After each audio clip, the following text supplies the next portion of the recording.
Welcome to the Spy Hunt podcast, where we talk about foreign collection methods, indications, and countermeasures, where we talk about espionage, bug sweep, spy hunting, TSCM, espionage, counterintelligence, counter-espionage, catching snitches, catching self-snitching, busting snitches. We talk about stopping snitches, how snitches get stitches. We talk about the Constitution. We talk about the Bill of Rights and all the aspects of espionage and counter-espionage, be it legal espionage or illegal espionage. At this point, I do need to point out that this entire broadcast is unclassified, and it does not contain any proprietary trade secrets other than those of the trade secrets of our sponsors, who have graciously allowed me to present some of them in this presentation today. You're going to need some time to digest what is in this presentation. You're also going to need a little bit of time to calm down at points, because some of this presentation is going to make you a little afraid. And if you're an American citizen, that fear is well-founded. If you're outside of the United States, that fear is even more well-founded. So this presentation will talk about things that will make you afraid. So if you have an anxiety problem already, by the time you get halfway through this presentation, you're going to have even more anxiety. Terribly sorry about that, but it's a necessary aspect of what we're going to be talking about, because there is some fearsome things that we will talk about. First of all, my name is James M. Atkinson, and I'm your presenter today. This particular deck we call the phone talk. It's more accurately about phone bugging and debugging, and it's the bugs in Mr. Bell's circuits. Mr. Bell being the individual who created the modern telephone, which technically he did not create. He had engineers who worked for him who created it, but he's the one who started the company. My name is James M. Atkinson. I'm the president and senior engineer at Granite Island Group. Our website is TSCM.com. I would like to thank our sponsors today of Granite Island Group for allowing me to make this video today. Contact data for me and contact data for the company is, my email address is jmatk@tscm.com, and the website is www.tscm.com. You can also find me on LinkedIn if you wish to do so at the link at the bottom of this screen. Now, let's talk about the telephone for a few moments. The telephone is one of the most intricate instruments that has ever been created by human hands. It is very simple. It's very easy to use. It's very easy to turn it into something that can talk to people around the world. It is also one of the things in our lives that is one of the easiest things to turn into a bug. Now, I'm not going to be talking about telephones in this particular presentation, because the presentation is long enough. You will find in the very near future a cell phone video that you will definitely want to watch, and which will probably make your blood pressure go up. You'll get a little shaky. You'll get very angry, but you will get nothing but the truth here, and that's going to be an ugly truth. So let's move on and talk about the phone a little bit. So Alexander Graham Bell is heralded as the inventor of the telephone. He did not invent the telephone. That is a very old legend that Alexander Graham Bell and his company told to people. It was actually other people in the Boston area who invented the telephone, and he ripped it off from them, which is fine because he got to the patent office before they did. So let's talk about a telephone. A telephone is a transmitter and a receiver both at the same time. So the old receivers were a coil and a diaphragm that went up against your ear. One person would talk into one side, and a person on the other side would hear what that person was saying, which it is two transducers, which is something that converts electromagnetic waves into electromechanical movement. So you can't actually hear electricity unless it's thunder and lightning. And the very faint sounds that people heard in their early telephones was a bit of a problem because people had to shout into the telephone on one end just to barely be able to hear it on the other end. So the simplest phone is 2 transducers and 2 inductors and a wire that connects the two. But people have to scream in one end and can barely hear them on the other end. And this is fabulous in a house where you're calling from the master's quarters to the servant's quarters to order some more wine for dinner. It doesn't work so well with your next door neighbors. But it does work, just not well. So what we have to do to make modern telephones work even slightly well is we have to have, as we saw, the 2 receivers, but we also have to have a microphone. So if we look at the very topmost on the left and right side, we see 2 receivers. If we look on the lowest left-hand side, we see a microphone, which looks like a disc in a pyramid.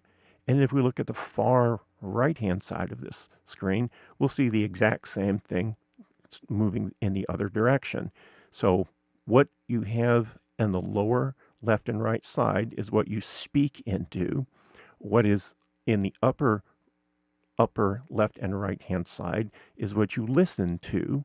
Those little squiggly lines that we've added, that is what's referred to as a transformer. So there's 2 sides to the transformer. There's an input from the microphone, and then it couples through the inductor and then goes down the other side.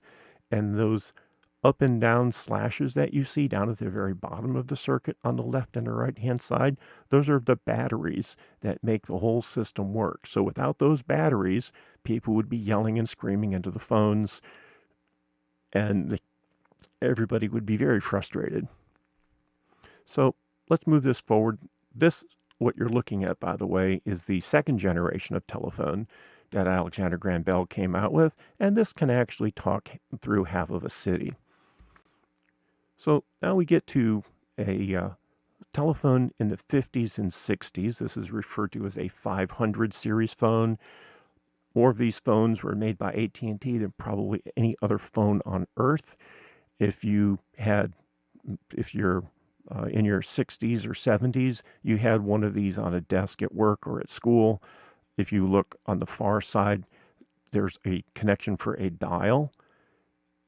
There is a receiver. If you look at the upper middle, you'll see what looks like a handset. There's a receiver and a transmitter. The transmitter is the microphone. The receiver is what goes up to your ear. And you see a variety of squiggly lines in the lower left-hand side. Those are the coil. If you look on the 1/3 from the right side, you're going to see an area that says GNWBKW, and it looks like a bunch of pointy things. That is called a hook switch. It's an absolutely vital part of your telephone, and we'll be explaining why later. If we look on the uppermost left side, there's a connection that says to line, so that connects to your phone line. So there's L1 and there's L2GN. And then there's a connector that says red and black that has 2 circles on it connected with a triangle. That is for your chimes. So you actually had, back in that day, we're going to see some photographs of this later, you had a high bell and a low bell. So you got a 2-frequency chime. And when the phone company transmitted plus minus 90 volts, it made the chimes ring. Or if the phone wasn't wired up properly, every time somebody keyed a CB radio nearby, the chimes would ring, which was a bit of a problem. This is where the hook switch comes in handy, because when the phone is on the hook, the phone line is technically shorted out, and it passes current, but it does not let sound get into the chimes, and it does not let sound come out of the receiver or out of the transmitter. There is a modification which was very popular back in the 50s, 60s, and 70s, and early 80s, whereby one of these phones could be opened and modified and allowed to transmit live room audio from the transmitter through the hook switch bypass, or technically through a hook switch bypass, which bypassed the hook switch, and then into the telephone line, which then allowed a phone with the slightest of modification to become a bugging device. And this is called a hook switch bypass, and it is a lost art for which very few people in this day and age understand how to do. And we'll explain why shortly and give you some video as to the secrets of this infamous modification. Now, this is a simplified view of a modern telephone. This is actually an engineering document for a company which makes the SA2531 chip, which is a cell phone, which is a hardwired telephone. And this does all the touch tone dialing. It gives you ring. It cuts off circuits. It disconnects the microphone. So it does a lot of very sophisticated things, including amplifying the audio so you can hear it, amplifying. So if we look at the far right-hand side at RD1 and RD2, that is for the speaker to be hooked up. So there's an amplifier, which is the large triangle inside this chip that drives that speaker. Then there's a microphone. If you look at M1 and M2 on the right-hand side of the chip, the microphone goes into some capacitors, and then it goes into an amplifier to amplify the audio from the microphone. Then it goes into a soft clip, so when you're screaming in the phone, it doesn't transmit that screaming down the line. There's also a tone generator so that when you pick the phone up, you hear a tone from the chip, not from the phone line. We'll get to the whole chip thing later. There's melody synchronizers. There's ring detectors. There's control circuits. There's hook switch bypasses built in this. If you notice on the lower right-hand side, this keypad, because yes, ladies and gentlemen, this is a dial tone telephone. But this is a third generation dial touch tone phone. The early touch tone phones only had oscillators in them, and those oscillators were made out of capacitors and inductors only, which is amazing because there was some amazing engineering went into building the touch tone phone and the touch tone phone conversion kits. Absolutely awesome. If you grew up when I was a kid, knowing how to convert a regular telephone into a touch-tone phone was a black art. Still remains that way too, by the way. So we need to talk about, within the telephone system, there are very specific telephone vulnerability points. The first and most obvious should be the instrument itself, because it is in your home or business, and you never expect that it could be bugged, or how it got bugged, or who did the bugging of it, or who didn't bug it, but who tampered with it to make it leak room audio. We'll get to that in a few minutes.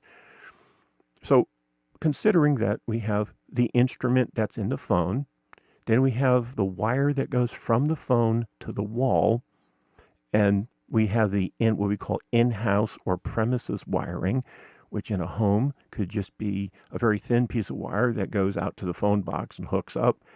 Or in a business, and typically in a business we see this, is an immense number of thousands of wires that go to a phone closet, and then that phone closet gets connected to a phone closet, which gets connected to a local switch or to a private branch exchange. In the case of your home phone, that likely goes to a local switch that's in your neighborhood. That neighborhood will typically be 1,000 telephones. And then there's your in-house wiring has to go to a point called a demarcation or the network interface.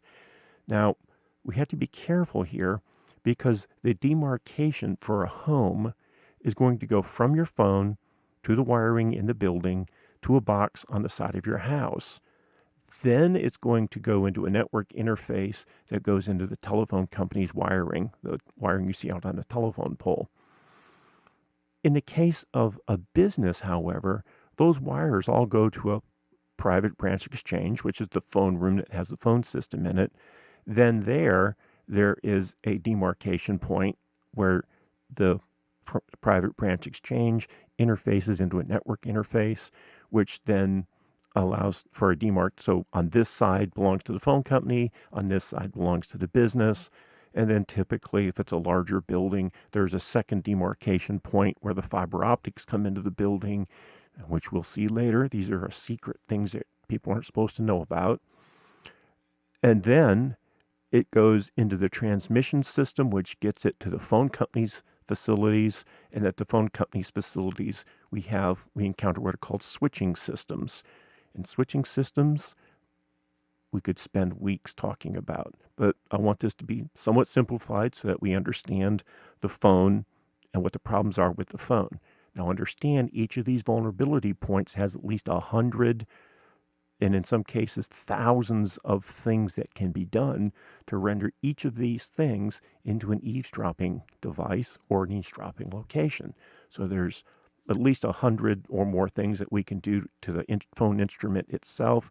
When we start looking at different kinds of phones in different parts of the world and touch tone versus dial versus voice over IP, this ends up being tens of thousands of things we can do to the instrument.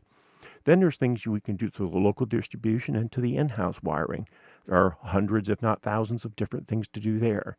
Then at the local switch, well, it kind of depends on the kind of local switch you have, but there's tens of thousands, if not hundreds of thousands, of different things that could be done to different companies' local switches. By different companies, I mean the manufacturer of the device. So if you have an AT&T Model 25, System 25, pardon me, there's hundreds of things that can be done to a System 25. There's different things that could be done to a System 75, but a much limited number of things you could do to a 1030 system. With the demarcation network interfaces, this is one of the very popular places for, and we're going to see some of these later in this video, for spies to very quickly clip stuff on and then run away and hide, because the one thing they don't want to do is be on the premises any longer than necessary or on camera any longer than necessary. And you're going to see later in this video why you need to have cameras on your demarcation point. Transmission systems, if people's willing to climb the telephone pole and they know what they're doing and they're not going to fall off the pole and kill themselves, they can actually tie into the transmission system. It is very popular to do. It's very commonly done in the United States. Most of the eavesdropping that takes place at levels 1, 2, 3, 4, and 5 is extraordinarily illegal, violation of the Fourth Amendment. Most of it is not done with a warrant. And for example, with the FBI, for every one warrant they do have in hand, granted to them by a federal judge, they do 1,000 bug installations. It's really a chronic problem in this country. Now, switching systems is considered to be the golden place to put your bugs in, because that allows you to access thousands of phones at a time. And if somebody hangs their house phone up and they walk down the street and they pick up at a 7-Eleven, an old payphone, and they put a couple quarters in, they can then make a phone call. And since the wiretap order was on their house and on them, when they would rove down the street and pick up a payphone, they would appear on the same switch, but on a different circuit. So the federal government has what is called a roving wiretap, which means they listen to and eavesdrop and bug everything that happens on the switch. So no matter where you go in that city, it doesn't matter if you use your cell phone or burner phone or an old Mall Bell crank phone on the side that you got from your grandmother, they're still going to pick up your audio. And if you want security, don't use your phone, and we're going to talk about that later. So just hold on. It's in this video. It's just a little further on down the line. So this is your average business telephone. On the right side, we see the old Merlin system phones, which millions and millions and millions were installed all over the United States. They're much beloved. They've since been replaced by what you see on the left-hand side, which is a typical voice over IP. And over on the far left-hand side of the leftmost picture, you can see the Ethernet cable. It's blue, by the way, it's moving diagonally. That goes into this phone. We're going to look at the other end of this phone and look at the private branch exchange problems with this later, and hopefully your hair will not be standing up by the time we get there. So we call this instrument the spy's best friend. And it doesn't matter what it looks like. The phone on your desk is a spy's best friend. And you have to understand why. And we're going to get to that. And all of your questions will be answered by the end of this video. So just hang on. And I'm going to take you on this journey. Now the cable that goes from the instrument connects to a wall jack of some sort. On the far right-hand side, we see the circular 4-pin jack that was popular back in the 50s, 60s, 70s. Sometimes in the 80s, you would see these. Radio Shack back in the 70s and 80s used to sell a 4-pin plug that plugged into this so that you could plug your modular phone cord into this. And those adapters were sold, they sold like wildfire. If we look on the middle picture and on the leftmost picture, we see what is called a modular connector. And if we look in the middle picture, you see a wall plate. So these are called wall plates.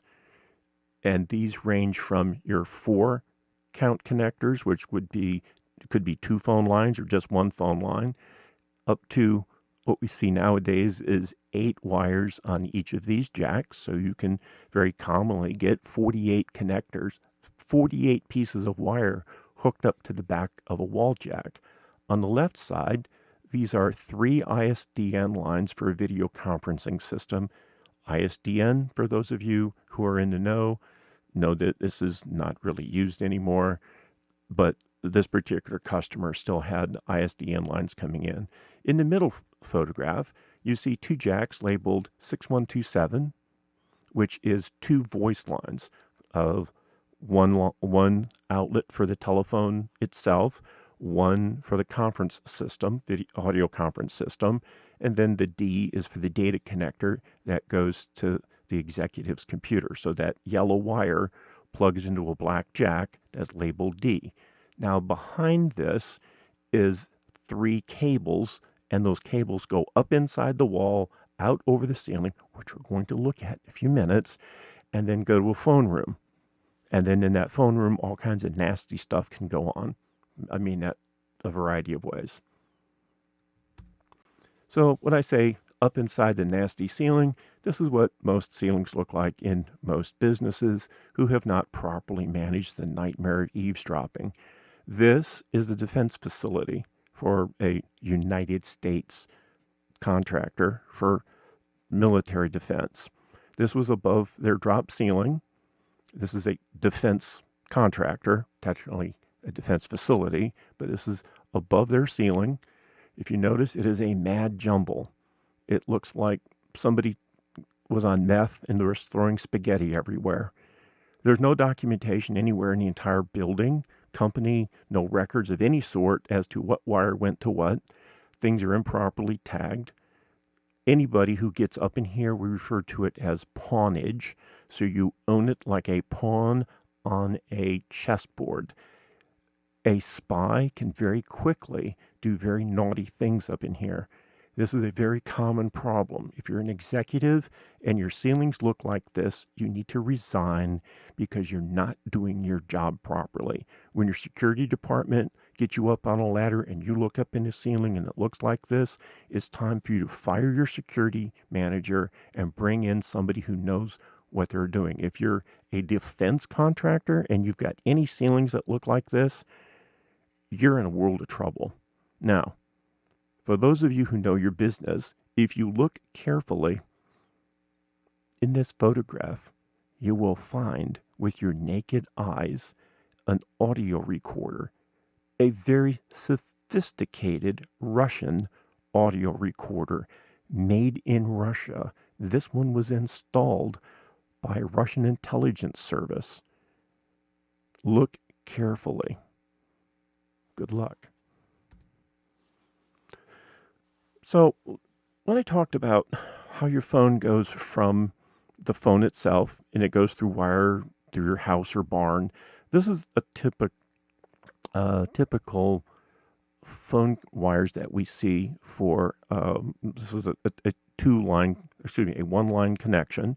So in one side, on the top actually, is where they bring the phone line in from the street. And then on the bottom lugs is where it goes out to the customer. Then there in the center in the bottom, there's a screw post that's supposed to go to ground. And then in those four what look like nut holes next to each other, those are supposed to be lightning arresters. As you can see, there are no lightning arresters in those, and there is no ground lug.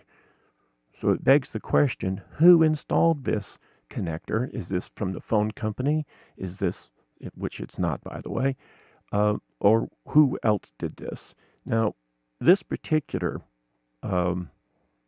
device we would regard as amateur eavesdropping.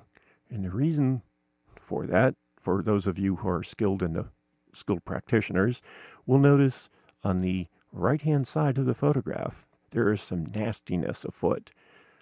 So this is called a second pair exploit, which exploited the microphone inside the phone, inside the billionaire's house where this was located. There's a patch cord, and if we follow this wire, so the gray, where it's labeled the gray wire on the far right-hand side that's got the black wire spiraled around it, a loose yellow wire hanging loose, and a green and a red pair, we notice that there's an orange pair. The orange-white pair is twisted to the red-black on the far right-hand side, and that the gray pair goes to the spy.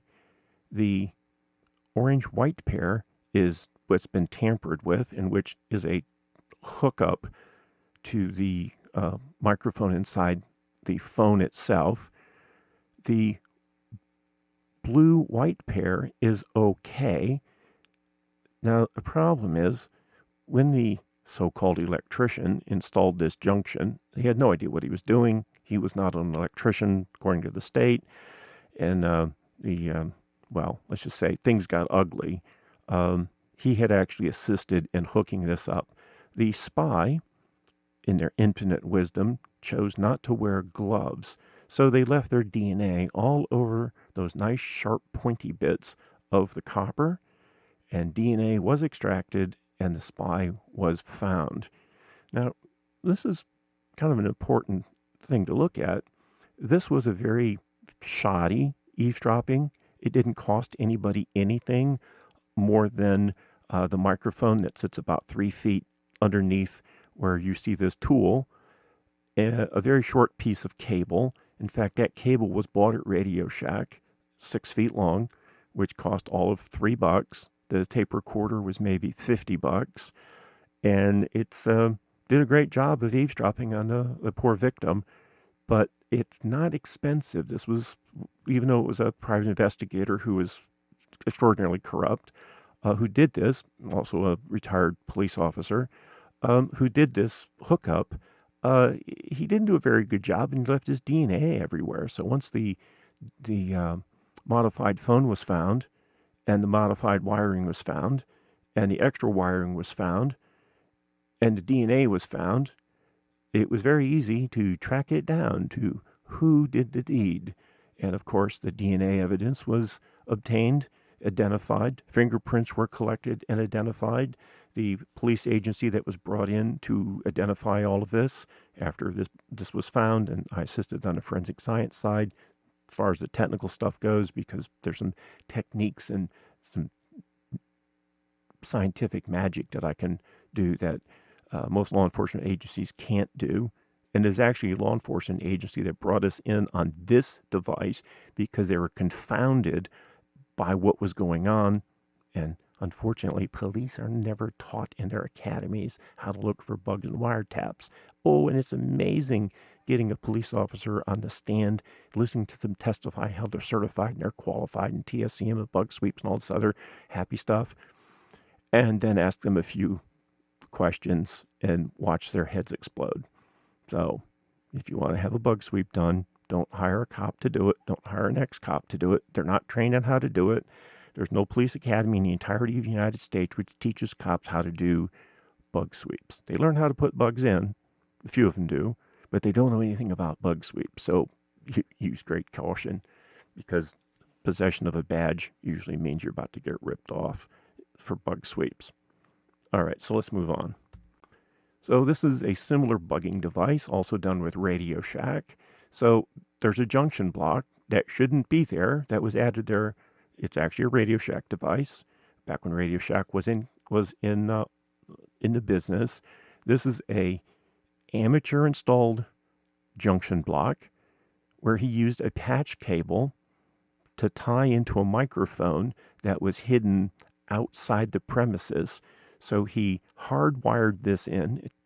He didn't do a very good job, but he did a nice job of hiding it under insulation. So that's fiberglass insulation that I've pulled back to expose the wiring, and then traced this to the tape recorder, tape recorder was outside the house, and he made multiple trips to the house each day to collect the cassette tapes. So this is back in the day of microcassette tapes, and he bought everything he needed at Radio Shack. He promptly got caught, and it was not pretty, but another situation where a law enforcement agency asked for me to come in. They paid me.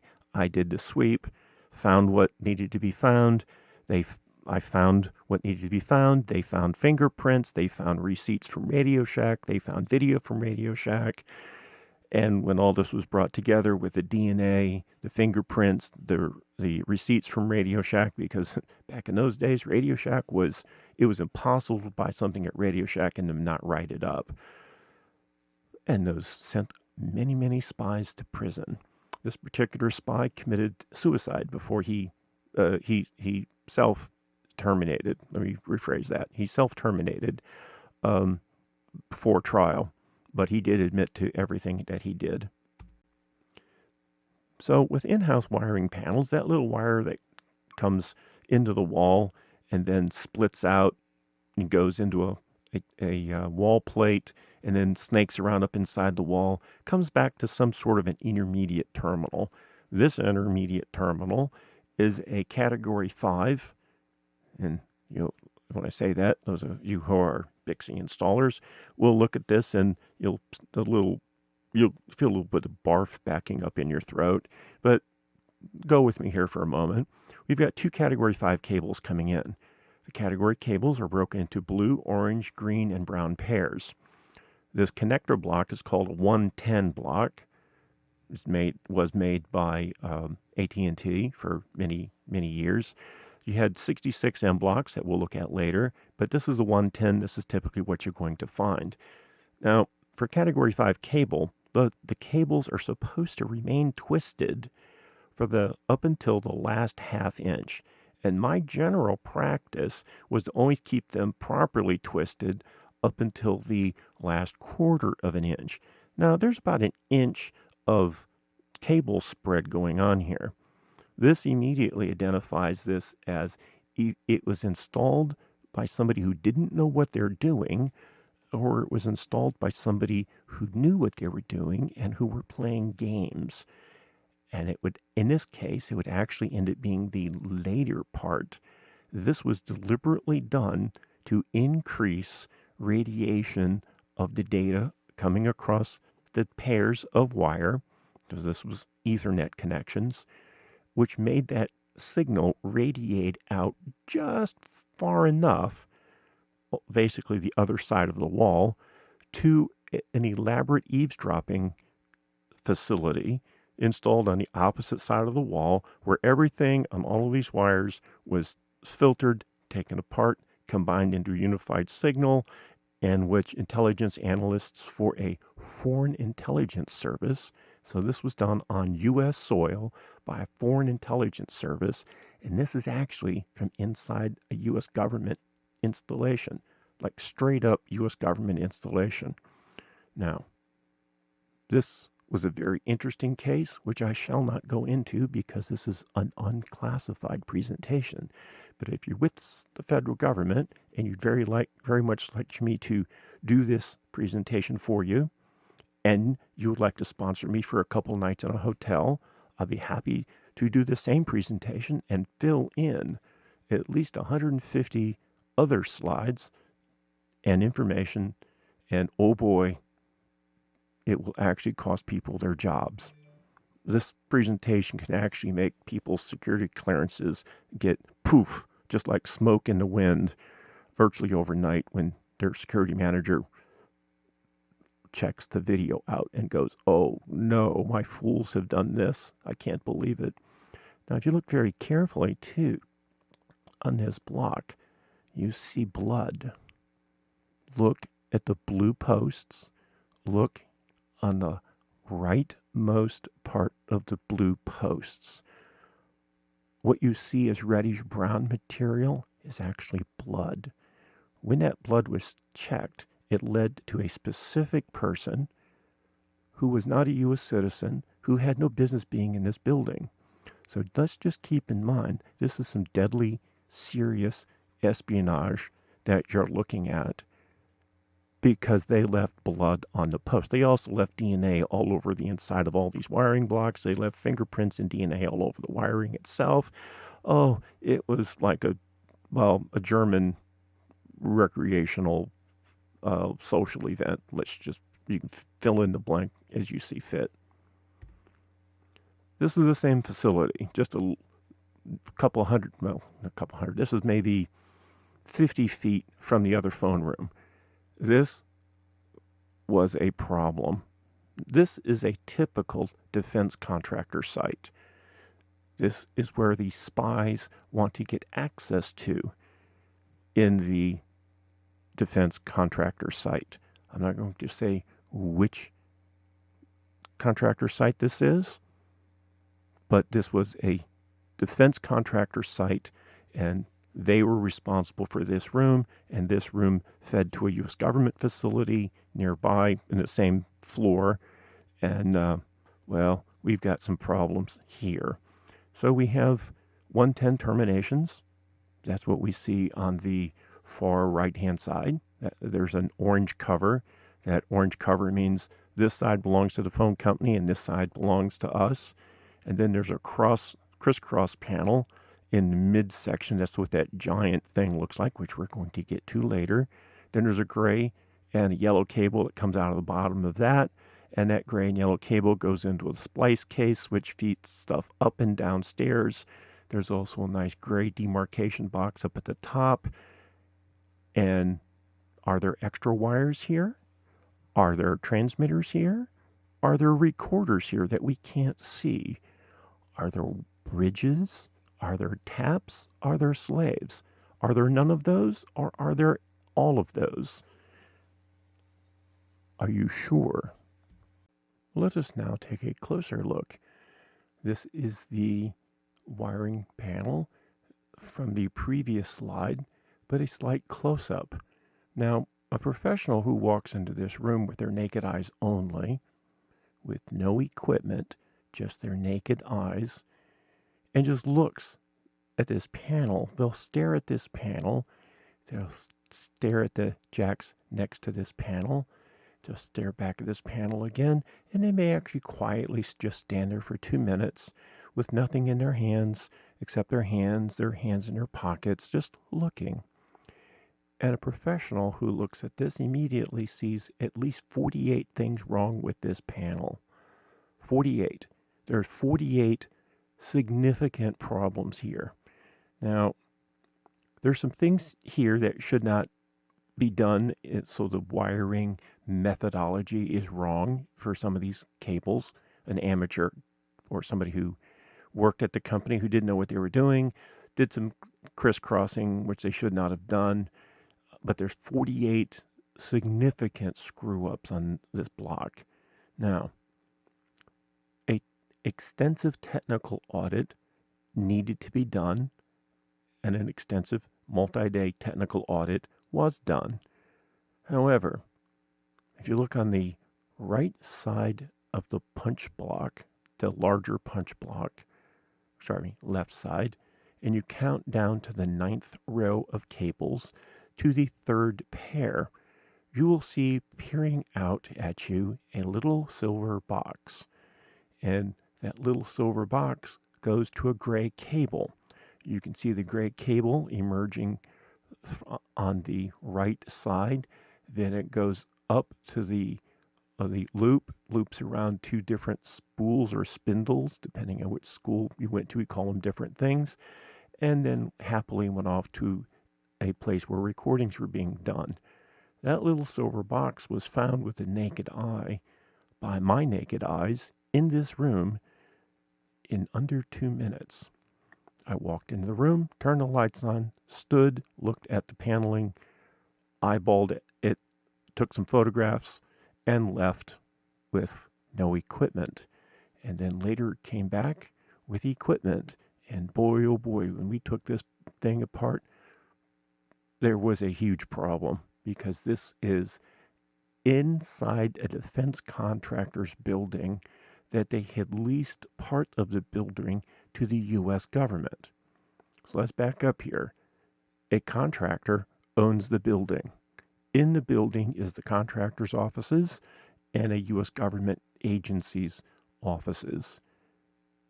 This little silver thing is alarmingly positioned on that government office. And indeed, classified information was found flowing forth through this little silver box, through the gray cable, and off to an eavesdropping location. So look at it again, left side, 9th row down, 3rd pair in.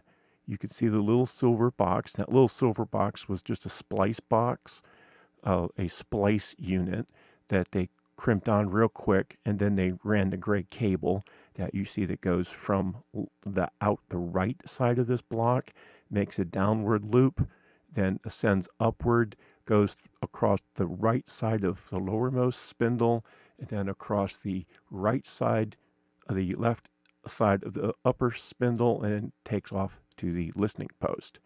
This is a very troubling, very common situation. If you open a wiring closet and you see a rat's nest like this, you need to go grab your security manager and shake him up or her up, and you need to find the facilities manager, and you might actually need to make some disclosures to the federal government about what a nasty situation.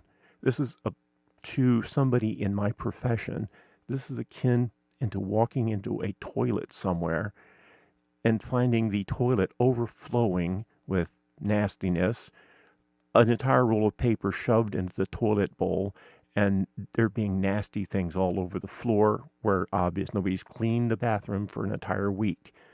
This wiring is nasty. This is what a spy loves to see, because they know you're not being responsible with your wiring, you're not being responsible with your security measures, and you're not being responsible with protecting classified information. Spies love this. Don't do this to our country again. So this little box leads to lots and lots of mischief. This little box is typically positioned outside of a building, and it connects multiple buildings together. It could be on a college campus, it could be on a military base, it could be in a neighborhood, and we're going to explore all of this in a short bit here. So this is a junction box. Now, on the left side of the hardware, you will notice that there is a hasp for a padlock to go into. And then there is a shielded nut next to that. That nut is opened with what's called a can tool, which is what you use to open splice boxes and telecommunication cans. We refer to it as the magic key of telecommunications. And we'll talk about this tool later. But there is no padlock. The other problem is the padlock is usually a master key, and the key is usually stuck to the outside of the box on the outside, but it's very rare to find these actually locked, which is a real nightmare actually for privacy. However, these are also a fabulous locations to harvest DNA of the eavesdropper. So if you can pull latent prints, if you're a police officer, you know what the word latent prints means. For the layman, that means fingerprints or palm prints or skin prints. So any part of the body can put latent prints down on a thing. So while somebody might be wearing gloves when they break into this box or just open an unlocked door, they'll lean with their naked arm against something and they'll leave a skin print of their arm. Well, we may not have their fingerprints, but we sure do have their forearm print.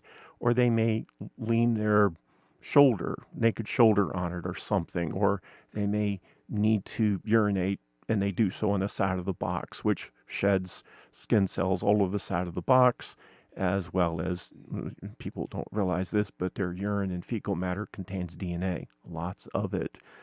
So if somebody gets into this box, it's not too difficult to prove who did it. Now, in a few moments, we're going to see what they were doing inside that box.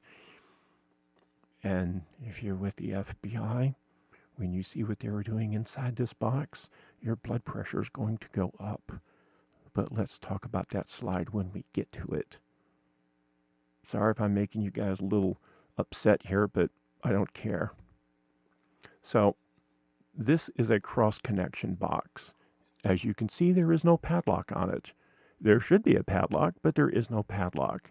I'm sure at some point in his life there was a padlock, and the technicians who serviced it just got frustrated, got bolt cutters out and cut the lock off. So these are very rarely locked. We call these insecure cross-connection points. The cables are often labeled as to what house they go to, if it's a bigwig's house or, sadly, the vice president's house or a member of Congress. Or it'll actually say on it, Congressman so-and-so's personal line, his office line. And these, we'll see in a few minutes, some examples. These are usually tons of extra space to put bugging devices, recording devices, transmitters. I've seen these boxes that had holes drilled in the top, antennas mounted in the top that went down to intercept equipment. They were transmitting 24 lines all at the same time. Now, these are usually very remote from the target. They're very easily accessed. This is where professionals want to go. So if somebody's a professional spy, say for, let's say China, Russia, North Korea, England. The English absolutely love these locations, by the way. So British intelligence, don't listen to this particular thing because you're going to go, he's disclosing information about His Majesty's methods. Well, the British absolutely love these cross-connection boxes, and this is where they love to access. Then they put a little GSM transmitter or satellite transmitter on top, and away they go. So if you've got one of these boxes in your neighborhoods and there's no lock on it, like a actual straight up padlock or a key lock, complain to your phone company. Now, in some cases, this is run by the cable TV company because with the modern cable TV systems, they have to have these splice boxes. If it's unlocked, complain. If it's unlocked, contact the police department and tell them there's a telephone splice box, or in this particular case, there's a 1-800 number on it to call in case there's a problem, like a truck hits it. Call that number and complain that it's unlocked and you're concerned about mischief. Now, when a spy comes along, he's going to just pick the lock, go about his business. When the telephone people come in and work on this, the legitimate ones, if they see other people's equipment, they're generally not going to touch it because that's not their job. Their job is to make your phone work, make it work, make it work, make it work. Their job is not to look for bugs and wiretaps. And typically, when phone people find bugs and wiretaps, they don't want to touch it. They don't want to have anything to do with it. They just tell it. They talk to their security department about it, and they have special people who work for the phone company who are not going to do a bug sweep for you. So please don't call the phone company security department and start complaining that people are tampering with your wires. They actually don't care, and they will do nothing to help you. Also, don't call your police department and start complaining either because you're wasting their time. You got to call a professional. It's got to be an engineer. If they're not an engineer, you're wasting your time. Private investigators do not do bug sweeps, contrary to what you may have seen in the movies. It's a very specific area of engineering. If they're not an engineer, they're not going to do anything other than cash your check and take their money. They're not going to give you anything of value. Just sorry if I'm pissing off private investigators here, but if you're a PI and you need to have a bug sweep done, there's a process I'm going to explain that you need to go through. And it needs to involve an attorney, because your best process is to contact your employer's attorney, have them engage you, then have them engage us. So you and I are working for that person's attorney, and then you can do your investigation and I'll do my technical evaluation, and we can work shoulder to shoulder. And then we make our respective presentations to the attorney, and then the attorney makes the respective presentation to their client. And if necessary, you and I will go to court, and you will talk about the investigative side, and I'll talk about the technical side. I'm not going to step on your investigative feet, and don't step on my technical feet. You need a bug sweep done, give us a call, give me an email, whatever. Send semaphore flags out if you're into that. But don't try to do this on your own, because you'll get hurt legally if you do it. It's outside of your area of expertise, and I don't care about how many 1.5-day courses you've been to. You really don't know what you're doing, so please don't even try. This is for professionals only, TSCM professional onlys. I'm not going to try to be a PI. Don't you try to be an engineer. So, little helpful advice. So this is the inside of what a typical splice box looks like. This one was not opened by me. It was left open by the telephone company, waving in the wind. I want you to first look at this is the upper left-hand side. This is doors on the front and back. So the doors that we're looking at, literally flapping in the breeze, are on the back of the upper left-hand photograph. So if we go around to the front of it, and front is where the labels are, back is where the labels are not. Also on the front is extra cross-connect wire and a list of circuits. And I'll get to that in a moment. So if we count down to pair 557, where the arrow is pointed, you will notice that the wiring is not quite as neat as it should be, which means the wire goes down at a 45-degree angle to the lower right. Then it crosses across lightning protectors and terminal blocks, and it disappears into the cable bundle. And as soon as a box like this is opened, or the doors are already opened, which was very handy that the doors were left unlocked for this bug sweep, pair 557 was known to be where our client's circuits were. Now, our client circuits had an ultrasonic tracer tone on it, which the eavesdropper could not hear. And that signal was found present on these terminal blocks.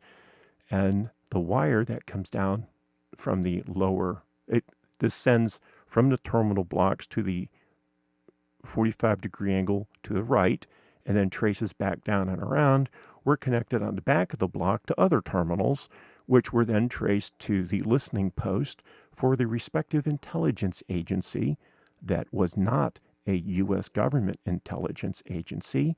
However, pair 557 did go to an FBI agent's home. Let me back up on that. 557 was found to be tapped and running to a listening post run by a foreign intelligence service, and they were bugging an FBI agent's home telephone line that we were brought in to do bug sweeps on, because that's what we do.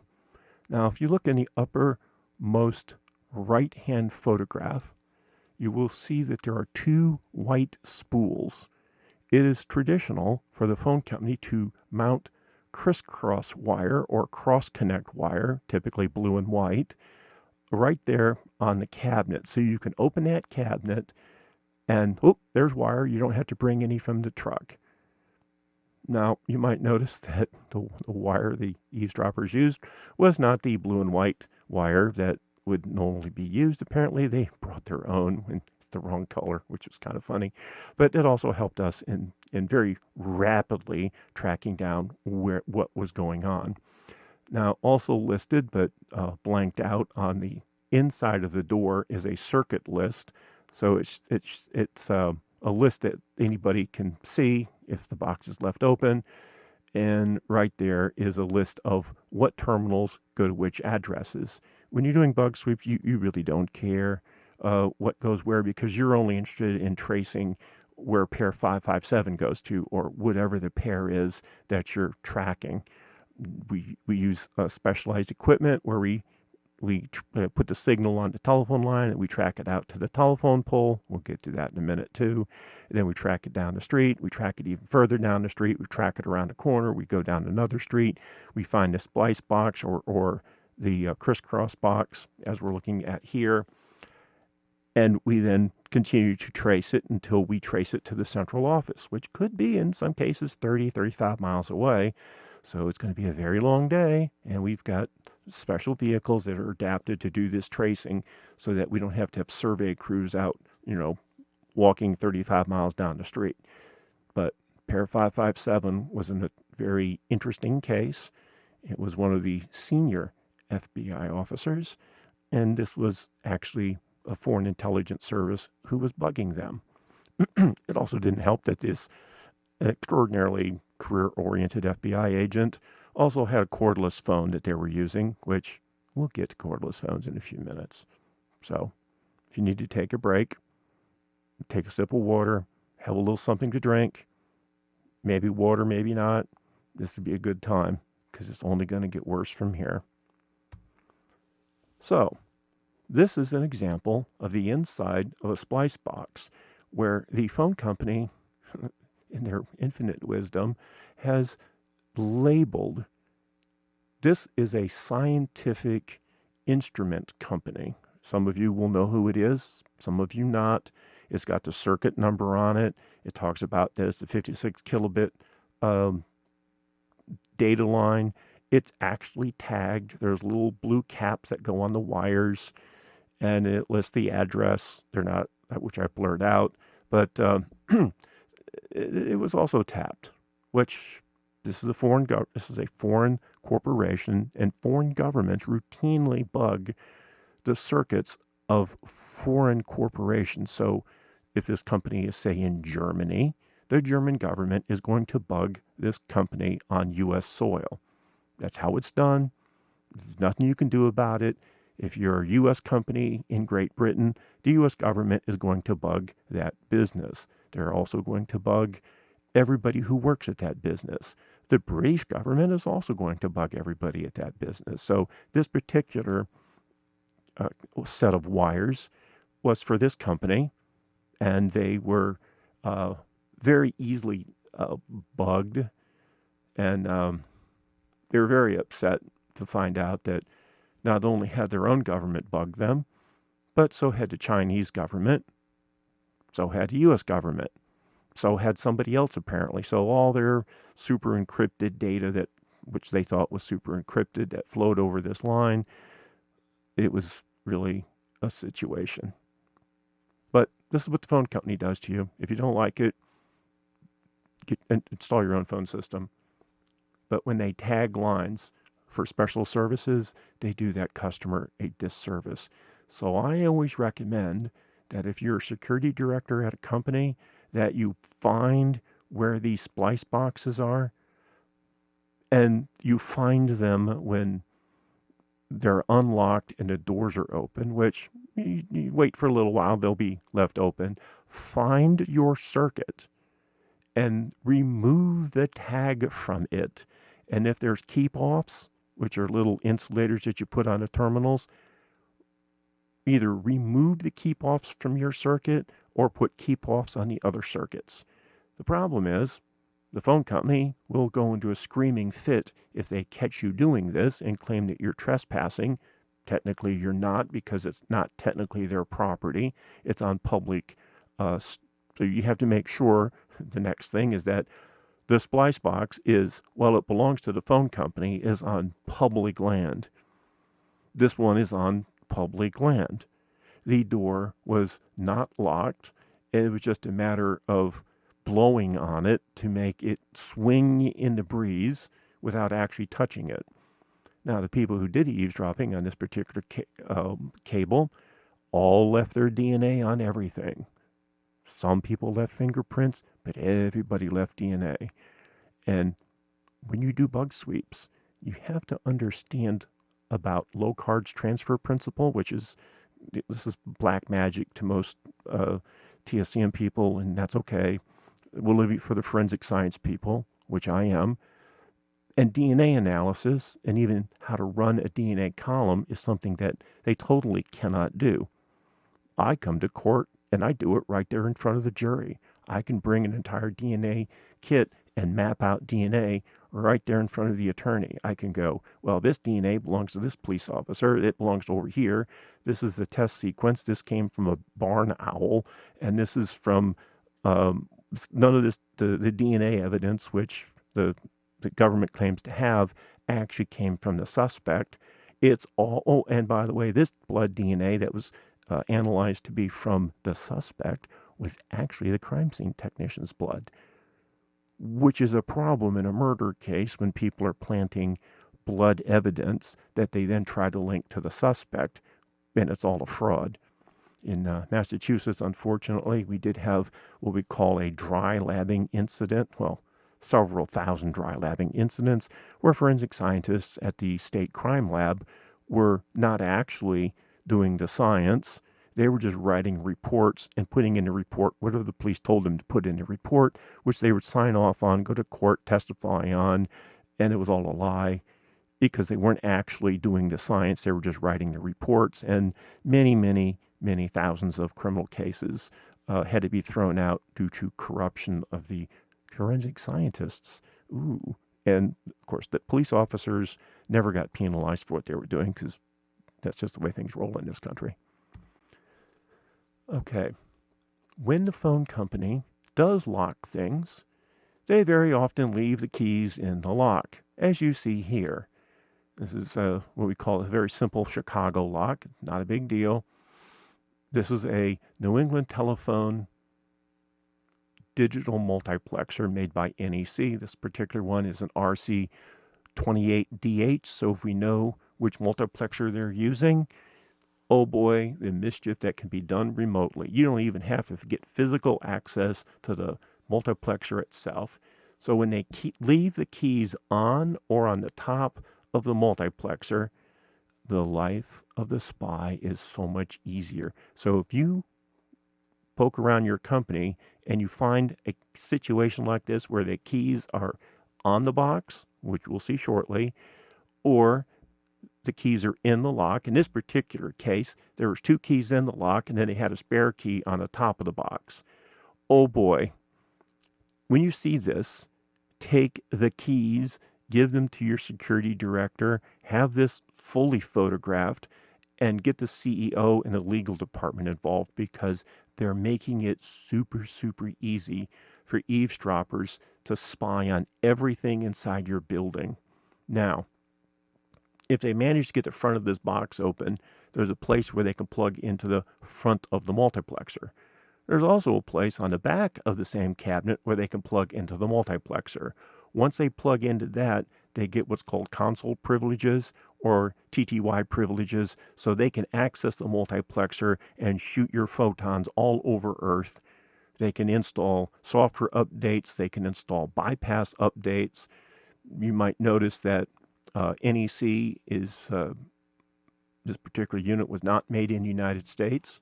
Typically, multiplexers not made in the United States have a host of backdoors in them.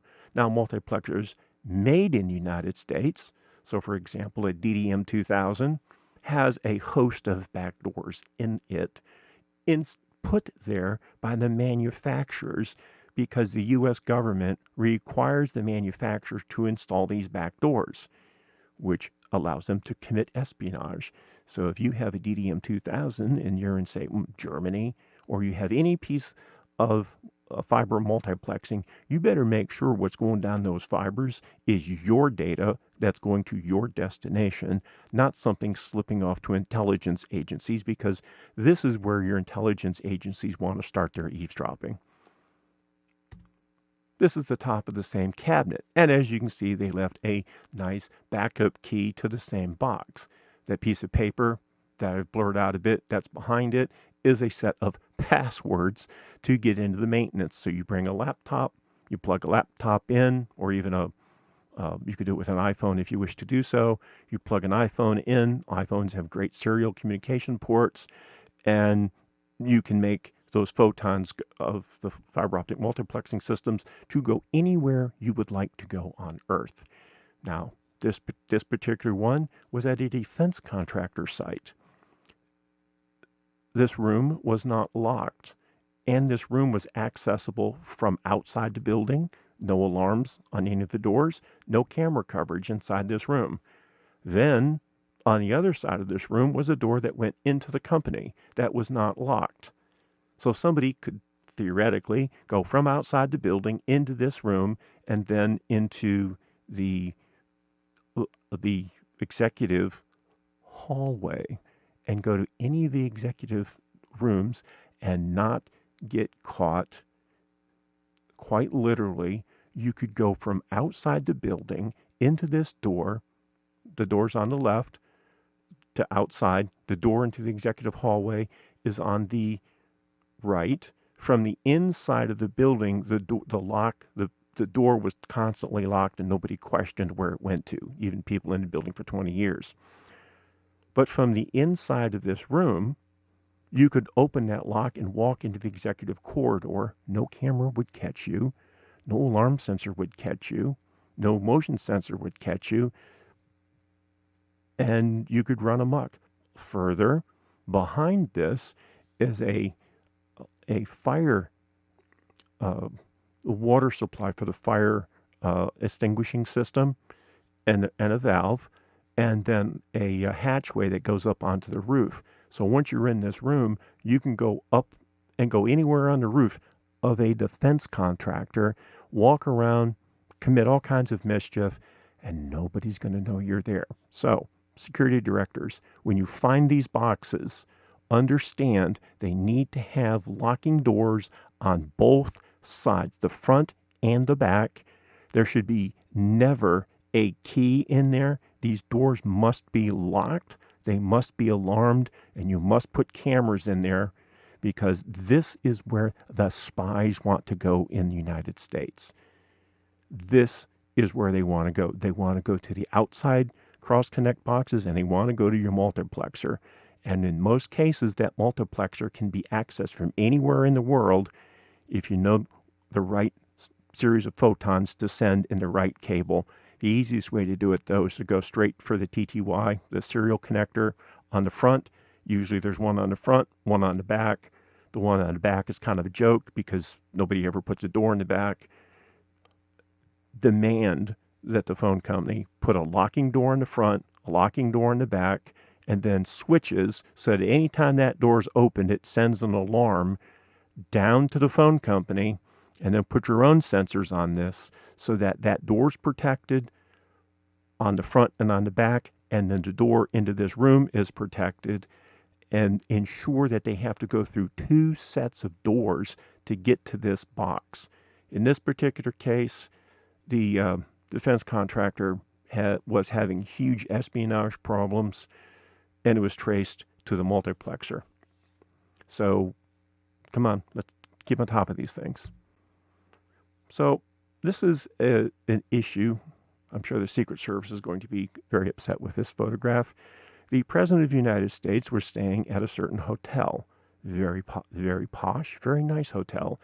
A hotel that even had a suite named after this particular president. So, while the president was there, on this particular floor, it was found that the intermediate distribution frame, which is what we're looking at, was insecure. There were no alarm sensors on this door. The door was unlocked. It had never had a lock in that door. They did not have a camera covering the inside or the outside of this door. And they didn't have alarm sensors. They didn't have motion sensors. Anybody who came in this room should have been caught on camera multiple times. And the cable TV that the president was actually watching when the time of this photograph was taken, the cable line can actually be seen.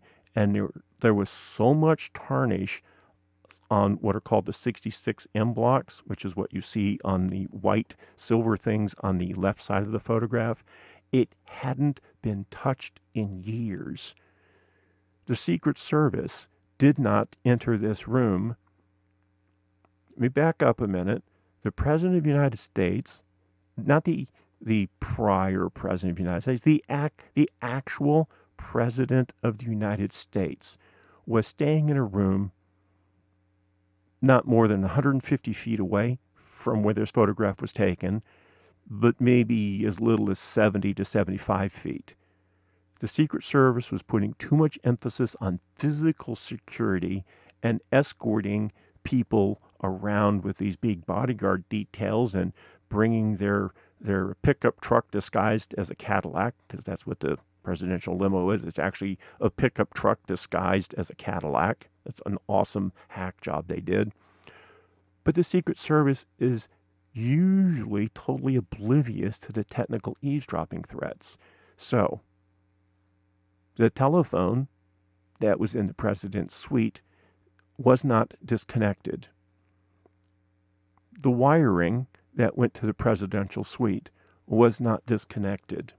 The wiring that went to the presidential suite by means of the 66M blocks had not been touched in years. It was not secure. Anybody could hook up a little amplifier and listen in on what was going on in the president's room with the phone hung up. This was a problem. The Secret Service and TSA in general have what's called an ostrich attitude, and they perform much like a theater. They perform what is called a security theater. So it's really nothing more than a performance. It actually does very little to protect the president, the vice president, Speaker of the House, and so on. And they need to stop it with the ostrich attitude. They need to address every time the president goes somewhere, the Secret Service needs to be in this room, on this room, video cameras in this room, alarms on the doors. If the hotel, motel, wherever the president's going, does not have good technical and physical security, they shouldn't be staying there. Now, this particular facility has since cleaned up these, I would call, very grave sins. And the president has since stayed there. But this was a pretty ugly situation. And this was the president of the United States was literally feet away when this photograph was taken. And I was actually brought in and asked to examine things. And boy, oh boy, the president was not happy that day with the Secret Service. So this is what we call Disneyland. Disneyland for eavesdroppers is when there is a room inside a building and everything for that building comes into one room. The phone cabinet that runs all the phones is all the way, you can see the corner of it sneaking into the photograph on the right-hand side, and you see lots of 110 blocks and splice blocks and 66M blocks and fiber optic boxes. Oh boy, I love fiber optic boxes. None of the doors were locked. There were no alarms present. Nothing was encrypted. Everything was wide open. This was for a multi-billion-dollar stock manipulation. It was based on the bugs. You can actually see the bugs in this photograph. You're going to have to maybe stop the video and stare at it for a bit, but you can see the bugs with the naked eye. And I say plural because there's more than one bug here. You want to look at the gray box. You want to look on the upper right. And then you want to look at the digital division multiplexer. But there's actually bugs you can see with the naked eye here if you know what you're doing. So, I love fiber. Fiber is easy to tap. There's a lot of people who rant and rave about how it's illegal to tap fiber. Okay, whatever. They're wrong. Anybody who would like to see a demonstration of me doing a fusion splice on a single mode fiber cable and then putting in some e-beam doped fiber and, make a splice that you cannot detect. Seriously. It's not that hard to do. Seriously, take a couple weeks of education. It can actually be automated. So robotically, you can send a drone out from a submarine to go down, pick up a cable, open a cable, and do an undetectable fusion splice into an undersea fiber optic cable. The U.S. government's been doing it for decades. The British government's been doing it for decades. Canada's been doing it for about 6 months. I'm joking. Canada's been doing it for decades. Everybody who operates submarines has some way to find an undersea fiber optic cable, splice into it, and then return it to the seabed with nobody knowing that it's been spliced. And of course, those splices run off to espionage locations, such as Fort Meade and a variety of other places, which it's not in this presentation, but I have a few other presentations that I'll be putting up that talk about undersea fiber optic splicing and what intelligence services do with undersea fiber optics. You will not be happy. So, what we're looking at here, this is a 9X or Bell Atlantic when they used to exist, fiber optic splice point. The fiber optic comes in from the street on one side, and then, which is the fat cable that says do not move, and that we see coming in on the lower box. C Core is for Siemens Corning. That is a fiber optics company that makes the boxes and makes the cable and makes the connectors. AT&T used to own this space, but C Core owned it, and it's gone on to other companies since. So you notice there's a black cable that comes up on the bottom box into the right side, and then out of the left side is a smaller cable. That's because the cable coming in is what we call a fat cable, which is what's coming in from the street. The thinner cable, which is the black cable, is what's running to a multiplexer so they can offload and then feed fiber back in. So fiber that comes in off the street carries in it multiple fibers or multiple things, which technically it is a tubular mirror. So it's a glass fiber that on the outside of which they have bonded a reflective surface. So when they bounce the light down the fiber, the piece of wire that's smaller than a human hair, it conducts it. So if we went to one side of the Atlantic, say New York City, and we ran one fiber all the way to Great Britain, you could take a lighter and merely using that as the light source, the person in Great Britain would be able to see it. Now think about that for a minute. Now when we crank this up to billions and trillions of bits per second flowing each direction on the same piece of fiber, and we have a couple of hundred fibers, we can have a very sophisticated bandwidth intense cable that goes from point A to point B. Now the problem is getting one single undersea fiber optic cable that we can hang from New York City all the way to, say, England. A little difficult to do that with one unbroken cable, but if we could, we would see light on both sides. Now, this has actually been done as an experiment because scientists do silly experiments at times. Nowadays, it might be 100 segments of cable that are all carefully welded together. But once they're welded together, there's a little bit of light loss. But you might not be able to see a lighter from one end or a match from one end to the other. But if somebody's shown a red laser beam or a laser beam in, you would burn your retina if you looked at it from one end to the other. So if you were in Manhattan, like on Pearl Street, not that anybody does any eavesdropping internationally from Pearl Street, but just saying the NSA has parking places there for a reason, as does the CIA, Department of State, the FBI. Anyways, if you went to Pearl Street in Manhattan and you found the cable that went to England and you fired a laser beam into it, like maybe a red laser beam or maybe an infrared laser beam or a variety of colors of laser beams, because you can transmit a wide range of data over different frequencies of light or colors of light. So this one's blue, this one's red, this one's green.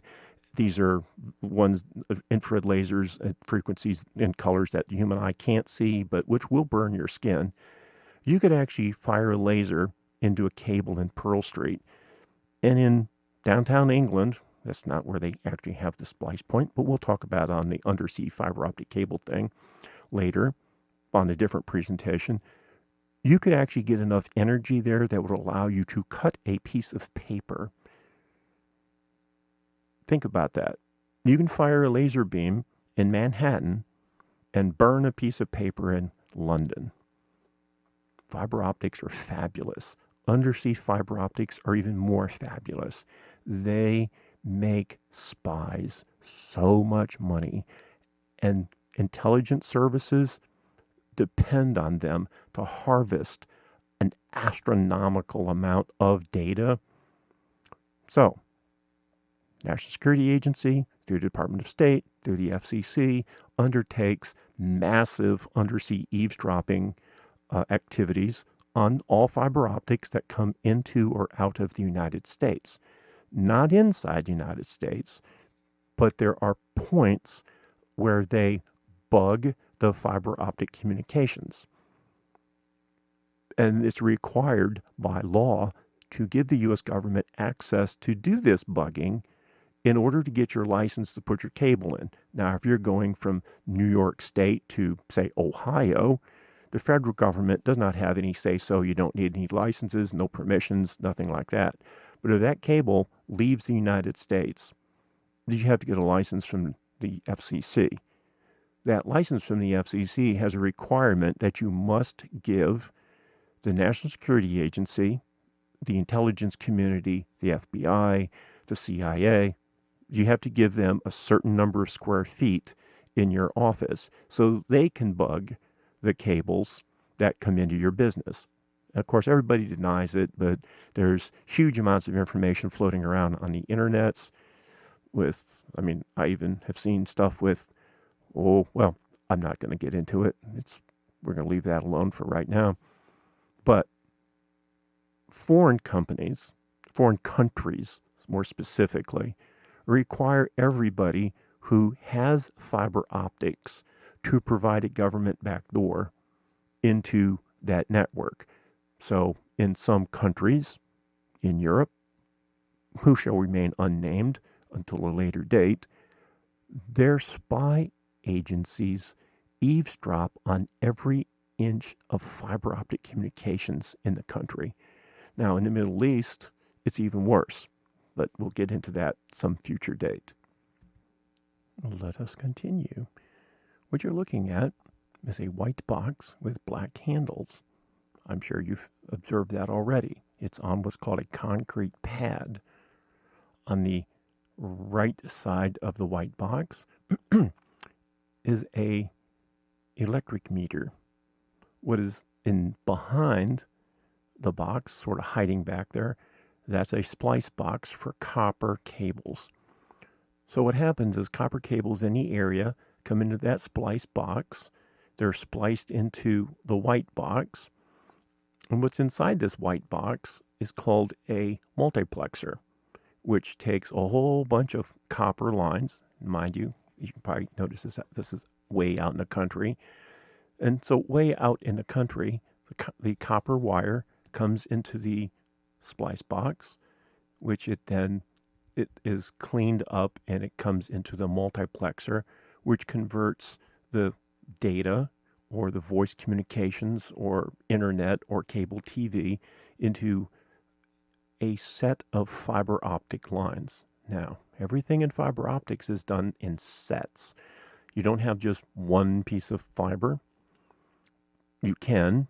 Very often in undersea cables, we see transmitting and receiving both on the same fiber and putting on many, many, many lines, because if you have 1,000 fibers under the ocean, every single one of those fibers is worth a fortune.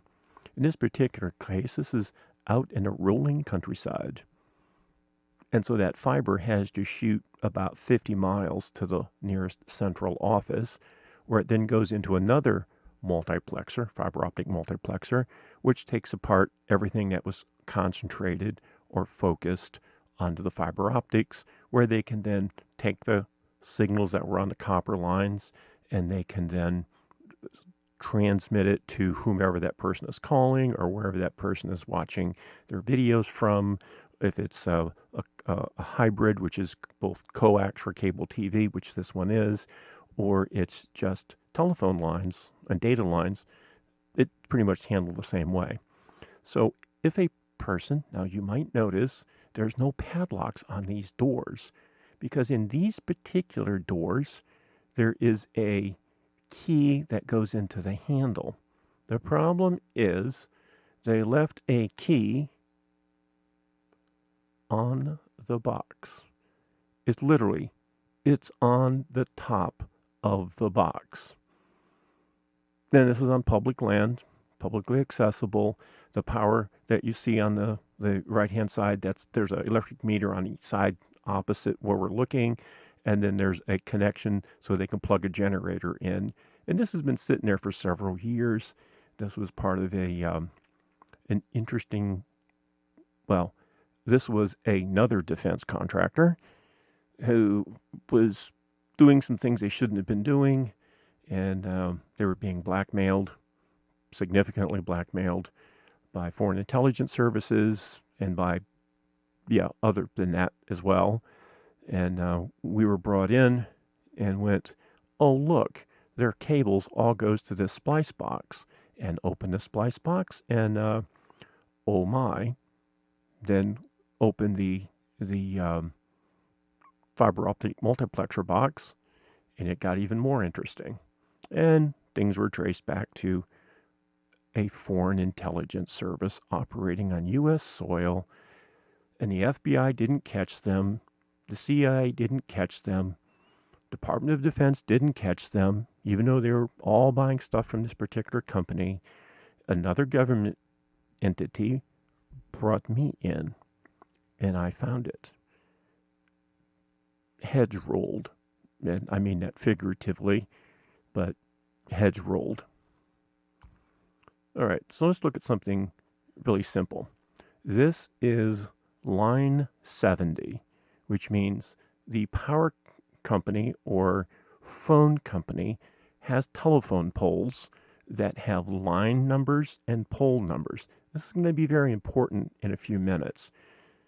This is on line number 70, and on line number 70 to a pole number I shall not mention, we have a gray splice box. Now, this splice box provides telephone service to a defense contractor executive. Now, that's the splice box on a telephone pole. This is the splice box opened. On the right-hand side, the splice is open. On the left-hand side, the splice box is closed. Now, those of you with great experience in TSCM will look at the right-hand side and will get up and go bang your head against the wall for a while, and then you'll need to go get something to drink. You'll look at this. You'll then curse at the screen for 30 or 45 minutes, and then go bang your head against the wall a little bit more. The FBI had actually done bug sweeps at this location, and they didn't leave any of their DNA on the box. You might notice the spider webs on the lower part of the box. In the investigation which followed, it was found that the FBI did not touch this box. They did not open this box. They did not send any signals to find out where this box was, nor did they perform a poll inventory. FBI agents lost their jobs. Had to retire early. Had to retire early. This is an insecure location where there is zero protection.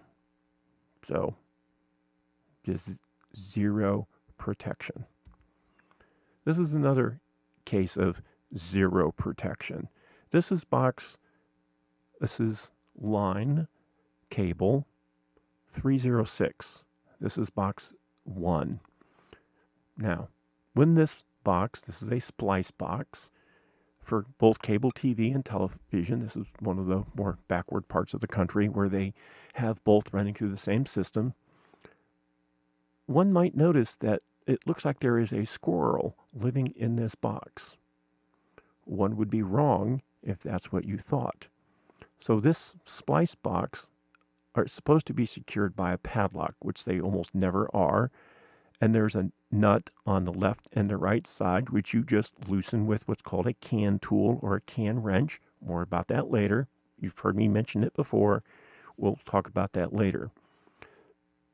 When you do work in one of these boxes, you're supposed to align the cover. You're supposed to align the padlock hasp. You're supposed to close the box, lock it on the left and right side with your can tool, and put the padlock back on if, in fact, a padlock was on it. In this particular case, what looks like a squirrel's nest is a very sophisticated eavesdropping concealment. There is a very sophisticated digital transmitter on the ground disguised as a squirrel's nest. When this box was open, no squirrels were found, but wires were found in inappropriate places that went to the squirrel's nest. However, before disturbing this squirrel's nest, the signal from it was captured and the receiving side was located, and the spies were thus busted. Then this squirrel box was taken apart and the wires were found. The eavesdroppers were returned to their country after being thoroughly exploited by the U.S. government, and this box was put back the way it was supposed to be, and a padlock was placed on it, and then an alarm was put on it so that if it ever got tampered with again, the alarm would sound and security department and the police department would come out to this exact location. Line number 306, box number 1. So when you go outside of your house and you look on top of the telephone pole, this is typically what you will see. These are called splice boxes or splice hoods, and the phone company has 20 other names for them. When I was being trained as a young lad, we called these splice boots, or just boots for short. Now, there is a cable which runs from left to right that goes from telephone pole to telephone pole to telephone pole to telephone pole. That cable is interrupted. They cut the cable, they remove the insulation, which exposes the insulated wires on the inside of the boot, or the inside of the cable. The phone company technicians can then attach wires to specific wires in the cable.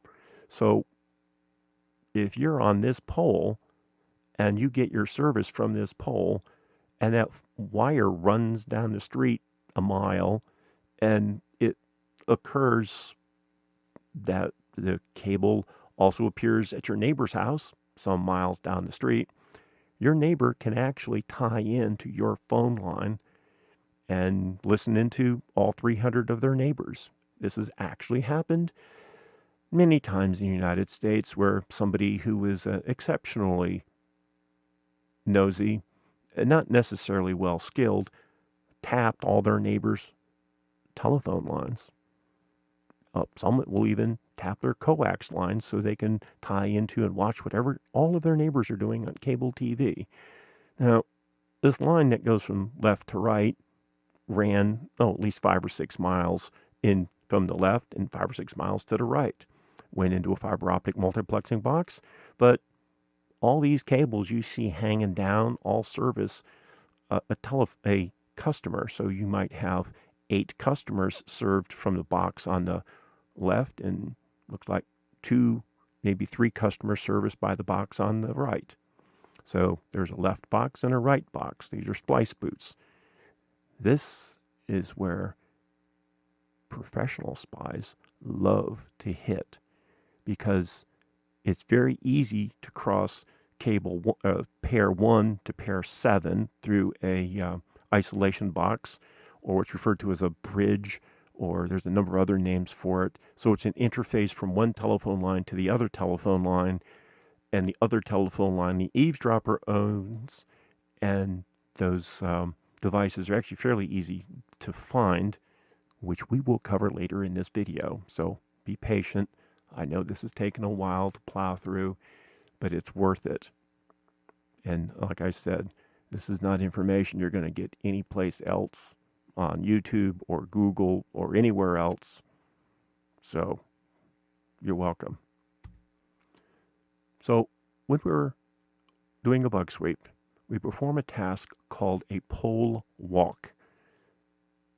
It literally used to mean getting your comfortable shoes on and walking from your customer's location all the way to the central office with a bag full of tools. Nowadays, we don't have to do that. There's all kinds of laser scanning, LiDAR scanning that's done that reads the poles as a vehicle is driven by the poles at 3 o'clock in the morning. It measures the height of the pole. It looks to see what's up at the top. It video records and photographs what's attached to it. It photographs the pole number, the line numbers, and so on. So let's talk about the pole walk. This is an example of a relatively new telephone pole in the middle, a slightly older pole on the left and to the right, and different ways to mark. So on the far left-hand side is one style of marking. It's line 754, pole 1. So that's LD075 4P1. And then the small plate underneath it tells us that this is a GTE-owned telephone pole. So if some good old boy hits it with his pickup truck, they call GTE and they say, send out your pole crew. Somebody's broken your telephone pole off and there's power lines up on top. And they come out and they anchor. Maybe they may have to drill out the old one. They take this and splice this broken telephone pole to a new telephone pole, and everybody's back on a job 2 hours later. In the center, we see a little bit of separation between line. So this is telephone line or power line. In this case, it's telephone line 754, pole 8. So on the left, we see pole 1. A little further on down the road, we see pole 8. Now, we also see what's called a punch plate. So on the right side, there is a steel plate that is nailed to the opposite side of the pole, which says this is line number 100. So this is GTE phone line 100, not line 754, and this is pole number 137. So pole number 137.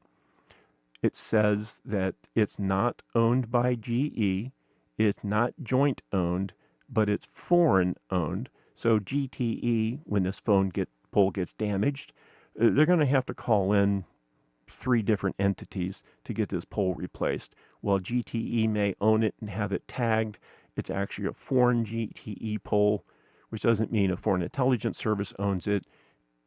It's just a little more interesting. So let's continue onward. So in our pole walk, which we don't walk those anymore, these are done by laser scannings and automated cameras and things like that. And when pole inventories are done, it's very rare for anybody in the neighborhood to notice it. It's just a non-suspicious vehicle moving 2, 3 o'clock in the morning, and actually the strobes that are used to take the photographs aren't even visible with the human eye, just so that people don't see a strobe light going off at every telephone pole. So again, this gives us our line number, which is 690.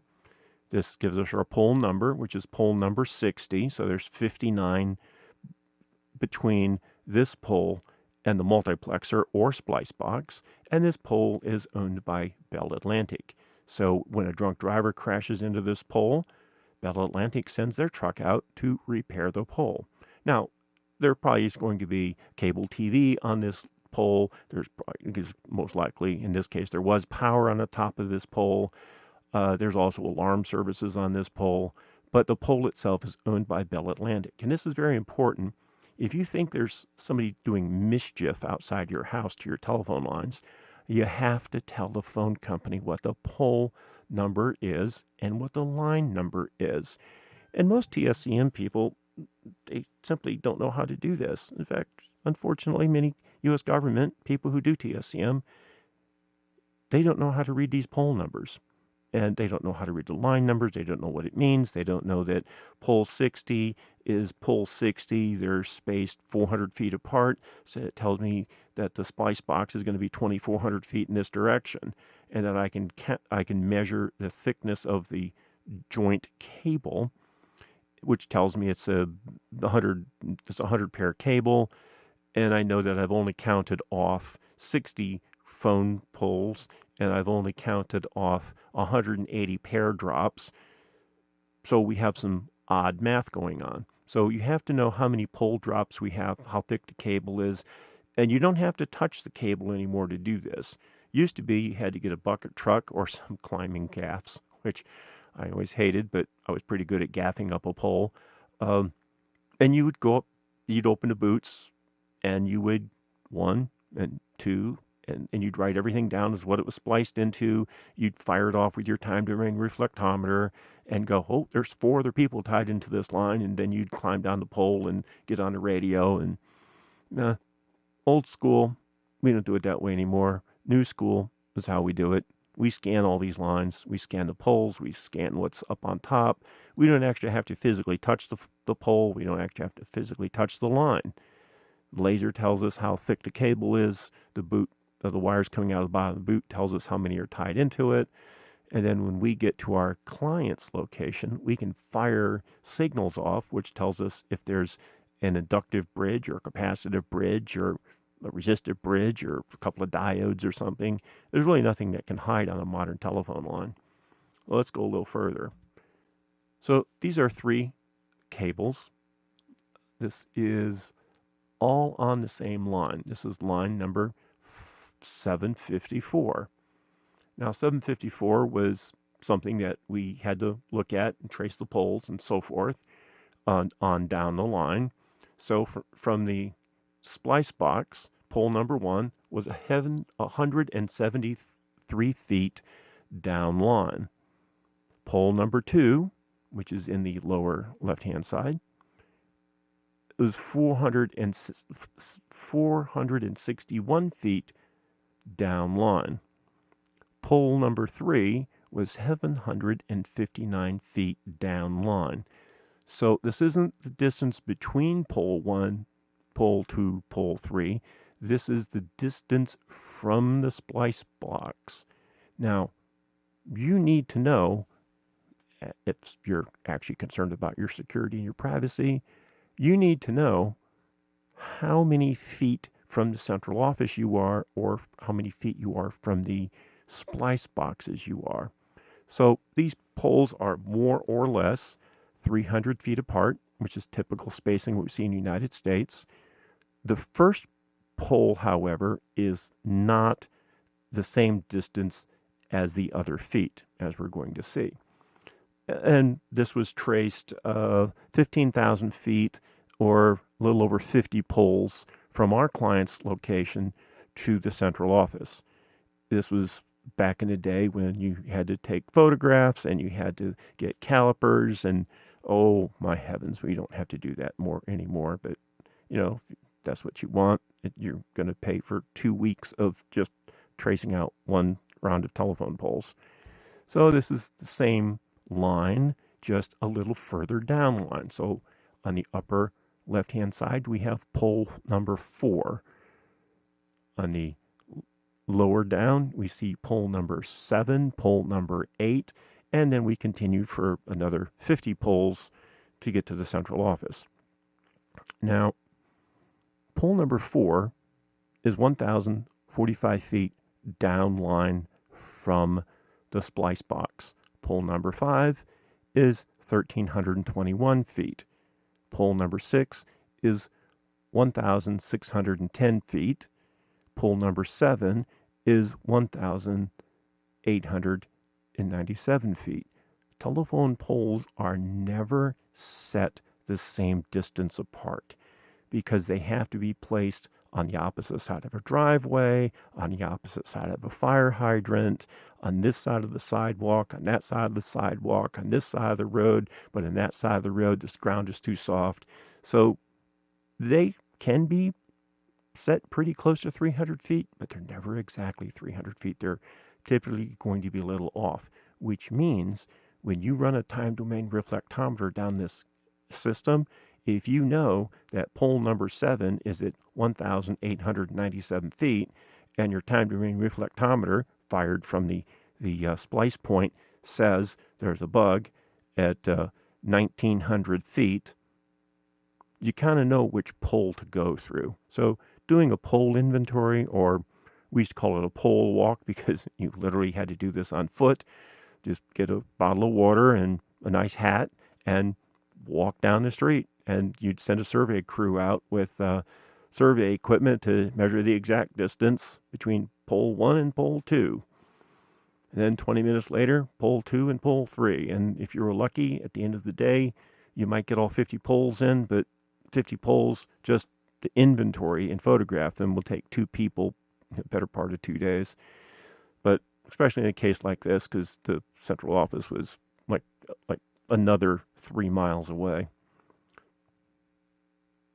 Think about that for a minute. Now, when we're doing our pole walk or pole inventory, these are the things that we're exceptionally interested without touching the pole. This is very important. Without touching the pole, we'll do that later. We need to know what cables are present on that pole. What that means is what is bolted to the pole with hardware. Not what wires come off the splice boots, but what cable is bolted to the pole. It's usually going to be a fairly thick cable. Then we want to know what terminals or boots are present. Then we want to know what the service cables are. And those are the loops you see coming out of the splice boxes. Now, this is done by looking up.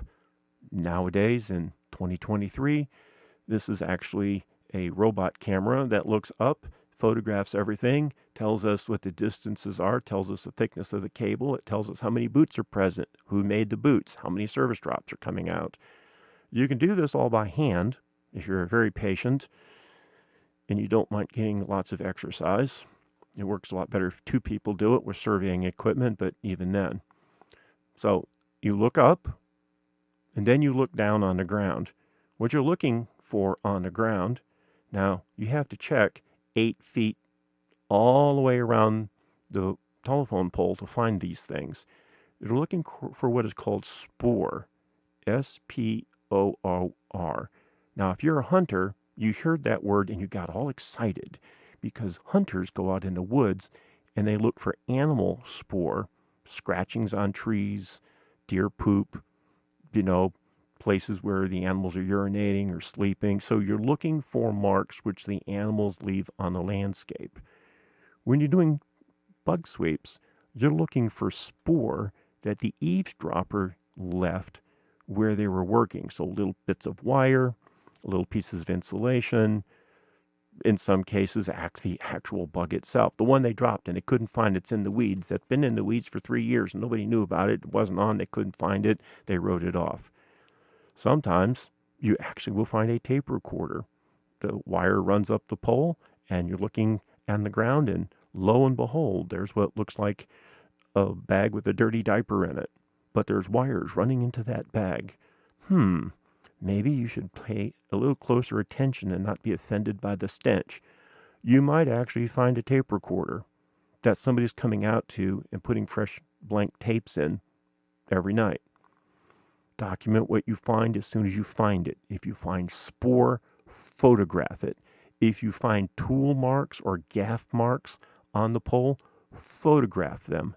Measure the distance of the gaffs from the ground, which the gaffs are where the spike goes in from the side of my climbing boots, so I can skinny up the pole real quick, which I don't do anymore because you don't need to. And then climbing back down the pole. Anybody who works on these lawns, they can climb up to the top of a 30-foot pole in a windstorm and be flailing back and forth, and they can do their work, and they're in their happy place. But we want to know about the tool marks, and tool marks is not just screwdrivers and hammers. Tool marks include the climbing gaffs we use to go up and down a telephone pole.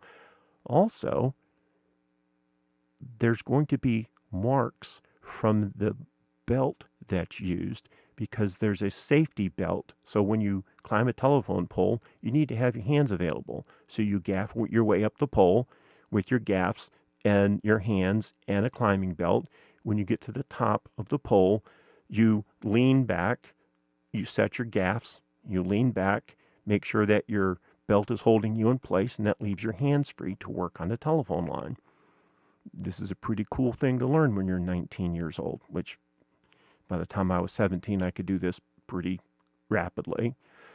But you want to document that spore. Now, the next thing is if you can see chafing marks from the belt, the safety belt that they use for climbing, because the gaffs and the belt has to absorb the weight of the person working on the telephone lines. Now, the DNA that you're going to find on the leather of the climbing belt for the eavesdropper will be different than the DNA you find for the 3 guys who work on that telephone pole on a regular basis.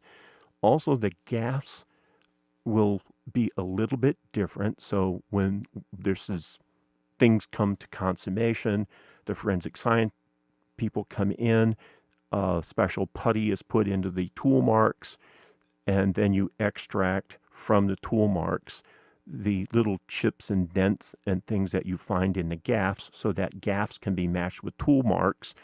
DNA is collected off the chafing marks from the belt, and DNA is taken off the ground so that we can match the gaffs to when the eavesdropper is found, and we have the gaffs, we can match the little chips and divots to the exact tool marks made on that telephone pole, and we can match the DNA on hopefully a leather climbing belt to the DNA found, and we can exclude all the innocent parties who normally and legitimately climb that pole.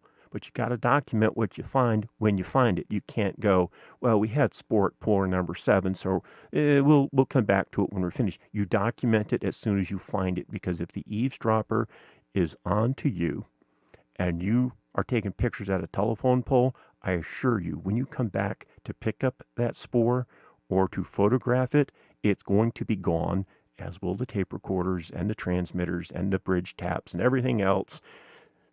So, key thing with TSCM, when you find it, you photograph it. Where it sits, don't touch it. Move to the next place, continue, repeat. Then, when you come back, if things are missing, that just made things much more interesting. But we need to know what service cables are present. We need to know the distance from the pole to the demarcation point, which is the place in the house that the service cables go to.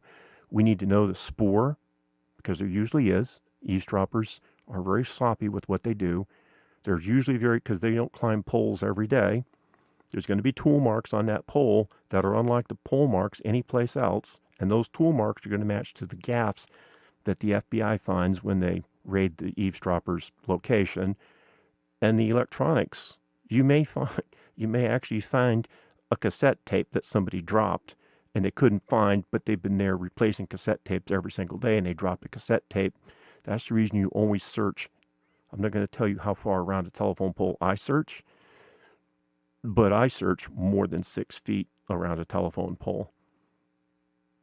And if you're an eavesdropper, you should be very concerned that I'm on to you. When you're doing a pole inventory, something that will help you a great deal, which most TSCM people have no idea what this is, you need a pole inventory. Now, civil engineers who work for the city and the town have 100-to-1 civil engineering maps. These are what you need. Now, you don't want to just go there and go, hey, I'm in town, I'm doing a bug sweep. Will you please give me the civil engineering maps for power line and telephone line number 757? That's not what you do. You go there and you buy an entire set for that city or town. Now, you have to do that because you don't want to tip off the city engineer where you have a project. Think about that for a minute. You go to the city engineer, you go, I need for this address, this address, this address, I need the civil engineering maps for these addresses. No, you definitely don't want to do that. That's like, oh boy. Now, the best way to get these is for the engineer to just give you the whole city on a thumb drive. And most, you bring a thumb drive. That way they can just drag and drop all the maps. But this means you must be fluent in professional GIS applications like ARC, XMAP, and others. There are many professional GIS application programs where you'll be able to read and assemble the maps to whatever you want, but always get them for if it's a really big city and there's like tens of thousands of pages of maps, then just get like a quadrant. So just get like 30 miles in diameter around your target. But whatever you do, do not in any way suggest don't even suggest the street that you're going to be working on, because you will screw up the security of the sweep. Now, what we want is the civil engineering maps. We also want the topographic maps. We also want the property ownership maps. Now, in our professional GIS applications program, I'm not going to say which one I use, but it's quite elaborate. I take all of these and I create layers. So I take all of my civil engineering maps, I stitch them together to give me one giant map for that city or town. Then I put my topo maps behind it because those are going to have color coding on them. And then behind that, I put the property ownership maps. Now, the property ownership maps usually will give me the orientation of a building on a piece of property. Now, I have software which will then compute the distance from the corner of the house to the telephone pole, and it will tell me it's 137.1 feet. Now, I'm not going onto anybody's property to find this out. That's computed from the civil engineering maps. It gives me the distance from the corner of the house. Now, keep in mind, we're scanning the overhead wires so we know which wire goes to which house. So this is all brought together into a three-dimensional walk-through map. So I can actually walk through the map with a pair of VR goggles, and it will tell me it's 285 feet from this boot to over here, and that's number 17, whatever the name of the road is. So fill in the blank of your favorite road. Then there is number 19, number 96. So this maps all the wire projections from the cable and a telephone pole to a specific house. Now, when we do time domain reflectometry and frequency domain reflectometry studies, it's vitally important that we have these distances. So you can't fire a TDR off until you have these distances, because you're a fool if you do. You have to plan, and you use maps to plan. So first step, learn how to use professional GIS applications. Then learn how to procure 100-to-1 civil engineering maps. Learn how to read the maps. Get yourself some plugins that will automatically flag telephone poles and compute distances from boots, and then bring everything together. The federal government of the United States actually struggles to be able to do this. I am so not kidding. And if you're a U.S. citizen, you should be appalled. They struggle. I mean, they utterly struggle. Now, they very much want to find out what private sector is using, but it's not for sale. So, all of your telephone cables ultimately end up at a central office. So what we're looking at is a whole bunch of cables, fiber optic cables, copper cables, coaxial cables, all coming into a nice air-conditioned, windowless, surrounded by barbed wire. So we got to find out where the cables terminate. If it goes to a splice point, well, okay, great. But where does it end? Because if you're firing a TDR pulse into a cable that's 3 or 4 miles long, and the splice point's 3 or 4 miles away, where does the cable go from there? So you need to find out, because when you're at a client's location, you have to do measurements towards the central office, because that's where the signal's going to, that's where the battery is. You need to find out what else is on the wire, but if you don't know where the central office is, you don't even go out to do the bug sweep, dude. So find out where the central office is. Trace the cables to the central office. Get your civil engineering maps out. Don't rely on Google Maps. Rely on your own research. Learn to do the research, but you must find out where all of these cables terminate. So this is typical outside of a central office, down in the deep south, deep south. Over on the far right-hand side, you can see the generator that they have. This is kind of a backward part of the country, but that's okay. They have one generator. Most central offices have the generators inside the building, and they're typically aircraft turbine engines. Of course, this is a one-story central office with nobody around and only minuscule amounts of surveillance cameras, but okay. That generator, somebody has to go out and start it, because they have battery backup systems inside, and the generator, when they lose power, is there. Somebody goes out, they start it. It's already plugged in, and that charges the batteries, because if you didn't know it, everything at the central office runs off big batteries. It used to be that they built 1 and 1.2 volt batteries, which were like 70-gallon, quite literally, glass containers. So you could actually see the battery elements charging and discharging. You could see the sediments in the bottom of the astronomically dangerous, and of course it was all black magic. So anybody who worked in that particular, in the battery room, they were taking their life in their hands anytime they went in that room.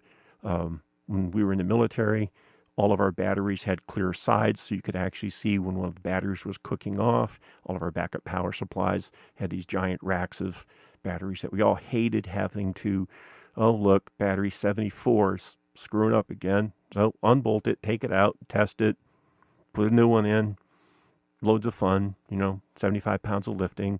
But the ones that they had at the AT&T facilities, it was the same battery, and they were all 1.2 volts. So to get 48 volts, you had to have a lot of batteries. So they'd have a lot of batteries connected in series, and normally those were recharged from the power lines. But when we lost power, generators inside would start up, and the ones that we had in our area, we were a little more forward thinking. We put the generators inside the building, so there was a huge generator room in the building with these aircraft engines that turned the generators. And anytime they came online, they would bring all 5 generators up. Maybe it was 6 generators up. And everybody in the room would have to wear earmuffs, because it sounded like a bunch of 747s taking off in a, concrete room. and they would suck air in from the outside, and the blast doors would open, and they would blow the exhaust from the engines outside, sometimes through snorkels. And they would bring up 5 or 6 engines, and they'd bring them all up. Once they got all up to heat, they would idle down 2 or 3 of them. So we would always have 3 or 4 aircraft engines online cranking power, which then charged the batteries. We used that much power. At any given time, if the power went out into the central office, there might be 40 megawatts being generated from these huge aircraft engines. Now, we don't do it that way. We do it through diesel-fired engines that the electronics is much more miniaturized. We're not using vacuum tubes and Stroger relays anymore, which are the funeral home relays, if you're familiar with the whole history of the Stroger relay. So we don't need to use those anymore. We have microelectronics. We have microelectronics on top of microelectronics. All the fiber optic systems have backup battery systems in them. So we can use a much smaller generator. But one side of this is the larger building is where they bring the wiring blocks out and then explode all the wiring out into terminals. And then the smaller one is for data processing, and that's where they have the toilets and so on. But this is your central office. You need to know what it looks like. You need to know how to spot them while driving down the street. You need to know the distance between the fiber optic, the central office. This is the spinal tap and the nexus point of all the wiring. All the wiring ends up either here or at the cable company. Know where they are in your area. If you don't know where they are in your area, let me rephrase that. If you go out to do a bug sweep, if you don't know where the central office is, and you can't put a map in it, and you can't find it, just give your customer the money back, apologize profusely to them, and have them bring Granite Island Group in, because we're going to locate where that central office is, even if it's like Pearl Street, which nobody can miss, actually, if you're in Manhattan. If you don't know about it, Pearl Street has NSA assigned parking places at the building. They have CIA assigned parking places at the building. They have the FBI and Department of Justice parking places at the building. And if you know where they're supposed to park, you can sit there all day and watch CIA officers and NSA officers coming and going and tapping and moving and eating lunch together and drinking the same Starbucks. And, well, there we go. We might have some actual video later. Not right now, though. So I'm going to be a little bit more boring. This is called a demarcation box, or NID. It looks very harmless. We see these on the sides of buildings all over the country. This is an FCC mandated connection point between the telephone company and the customer. So in this particular case, there is a cable that enters the concrete at the bottom of the box between the 2 little nubs, the inlets. So there's a cable that comes down from the telephone pole from the top right of the photograph, goes down, makes a U-turn, and comes up into the left part of the box. Now, using a CAN tool, we can open one side of the box and look to see how everything is connected. Where things are connected is there are 4 pieces of wire in a cable that come down through the middle of the box and then down between those 2 terminal areas to penetrate the cinder block. Then what you see, what looks like a cable that runs from the mid photograph to the left, is actually a grounding cable. That's not the power line. So every time you install one of these boxes, you have to connect it to a hard ground. Otherwise, a lightning strike on the telephone line could blow the house up and cause the house to burn down. So inside of these are what are called carbon blocks or arc blocks that protect your house if lightning gets into your telephone line, because lightning makes houses burn down. Even though the lightning strike was 5 miles away, it got conducted into your house through the phone line, blew into your house, and made your phone explode in your kitchen, catching everything in your kitchen on fire. This has happened literally worldwide millions of times.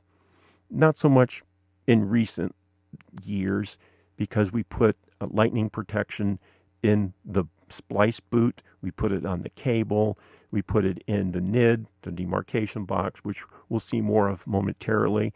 But you'll notice a little bit ago I was talking about how we found the wires twisted together and the lightning blocks were missing. Those are carbon blocks that are there to absorb the energy of a lightning bolt so that that lightning bolt does not come into your house, which it will. Well, the fact that the lightning protectors were missing, dead giveaway somebody was playing games. Technically, it was an issue of incompetence. So, but you also will notice there's no lock on this. There's a can nut. You notice there's a hex nut that has a sort of a plastic shield around it. That's so you can insert your can tool, crank the can tool a couple times, and both sides of the box open. So the telephone side opens and the non-telephone side opens. Without using a can tool, you can just flick the box open with your finger, and you can see the customer side of the connection. Now, we're going to get to this in just a moment, but this is what is present on most people's homes. This box is not your friend. It looks harmless, but it's not, and we're going to find out why next. This is what is inside of that box. Now, what we have here is the telephone line is the black wire that you see entering the picture on the lower right-hand side. It comes up from the lower right. It makes a 90-degree angle. It comes across the picture underneath the orange can wrench, and then it comes up through the base of the box on the left side, and then the wires come out of it to connect to the left and the right post.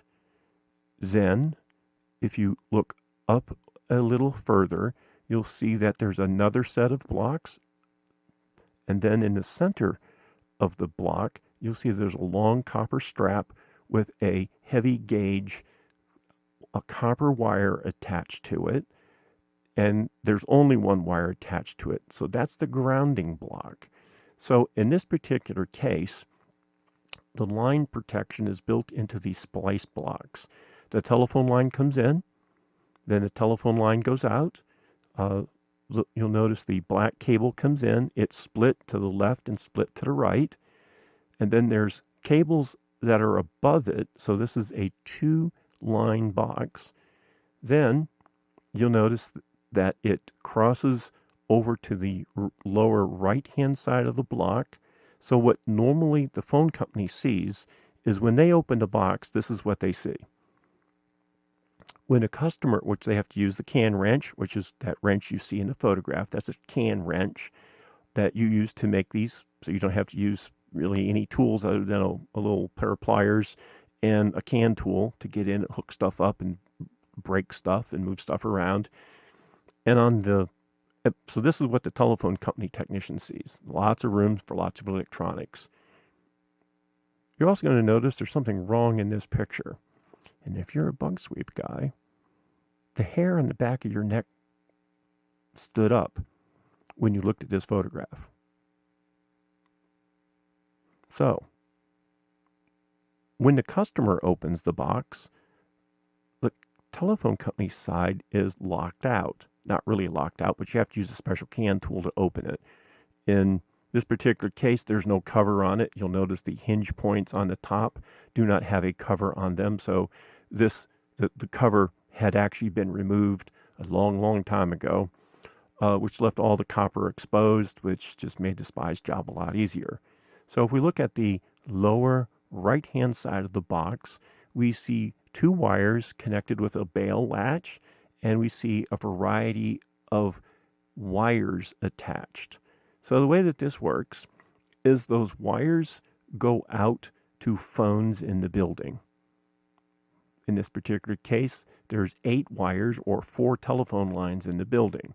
Now, those little bail latch connectors have a modular connector on the end, and those modular connectors go to the splice blocks.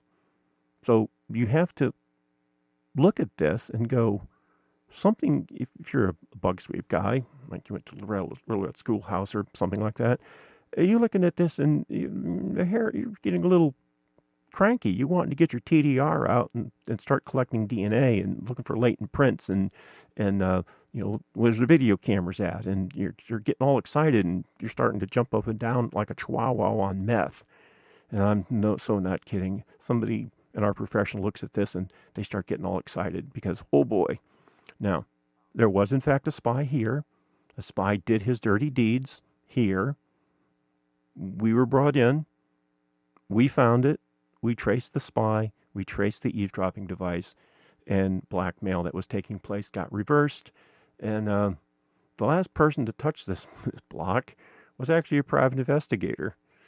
And she installed the extra wiring, didn't quite know what she was doing, and she ended up screwing up the telephone line. And after several hours of mucking around with it, she just hooked up a tape recorder, and that's what the nasty wiring looks like.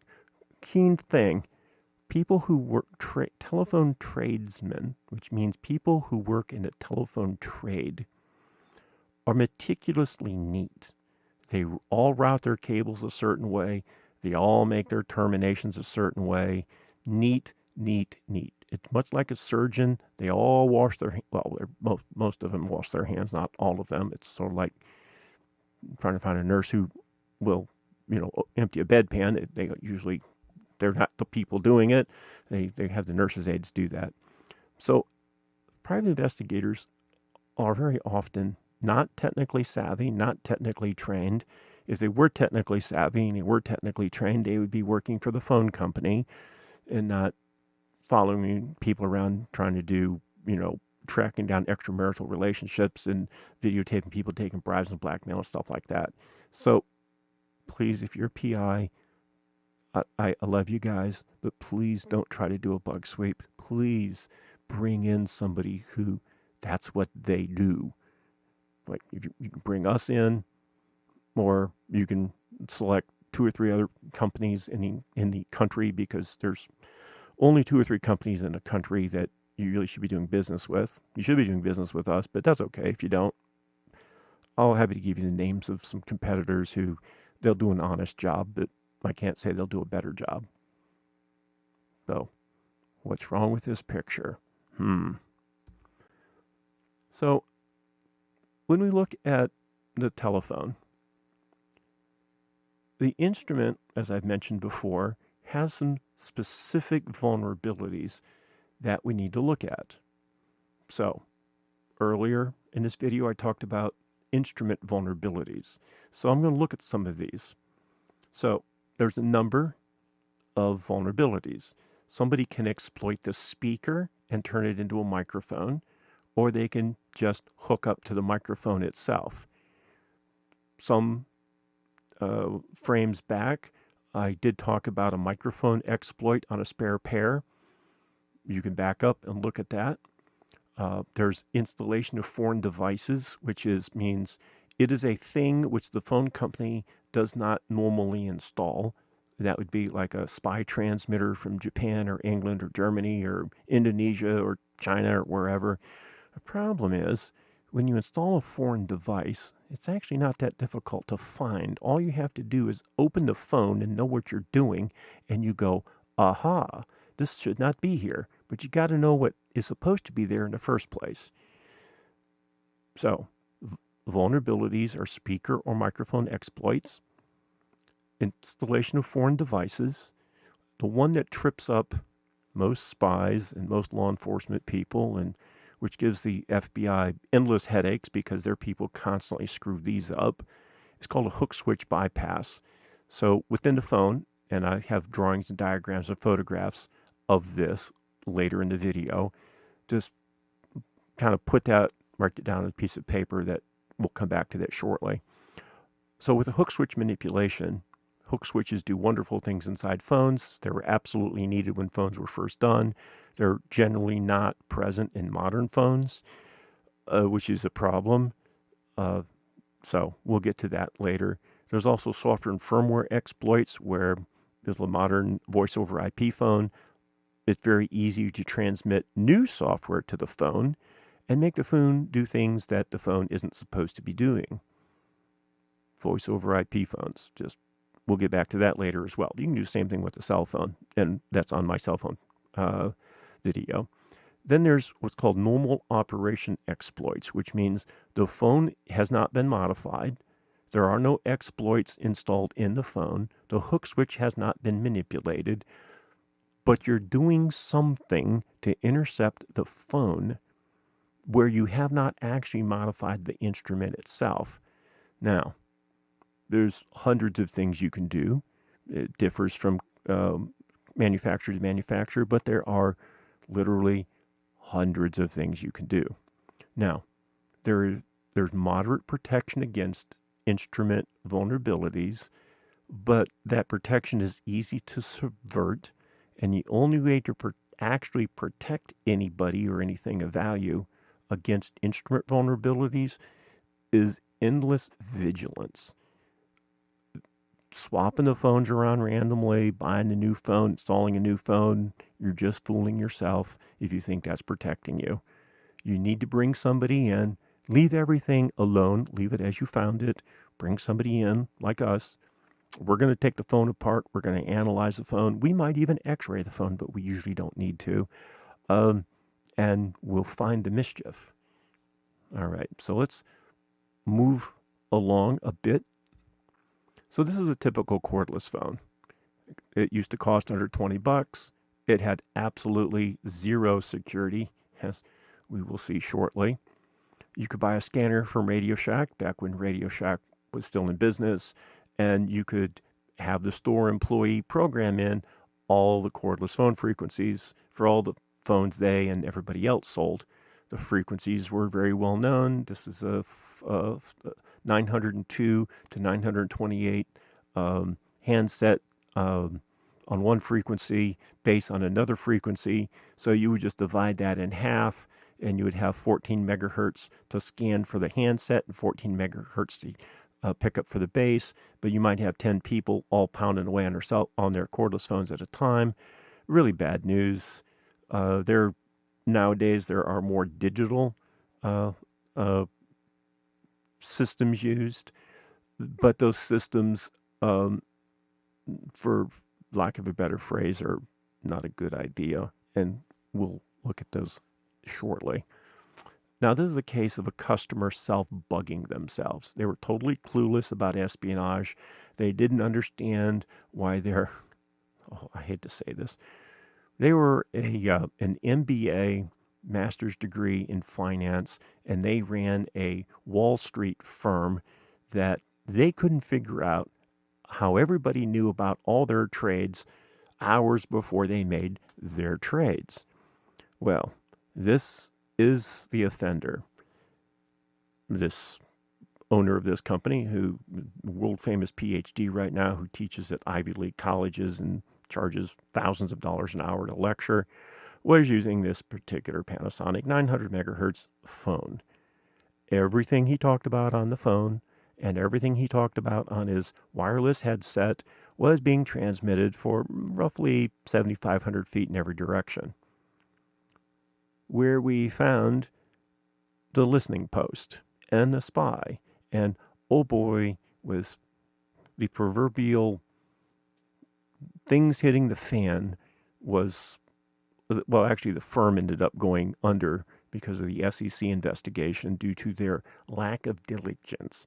If you're in finance and you're doing trading, you're doing arbitrage, or you're running a bank and you're doing it from a cordless phone, it's just a matter of time until you get robbed. Sorry about that. That's the way it is. This is another cordless phone. This was in a defense contractor. So it was a 900 megahertz analog phone, zero security, zero encryption, zero spread spectrum, zero digital modulation. This was extension 174 in a corporate boardroom. Their technical department installed this, but they were not aware it was transmitting over the airwaves all the time.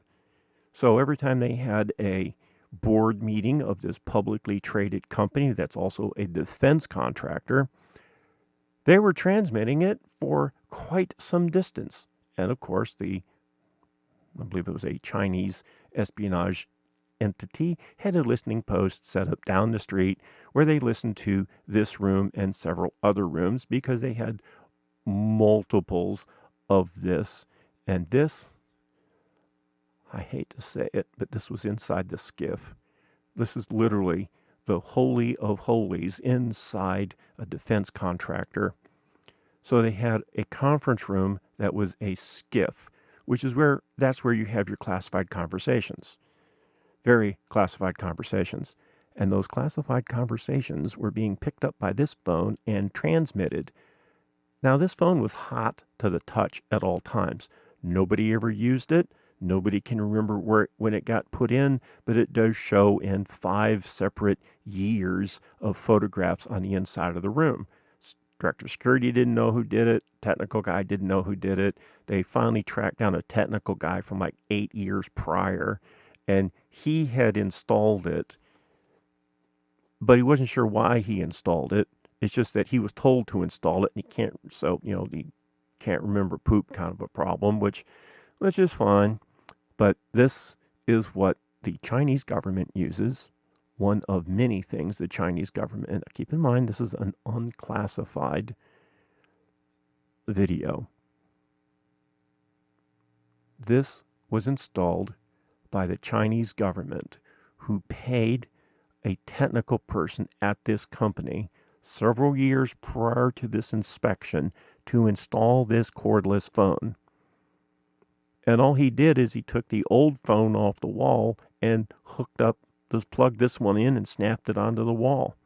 He was given the phone, but the phone was not found to be modified internally in any way other than the operating software of the phone was not the normal operating software of the phone.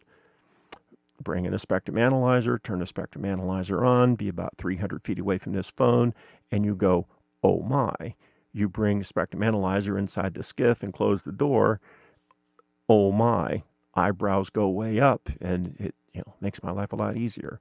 But this was not the only bug found at that defense contractor's facility. It was only one of many. And this is, well, okay. People lost jobs over this little thing, and yeah. All right. So this is a phone. This is the inside of a modern digital phone. This particular phone is made by Mitel. This particular phone has some naughty things that have been done to it. Now, if you look at this phone very carefully with the naked eye, you go, well, I don't see anything that looks like a bug. Or you might get all excited and think that thing on the lower left-hand side is a bug. No, that's actually the microphone housing, and it's a tuned plastic, or actually a tuned rubber mounting for the microphone. So that's not the bug. Now, some people might get all excited and look at the upper right-hand side or the right-hand side. That's not the bug. That's the speaker. Or you might get excited and look at the top of this printed circuit board and go, ooh, all the way at the top, I can see a bug. No, that's a plastic mounting clip. My point is, don't look in these phones looking for bugs if you don't know what you're looking for. The only thing abnormal in this phone printed circuit board is there's a capacitor that's been added over by the modular jack. It traces on the back of this printed circuit board. There is a small wire installed that passes audio all the time from the microphone to the spare pair. The microphone itself is tapped, and when the phone is hung up, you can hear room audio on the other end of the wire. Every other phone in this company didn't do that, but this one did. This was in the president's office, where they suspected a spy had been doing his business. Well, indeed they had. DNA was collected, fingerprints were collected. The spy's fingerprints weren't found, but the spy's DNA certainly was found. And as we know, or maybe you're just finding out about this, the FBI collects DNA from everybody who comes through customs and immigrations. Doesn't matter who they are, they collect from their luggage, from their dirty underwear, from their shoes, from their passport, so they can map out everybody who comes into the United States for if they're tourists or spies or non-official cover, official cover, diplomats, not diplomats. The CIA has a huge collection operation. The FBI has a huge collection operation. Some other government entities who shall not be named, they have DNA operations. And once DNA is found where it should not be, then they exclude the people who should be, DNA should be there. For example, if I open this phone, my DNA should be all over inside of this phone. No matter what I do, even if I dress in a bunny suit, just breathing on this board is going to put my DNA on it.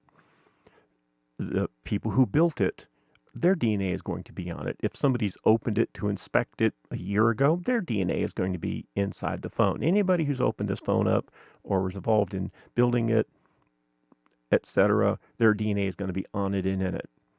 If you're a spy in the United States, the FBI has your DNA. If you're a spy thinking about coming to the United States, the CIA has your DNA. If you're planning to make a trip to the United States and you work in the defense industry of a foreign country, the Department of State has your DNA. And when you get to the United States, the FBI and the CIA is going to open your luggage and they're going to take DNA samples from all of your clothing, especially your shoes. They certainly love shoes and they certainly love underwear. I'm not saying they have a shoe and underwear fetish. I'm saying that's where they like to get their DNA from. They're going to turn all your clothes inside out, the stuff in your luggage, and they're going to thoroughly collect DNA from it because the FBI doesn't trust foreigners. Just let you know that. If you're in the United States and you weren't born here and you don't have a U.S. passport, the FBI has thousands and thousands of people who are collecting your DNA, who are collecting your fingerprints, who are following you everywhere you go. You might think that you're not under surveillance. Okay, we'll go with that. All right. So this is a quick x-ray of what an x-rayed phone looks like. Not a big deal. This does have some bugs in it. It takes a little bit of work to find the bug, but x-ray is kind of a unwise thing to be based everything on. You want to base it on a physical examination. And so here we go. This is a Polycom audio telephone conferencing system with multiple microphones. These are or were or still continue to be exceptionally popular with corporate boardrooms. And this is actually on a corporate boardroom table of a defense contractor. It's amazing how many problems we find at defense contractors, especially when foreign governments are desperately trying to blackmail everybody in the company so they can take the company over, move it to China, and then strip out all the intellectual property and fire all the U.S. employees after they've sucked everything out of their mind. And that's what ended up happening with this company, which is deeply tragic because thousands of people lost their jobs. So this is a Polycom conferencing in a corporate boardroom for a corporation that no longer exists. And I should mention that all of the photographs that I'm using, I personally took all of the photographs. I am using the photographs in this presentation with the permission of the responsible executive officer of each of these locations or of the property owner, because I don't tell tales out of school and I don't disclose client secrets. So these were all, permission was given for me to include these in this presentation, and they know it's going on YouTube. So with the Polycom that we just looked at, you will notice I have opened it up, taken some screws out, partially done some dismantling. You will notice if you are in the business, you will notice that there's a capacitor that's been installed, a surface mount capacitor, which means you have to be very delicate. You have to use tweezers to move these little bitty things around because they're like 1/10 of an inch long, and you have to be able to know how to read the reading. So there is a surface mount diode has been removed from this circuit board, and a capacitor has been added in its place. And the capacitor was installed with the markings down, so it looks like the diode was never touched. For some reason, in the intermediate distribution frame, the room audio could be clearly heard when the conference system was on the hook.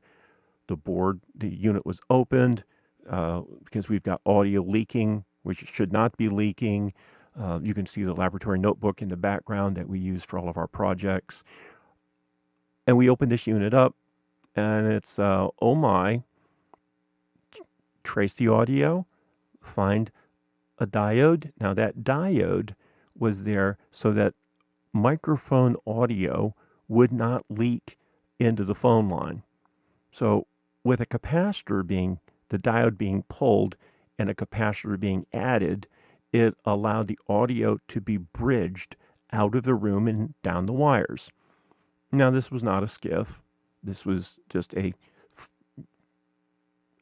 aerospace company, defense contractor, publicly traded company that the Chinese drove the value virtually down to nothing and then bought the company for virtually nothing. And it was a huge intelligence operation. But unfortunately, we were brought in about 2 years too late, and all we could do was help bury the company and help the executives who got burned, and it was really ugly. But this was a hostily induced thing. They took out one thing, they put something else in, so this was a hostile modification to an otherwise extraordinarily nice conference system. And these were quite, well, we call it the shiznits of voice conferencing systems. They're not that popular anymore, but this was an example of a diode being taken out, a surface mount capacitor being added, the adding of that capacitor bridged the audio from the microphone into the telephone line, and it was hostilely induced, meaning somebody modified it to turn it into a bugging device. So, as we talked about with our vulnerabilities, there's local distribution vulnerabilities. Now, the first vulnerability are what's called the station cables. This is the cable that goes from the wall to your telephone. This is not the wire in the wall. This is not the wall plate itself. This is the cable that goes from the wall to your phone, or from the wall to your computer, or from your wall to your speakerphone or camera or whatever. This is not the wall plate. So vulnerability number one is the cable that goes between the wall and the device. Those cables, the cable itself can be bugged. It can be plugged on the part that goes into the wall. It can be plugged into the part that goes into the device. So nobody bugs the device. Nobody's tapping the lines. This is the station cable itself is bugged. This is a very popular tactic used by the British. Now, the British might not want me talking about it, but in the United States, this is not classified information. But the British don't really, I think the Canadians are popular. They love to do this too, but okay. Now, the second point that's vulnerable is the wall plate. That's the thing mounted to the wall that your station cable plugs into. We saw some photographs of these earlier.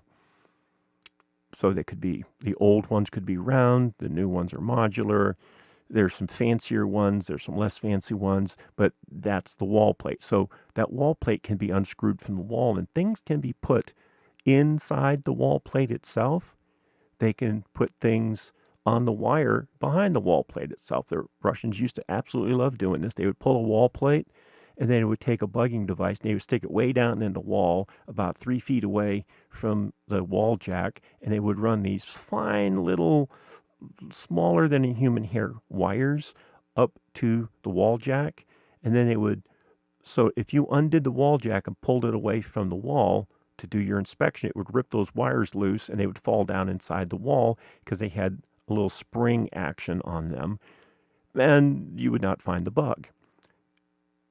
And then they would come in and they would rebug it after, and all the bugs would go dead because people would go, ooh, there's nothing in here.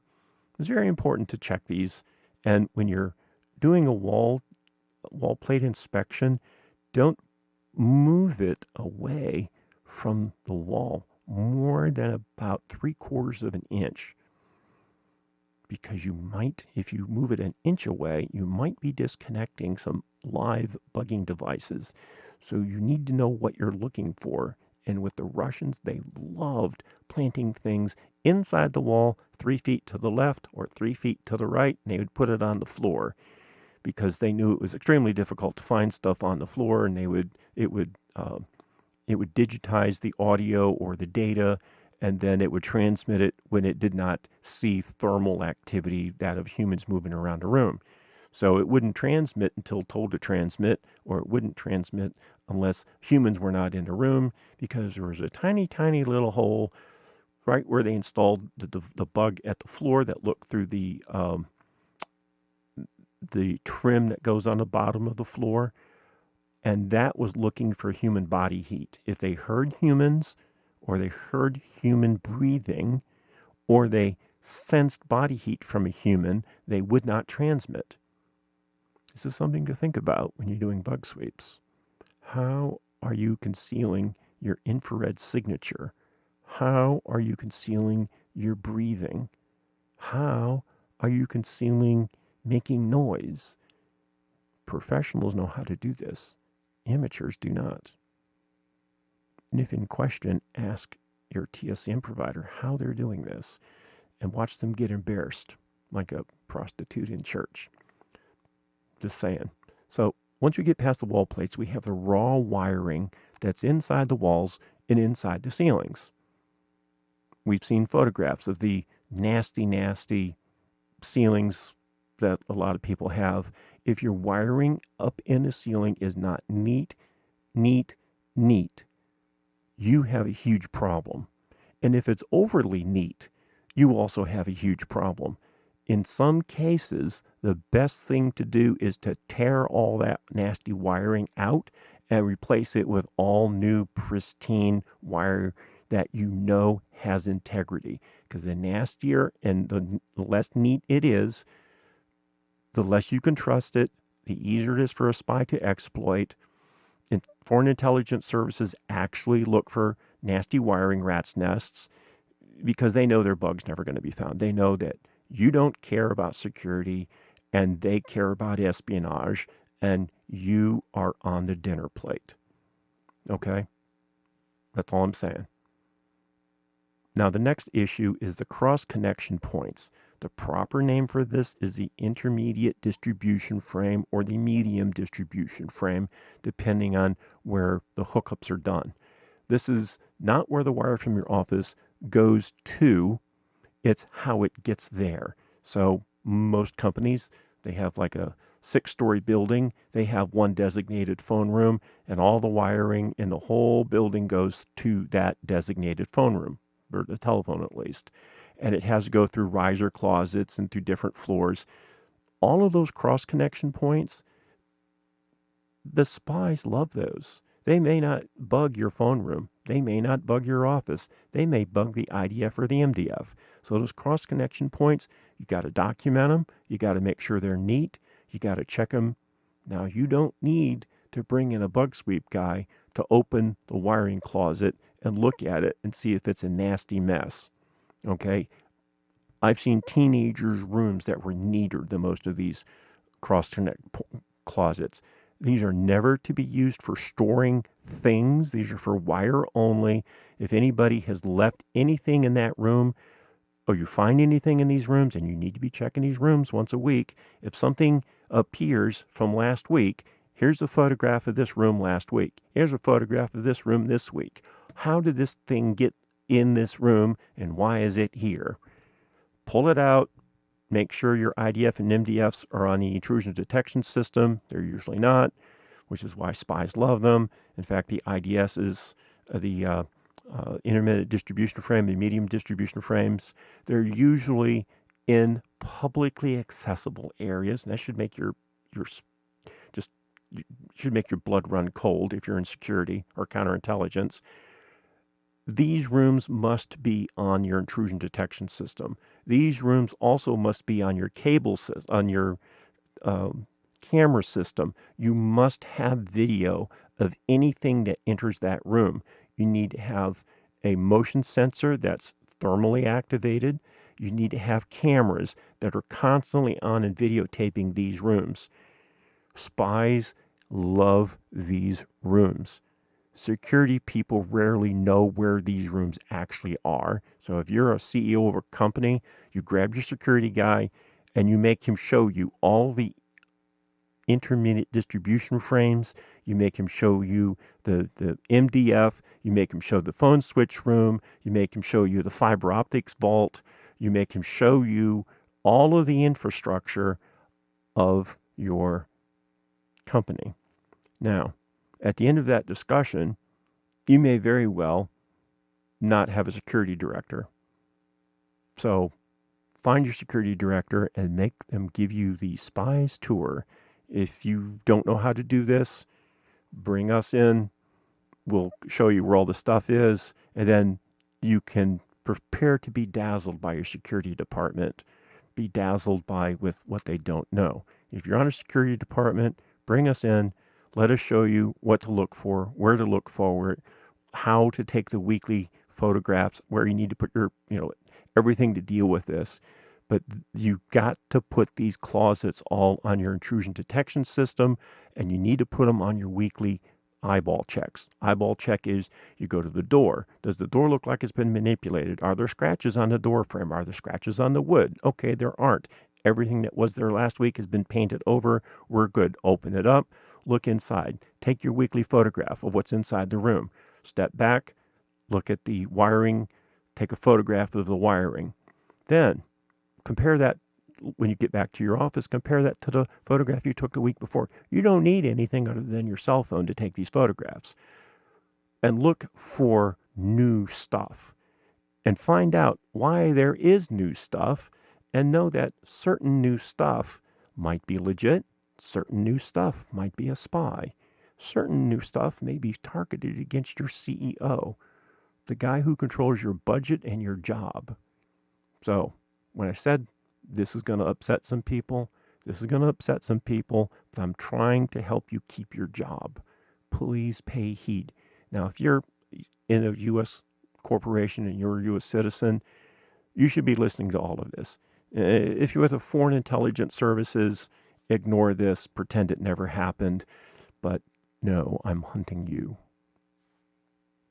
I am very much hunting you, and I know your ways, as you can clearly see by this video. This is an intermediate distribution frame rat's nest. This is a very bad situation. There is no intrusion detection system on these doors coming into here, and we have an astronomical rat's nest. If you're with the security department of this company, you're looking at this and you're considering updating your resume because you know your days are numbered. The only way to undo this rat's nest is to have every single one of 1,200 wires tested, because that's what's here. There's 1,200 paths for mischief, and there's even worse on the opposite wall. So please keep your rooms neat. Make sure your wiring's neat. Anytime you have telephone guys in or cable guys or data guys in, make sure all their new stuff is nice and neat and tight, because I can look at this and right off the bat, I'm going, oh my heavens, this is going to take days, potentially weeks to sort out. And it might take 6 people 2 weeks to sort out the rat's nest. But you got to sort the rat's nest out, because there was some mischief found in these wiring blocks. Hostily induced mischief by people who were spies. Just let that sink in. So your next vulnerability is to your local switch. The specific areas are kind of gray area, but there's the cross connection points in the IDF and the MDFs, which we just looked at in the prior photograph. Then there's the input-output ports to the switch. So all that wire has to go someplace. That someplace is called the switch. There's input connector, there's output connectors. And if somebody doesn't bug the CEO's phone in the CEO's office, they might bug it up in the ceiling over the CEO's secretary's office, or they may bug it down the hallway when it goes over the ventilation ducts and the air conditioning ducts, or they might bug it when it makes a left turn and goes into the intermittent distribution frame or the MDF. And then they might bug it when it goes across the hallway down to the riser, or they might bug it when it gets downstairs to the phone switch, and they might bug it at the switch, they might bug it at the port. They might bug it on the inside of the port or the outside of the port. And that's just the wire itself.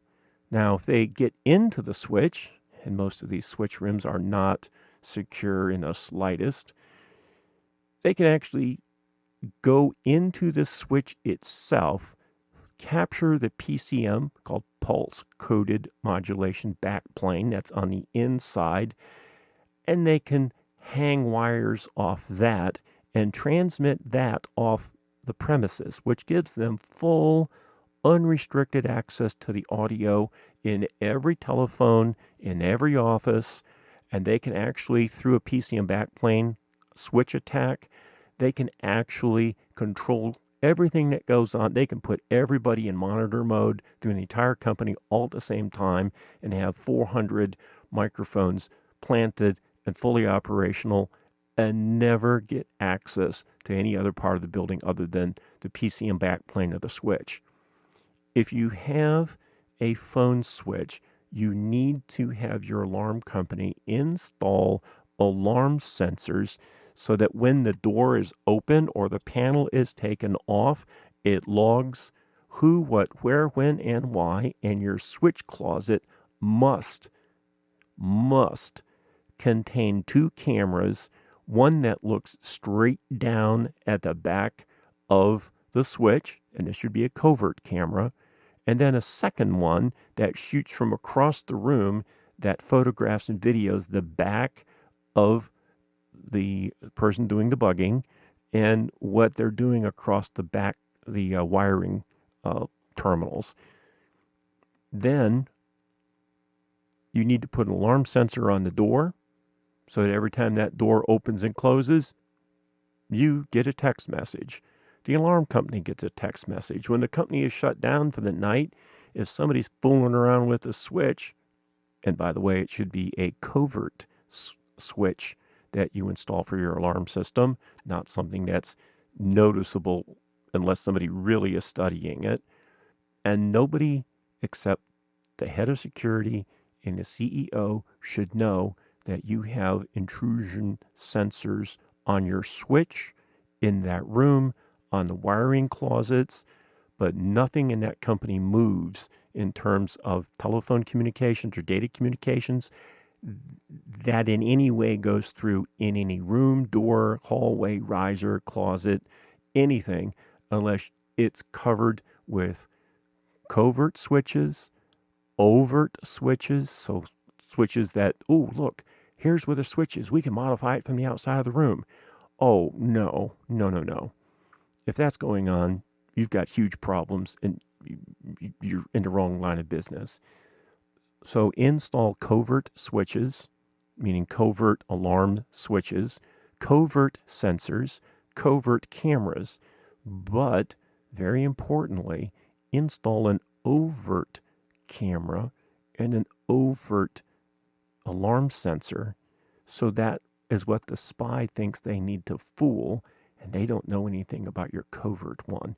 And if you're the president of a large corporation, sit your security director down, Tell them that you're not upset with them, but you have a project for them that has to be kept secret. And tell them that you want camera coverage and switch coverage of not just the phone room itself, but of the phone hardware itself. And don't ask them if you have it already. Tell them you want it. And if you don't have it, tell them it's to be installed within the next 30 days, and that's that. And ask them to pay for it out of their slush fund so that accounting does not get an invoice that can track down as to what they were doing and where they were doing it. Okay? So, but don't be angry with your security director if they don't know how to do this, because most don't. In fact, the embarrassing thing is the CIA even has trouble with this. So I'm not going to tell tales out of school, but they have a problem. Homeland Security has a bigger problem. TSA has a problem. Secret Service has a problem. They've always had problems, but okay. So this room in the local switch may or may not be protected. If you're the CEO, president, chief executive officer, chairman of the board, the head cheese of a company, in whatever name or format it might take, assume that these rooms are not protected. But when you ask about these things, you tell your security director that you want these things covered in the way that I just outlined. Don't be mean to them. Assume that they just don't know. Don't think any less of them if they don't know, and don't think any more or less of them if they do know. Be impressed if they do know, and be impressed if they can take you for a little walk outside the building and explain to you, because this is not the sort of thing you really want to be discussing in your own office. Assume your office is bugged until proven otherwise. Assume your phone system is bugged until you can prove otherwise. And the best thing for you guys to do is to take your cell phones, hand them to your secretary, and go for a walk and go get some coffee. That's the best thing to do. And then for your security director to not get on email and start emailing for bids and quotes. Have them just bring their guys in, explain what's going on, tell them that this is to be kept extremely private. It's not to be documented, meaning don't be sending an invoice to accounting, and don't be covering purchase orders, because this is just not cool. This is cash in hand sort of work that you have your alarm company do. In fact, your alarm company may not be the company to hire. You might want to hire one company to install the switches and the alarm sensors and the cameras, and then bring those wires to where your IDS system is, and then tell your alarm company to hook them up. And that this is a switch. They don't need to know where the switch is. They don't need to know what's on the other side of the switch. Just hook it up and label it as Executive 4 or whatever. Same thing with your camera. You don't need to have the camera company come in and install your cameras. You can have somebody covertly come in and install the cameras and the alarm sensors. And then they run the wires back to the respective systems. And then you tell your alarm company, listen, we had some sensors installed. Please hook these up. These are open switch, closed switch, whatever. And these are video. And they'll go, oh, this looks like an electrical closet. And that's where you go, and don't talk about it. Okay? Simple. So the demarcation network interface is also a problem. This is the gray box that I showed you, some photographs of the inside of, the outside of. These are ripe for exploitation. As you could see, these are very poorly protected. It's extraordinarily rare to ever find alarm sensors on these demarcation boxes. These are generally accessible from outside the building. They generally are not ever covered by security cameras. These are very target specific. So you have spies who target your trash cans. You have spies that target the outside of your windows. You have spies that target your demarcation interfaces. These are significant choke points. They need to have camera coverage. They need to have camera coverage. They need to have alarm sensor coverage. If you don't have sensors on your demarcation boxes, you're a fool. Understand? I don't know how to make it more plain. Same thing with the IDF in the switch room. You got to get sensors and cameras on those because you trust your own people. But these cameras and these switches are there to catch outside spies. And you have to start taking espionage seriously because the federal government doesn't take it seriously. Corporate doesn't take it seriously. The only people who take it seriously are the people who got burned by espionage, and then they take it seriously, but it's too late. So, if you're a U.S. citizen and you work in a company that's owned by somebody in the United States, please pay heed to this. Put sensors on these things. Put cameras on these things. If you put a camera that can be visible on one of these things, then cover it with a camera that is not visible that covers these things, because you'll find people tamper with the overt camera. The overt camera you can see, the covert camera you cannot see. And we shall go on. Now, the local transmission network are primary vulnerabilities. These are not all the vulnerabilities, but this is but a few. So there's the post-demarcation and the network interface, which I've shown you some photographs of and I've explained earlier in this video. This is before the switch at the central office. All what the central office has is just a switch, just like you have in your phone room. It's just, instead of it being a couple of yards of square footage, it is several thousand square foot of footage with 15 to 17 high-foot ceilings. So they stack the equipment literally from the basement all the way up to what used to be the 5th floor. But they don't really build 5th floor COs much anymore, except for the cable companies. It's very easy to isolate a single subscriber. So if you have a business, all somebody has to do is go to the back of your business and go, aha, here's the box for their business. Flip the box open, here's 6 cables. All right, just put a 6-channel bug in there, and now go sit 1,800 feet away and eavesdrop all day. Total time on target is 30 seconds. They're not protected. They're wide open. There's no excuse for that.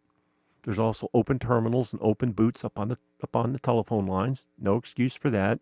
Anytime you see an open boot, and in corporate security, you're going to walk the telephone line, your telephone closets, your wiring closets. And when you find a boot that's been opened up on the telephone line, you photograph the poll number, you photograph the boot, and you get on the phone to the telephone company. And depending on what kind of a company you are, you get on the phone to the FBI and you tell them that you have a counterintelligence investigation that needs to be open, and you need to talk to the duty agent in counterintelligence. You tell them that here's 104 photographs where it hasn't been disturbed. We've got fresh gaff marks on the telephone pole. The boot's been left open because the phone technicians never leave them open, but spies often don't know how to close them, so they leave them open, or they put cable ties on them to hold them closed because they're sloppy. Or you find spore. Okay, well, if you're a defense contractor or a big biotech company or something like that, and spore is suddenly found on cables that service your company, or you find spore in the IDF or MDF, cable droppings, you should probably get the FBI involved relatively quickly. And it should be done at the CEO board of directors level. And you found it, you reported it, they brought in the FBI, it's still your parade. You're not going to lose any glory over it. It might not be anything, but woe be unto you if it is something and you didn't report it. So report everything of any hint of mischief to your CEO, and when it's appropriate to your board of directors, because the chairman of the board is the most powerful person in a publicly traded company, not the president and CEO. A lot of people don't know that. The CEO does not own the ship. He's just the captain. Somebody else owns the ship, and the chairman of the board owns the ship, despite what the president CEO knows. And if you're president CEO, you know this to be true. And we're going to talk about president CEOs and boards of directors and how they get involved in national level espionage, but we're going to do that later. So digest this video first. So when we get to the central office, which as you've seen is a large building with no windows, might have an inside generators, might have an outside small generator. Now, since 9/11, the U.S. government has strongly endorsed cable companies and phone companies from removing their logos from the central offices, which doesn't make our job any easier or any harder because we know where the central offices are because we know how to trace cable. So they used to be these huge behemoth buildings. I mean, even for a small city, they would have this behemoth 5-story building with 45 manholes, and they'd have generators outside to back up the generators inside if they didn't work, and they'd have hundreds of people would roll into the building each morning, and then 8 hours later hundreds of people would roll out, and then 15 minutes before one crew rolled out 100 more people would roll in. They would have parking lots for hundreds of cars. Now, that was back in the days of Stroger switches and interfacing. When you would make a phone call, you had to talk to an operator. You could call 1,000 people in your local community, but if you wanted to call one city over, the call had to be patched through. And you had these long operator desks, telephone operator desks, which were awesome jobs, but they would only hire women to do them, and the women had to be of a certain height. They couldn't be pregnant. They couldn't be beyond a certain age. They had to. It was quite the. It was quite unfortunate. And when modern switching came into being, all those people lost their jobs essentially overnight. So these used to be huge buildings with hundreds of people inside, giant logos on the outside. The logos since 9/11 have been removed because small-scale switching allowed them to not need humans and not use expensive relays that took forever to make the call. But we'll talk about Stroger relays in a different presentation. That's not something we need to cover now. But these central offices are a high-value, overt choke point for all communications because under federal law, these overt choke points are required under CALEA and other laws to give the federal government unrestricted access to the operation of the central office. So, without the consent, knowledge, or help of the phone company, the government can bug your phone. And they can do it, in most cases, without a warrant. In fact, very few minuscule amounts of bugging by the federal or state government that takes place at the choke point is done with a search warrant because they simply don't need them. They legally need them, but a lot of times they do the bugging first and then they go get the warrant and they backdate the warrant. That's unfortunately very commonplace in the United States. These are usually very well protected, very alarmed, meaning they have alarm sensors, but there's no humans in the building unless somebody broke something or somebody blew out some lightning protectors or there's a blizzard coming into town, so they want somebody to be there to manually start the generators. But the switching at the central office it's a huge choke point. It's extremely accessible. And when I say .gov targeting, that is fill in the name of any government on earth, not just the U.S. government. It could be the government of Myanmar doing it. The government of India can bug your phone central office. So there's huge holes in how CALEA is administered. It was supposed to be for law enforcement agencies only, but it's not. It's for basically any government entity on earth who wants to spy on you. This allows them to do it, and there's nothing the phone company can do to stop it. Ponder that And if you're the CEO of a telecommunications company, you know exactly what I'm talking about. Now, the transmission network, this is between central offices. So if a central office, say in Boston, wants to relay a call to, say, Manhattan, to the Pearl Street switching center, they're going to route it from Boston, typically on Franklin Street. No matter where your phone is, the launch point is on Franklin Street behind the combat zone. Quite literally, I can take you there and show it to you. It's the building with with a number on the side of the building, lots of manholes around it, no windows, and there's nothing that mentions who owns the building, which is pretty cool. So there's transmission network that goes between Boston to Foxborough to Rhode Island to New London, and then makes its way over to Manhattan and comes into Pearl Street.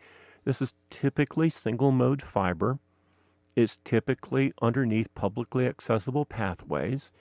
And if you know what you're doing, you know how to find it because it's usually very well marked.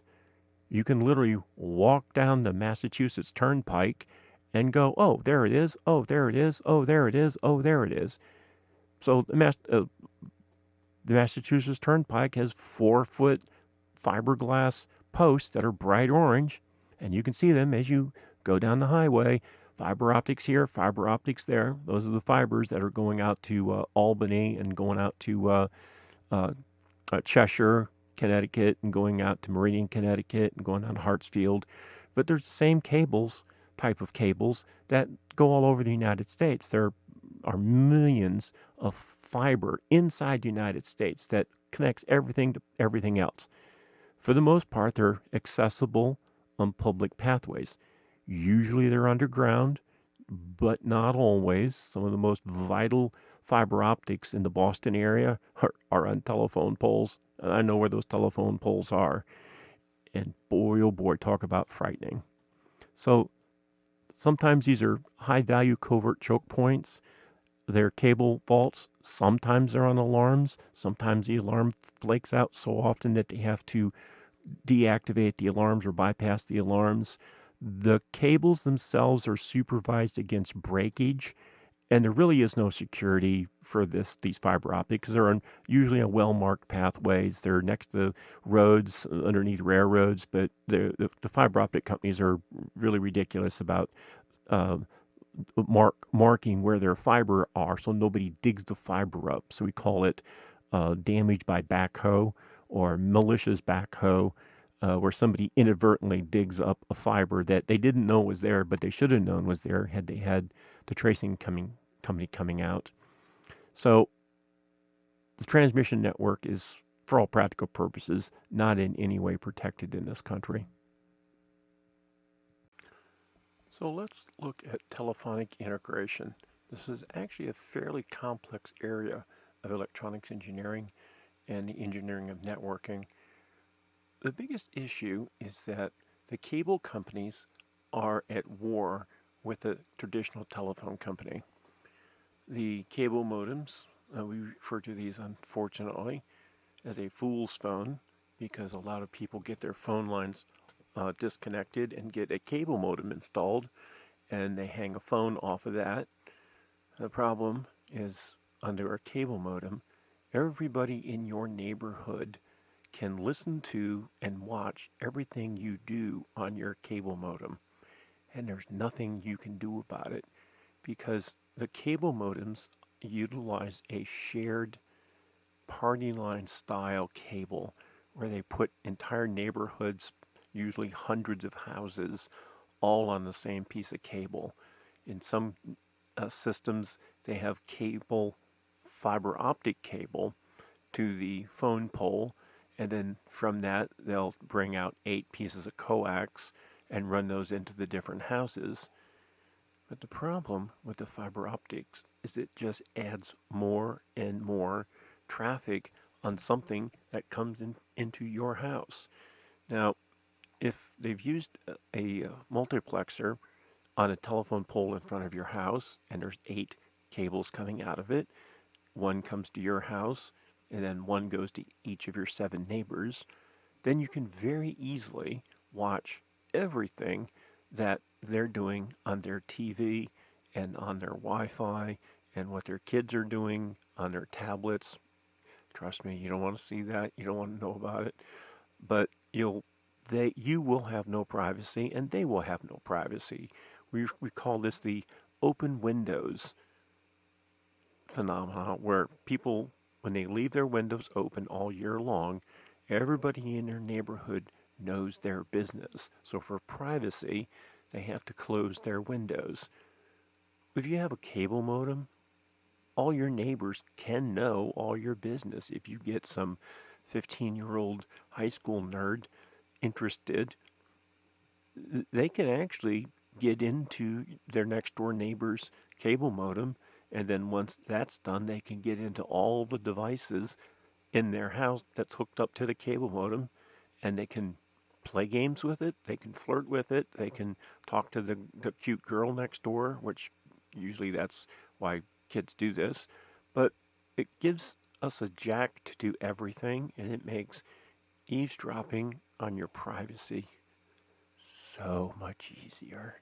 If people even remotely understood the damage that cable modems can do to their privacy as well as to their pocketbook, they would put their cable modems in a box and take them to the cable company and just exchange a few polite words, okay? Return them and tell them you don't appreciate what they're doing. With ISDN's fading out. People prefer a voice over IP or WebEx or Zoom calls. There used to be extraordinarily impressive, like Pictel made very impressive robotic systems for conferences, but they used ISDN lines, but they're now all fading out, and people are using Zoom and WebEx and other things. Fiber optic internet service is kind of an interesting service because this is where you decide you don't want just a fiber optic connection like a Fios. You don't want that. You want a direct connect fiber optic connection. So, for example, I have a client in, I believe it's Darien, Connecticut, who has an office in his home in Darien, Connecticut, with a computer room that, well, his electric bill is quite high because of his computer room at his home. He has a similar computer system in his office in Manhattan. He owns part of a skyscraper, so he has several floors of the skyscraper are data center with big generators in the basement, and he wanted a fiber optic connection from his office data center to his home data center so that vast amounts of data could be very quickly flinged from Manhattan up to Darien, Connecticut. But he also wanted the whole system completely installed underground. Since this guy is worth several $billion, that is indeed what the phone company did, is they installed 8 fibers that went from his office to his house, all of it underground. At the data center in Manhattan, everything went down into the basement, and none of it came up above ground until it ended up in Darien. And he was happy. He paid just a horrible amount of money. But when you do that and you put it underground, it makes it very difficult for people to eavesdrop on. And also when you do fiber like that, since the cost is breathtaking, you also want to put strong encryption on both ends of that fiber optic internet service or fiber optic link. More encryption than the factory provides you with, because factories like to make equipment which they claim is 256 AES compliant, or that it's this kind of compliance, or it's got that many bits, or it's what they're giving you is just word salad and gibberish. What you want is to do a fiber optic, then add encryption to it that you've carefully researched, and I have some video for U.S. citizens that talks about crypto and what to buy, how to use it, what it's all about. It's not a classified presentation, but you will find it on this channel a little bit later, so be patient. Now, EVDO was one of the first wireless broadbands which was exceptionally well received in business. Businessmen all over the country had to have EVDO cards so they could plug it into the slot of their laptop, and now their laptop had a blistering speed of 56 kilobytes, sometimes a little bit more than that. They're very expensive, but they gave birth to other wireless services such as 4G, 5G, 6G, and other services that are the mainstay of our wireless communications world. Now, this is a graphic that's not going to make a lot of CEOs and presidents and C-suite employees and even attorneys for large companies very happy.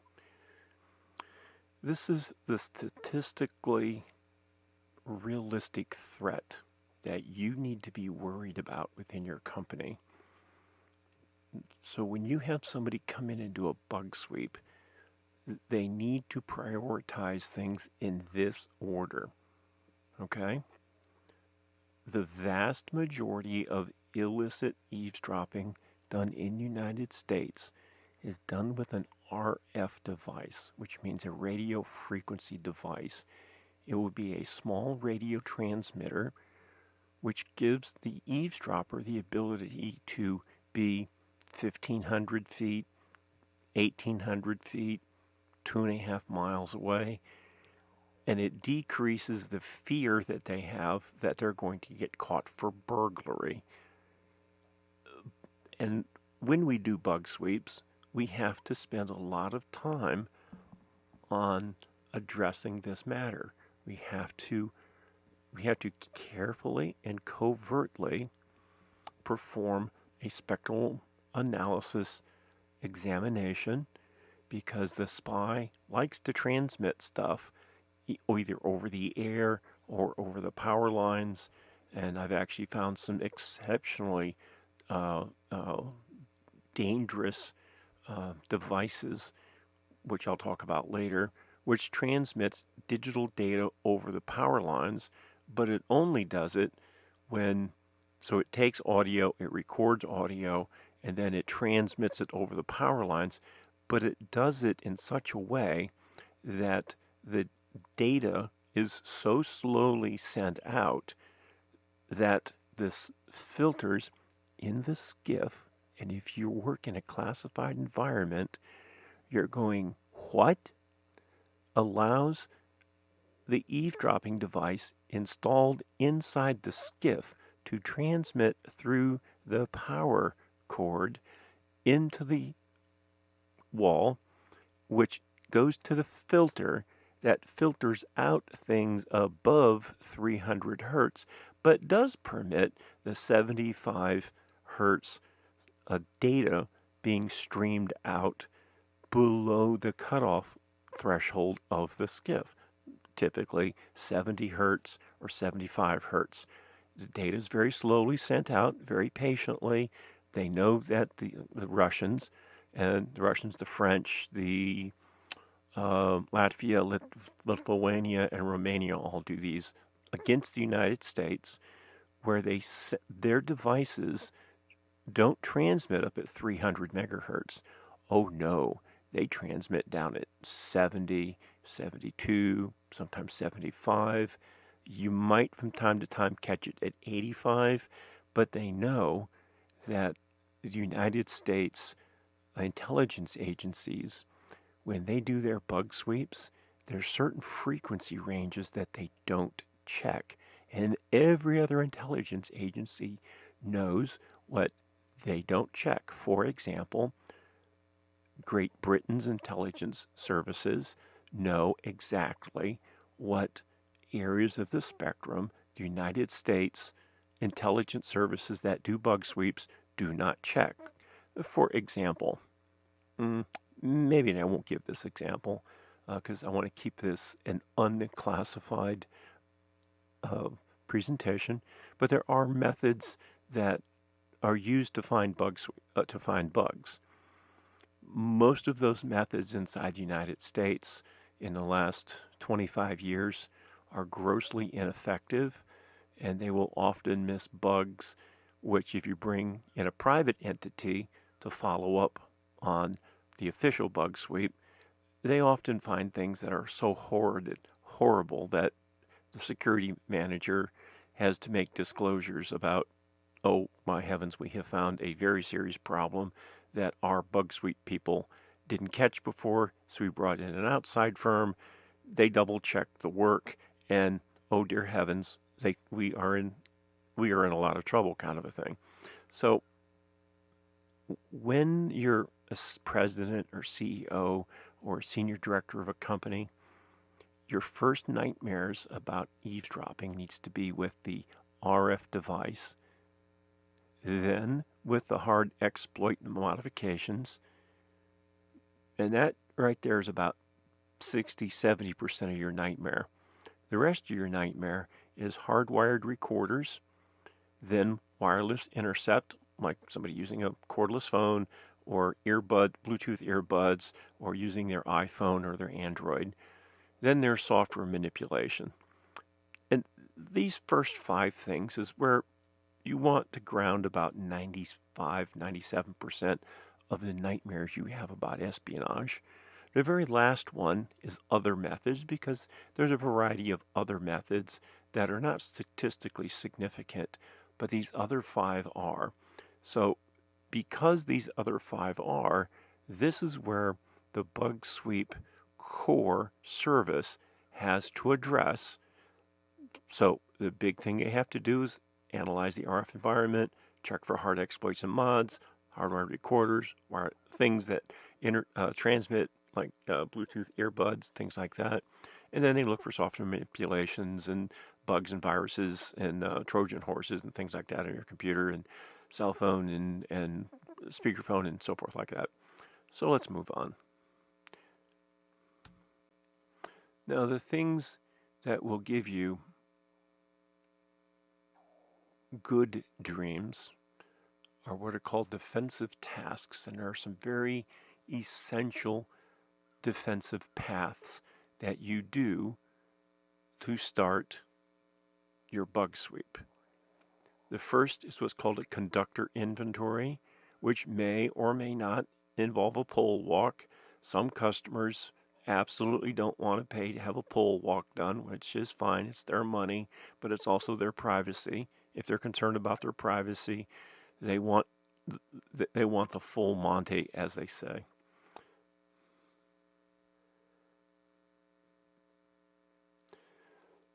So when we do that, the president pumps up the unions on Labor Day. When we do that, we start with a conductor inventory, where we find every single pathway that a signal could enter or exit an executive's office or the area being examined.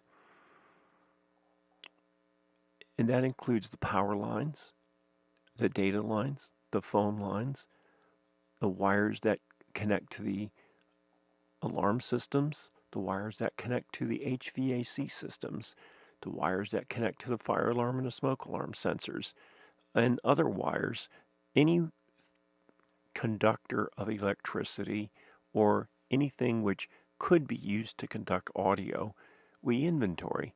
For example, if you look up at your ceiling and you have a grid pattern, it's referred to as a drop ceiling, that grid pattern can conduct a signal from a microphone, and instead of a spy using the wires in the wall, they're using that metal track in the ceiling.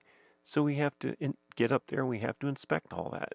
We also have to inspect all of your conductors, all of your wall plates, all your phones, your drop cables, your service cables, the wiring up in the wall wiring up in the ceiling, all your IDFs, your MDFs, and so on. Now, we have to then establish known electronic metrics, which is to say, we know that this piece of wire is approximately 200 feet long. So we transmit a time domain reflexometry test or a frequency domain reflectometry test into these wires, and it comes back and it says, yes, this wire is 200 feet long, but at 85 feet, there's a nonlinear device.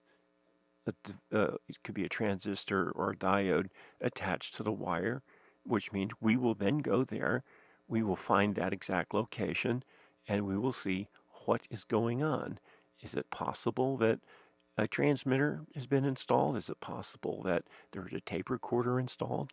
Is it possible that that wire is being eavesdropped upon by somebody else in the building?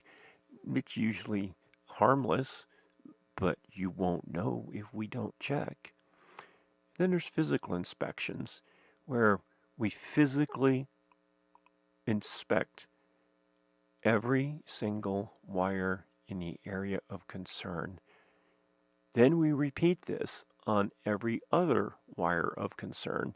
So if you have us come in, let's say you have the CEO, Board of Directors office, a couple of VPs, a couple of executives this, a couple of executives that, a couple of secretaries for each.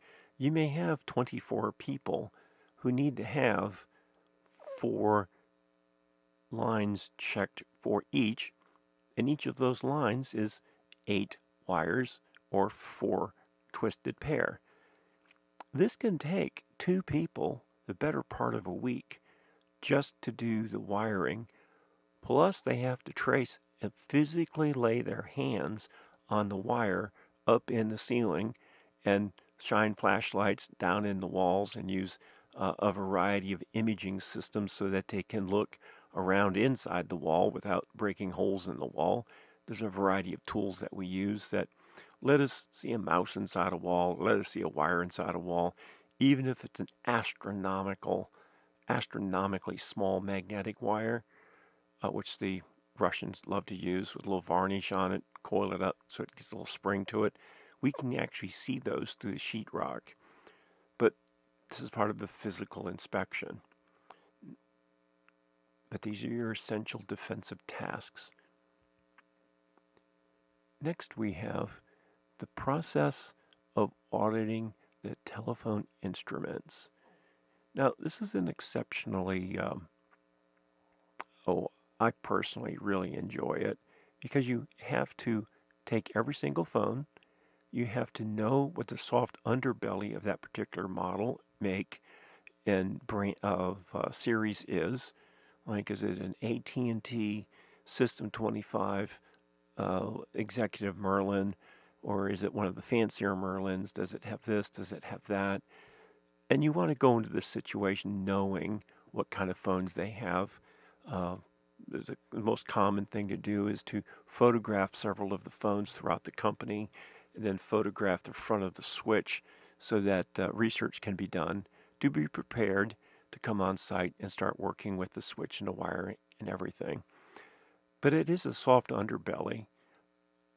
And when I say soft underbelly, to audit the phone instruments, we have to actually open them up. Yes, there's a variety of tools we can use. We can put a spectrum analyzer next to it.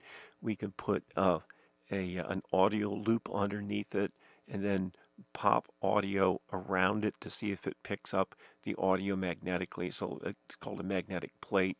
You lift your phone up, you put it under the phone, and it's tuned to exact frequencies. You then transmit audio into the around the phone, into the receiver, into the mouthpiece, and this loop tries to pick it up being processed inside the phone. Now, when the phone is off the hook, it will pick it up moving around the phone. When the phone is off the hook, if the phone has not been modified, then you will not get activation of the magnetic loop. But this is some really cool engineering stuff to do. But you don't need to do it. You can have us do it. When you look at a phone, we have to look at what should it normally do, and is doing that a risk to privacy and security? Is it a threat? And if it's been manipulated, is it hostile manipulation, or is it just your phone guy didn't update the software to the most recent version? So it may not be hostile, but you have to classify each phone and each thing the phone does. So if it has 25 options, you have to go down each of those and go, is this a feature? Is this a hazard? Or is this a risk? And you have to place a plus 10, minus 10. So if it is a serious hazard, that's a minus 10. If it's a really important feature, that's a plus 10. If it's a risk, it might be a plus 3 or it might be a minus 3. And so each of the options and special things that it can do, and to find the special things it can do, you really have to get the admin manual, not the user's manual. And when you go through the admin manual, highlight it as you read through it, or send us the admin manual and we'll go through it and we'll highlight things and we'll calculate up, is it a feature, is it a hazard, is it a risk, should it be turned on, should it be turned off? If it is turned off, can somebody covertly turn it back on, which usually they can. But you got to do this for your phone system, for your instruments, for your switches, and so on. So the next thing that we want to do is we want to audit our wire paths. Now, the tools to do this are amazingly simple. A proper ladder is key, because if people are going to be working up in a ceiling, they need ladders that they're not going to fall off of. They also need ladders that are tall enough to get them where they need to be. If your ceiling is 8 feet tall and your crawl space up in the ceiling, the plenum is often called, is 4 feet deep, then that means you're going to need an 8-foot ladder, and you're going to need a 6-foot engineer who will also need a flashlight. They will also need their laboratory notebook, which is fairly large, and will have intensive notes taken in that. This is extremely labor intensive. It's preferable to do this with groups of 2 people at a time because it makes it take less time, but one person can do it. It just takes 3 times longer. And there's a reason to have a lot of people doing a sweep. There's also good reasons to only have one person. It helps to have some smart tone sets. My personal ones, which I use, transmit an ultrasonic tone, ultrasonic data pulse actually, so I can just touch the wire with one of the listening ends and it will tell me exactly what wire I'm hooked up to digitally without tones and music that the customer can hear. And then I can log out how many feet we have from the transmission point to where I'm inductively picking the signal up. But it is very labor intensive, and in many cases it can take just a relatively small, like 8,000 square foot office space. It can easily take 10 days of just walking the ladder around, going up the ladder like every other ceiling tile, taking it out so you don't break it, putting it back in, and inspecting the ceiling tile to see if it's been used for eavesdropping, which is a different video. So you're going to have to go explore some of the other videos to find out about what is done to ceiling tiles that is very, very, very naughty of the eavesdropper to do, but is extraordinarily popular. So just keep that in mind as we move along.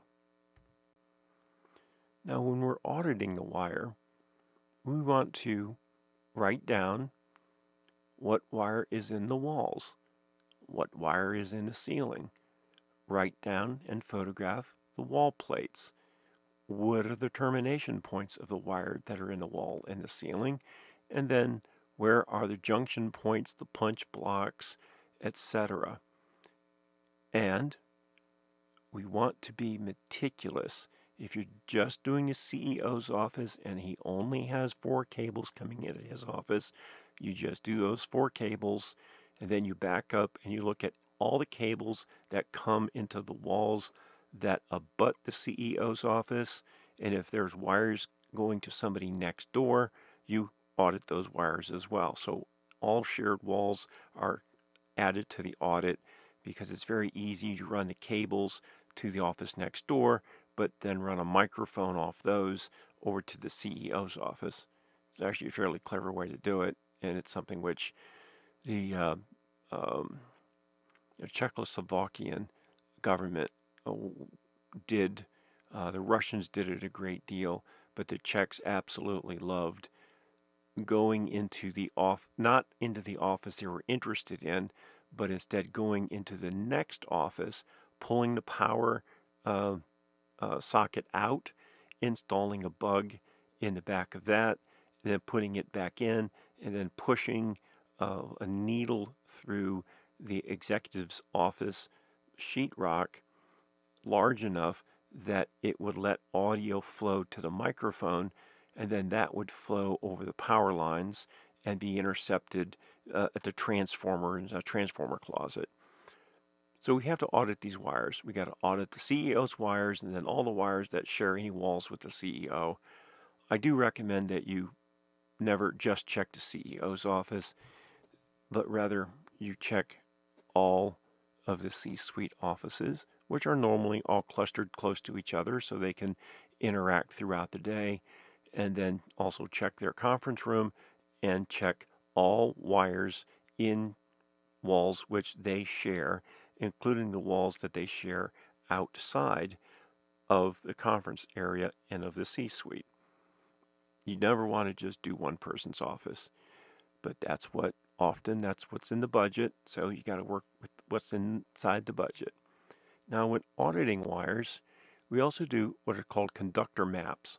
We do these on paper, or you should be doing them on paper. We always do them on paper. We default to paper. Now, on these, we record the signal pathways and draw maps. We document pair combinations. What's on the pair combinations? Is this an Ethernet transmit pair? And over here's my Ethernet receive pair. Oh, but why is my transmit and receive on two? Wait a minute. These extra wires, they're connected to things they shouldn't be connected to. I wonder how that happened. We also look for industry standard pinouts, which is to say the connections on the back of the wall plates. We look to ensure that those are done up to scratch, as they say, or up to code. And then at the junction plates, or the IDF and the MDFs, where they cross-connect into riser cables and such, we make sure those are cleanly done.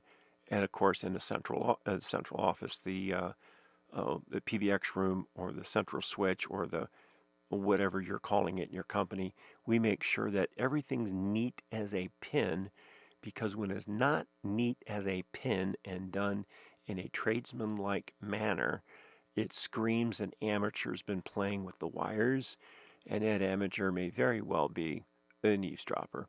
And we also document color codes. And the reason we do that is the color code for a cable may have the CEO transmitting on a blue-white pair. So 2 wires that are blue-white striped.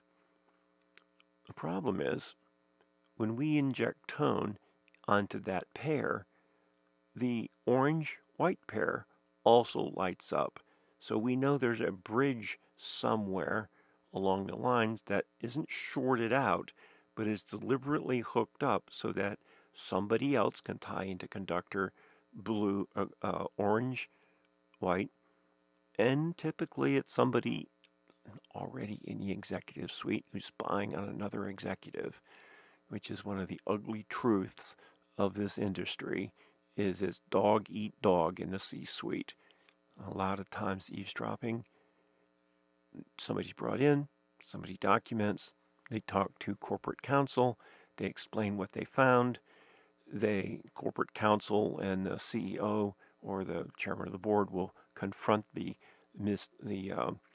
person who has done this, and that person will find a reason to leave the company to go spend some more time with their family or whatever, so that they can get them out of the company and not make a big fuss about it.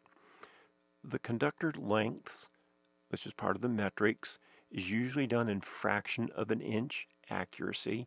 So this cable is 210 feet and 6.4 inches in length from the wall plate to the 110 punch down panel at the IDF.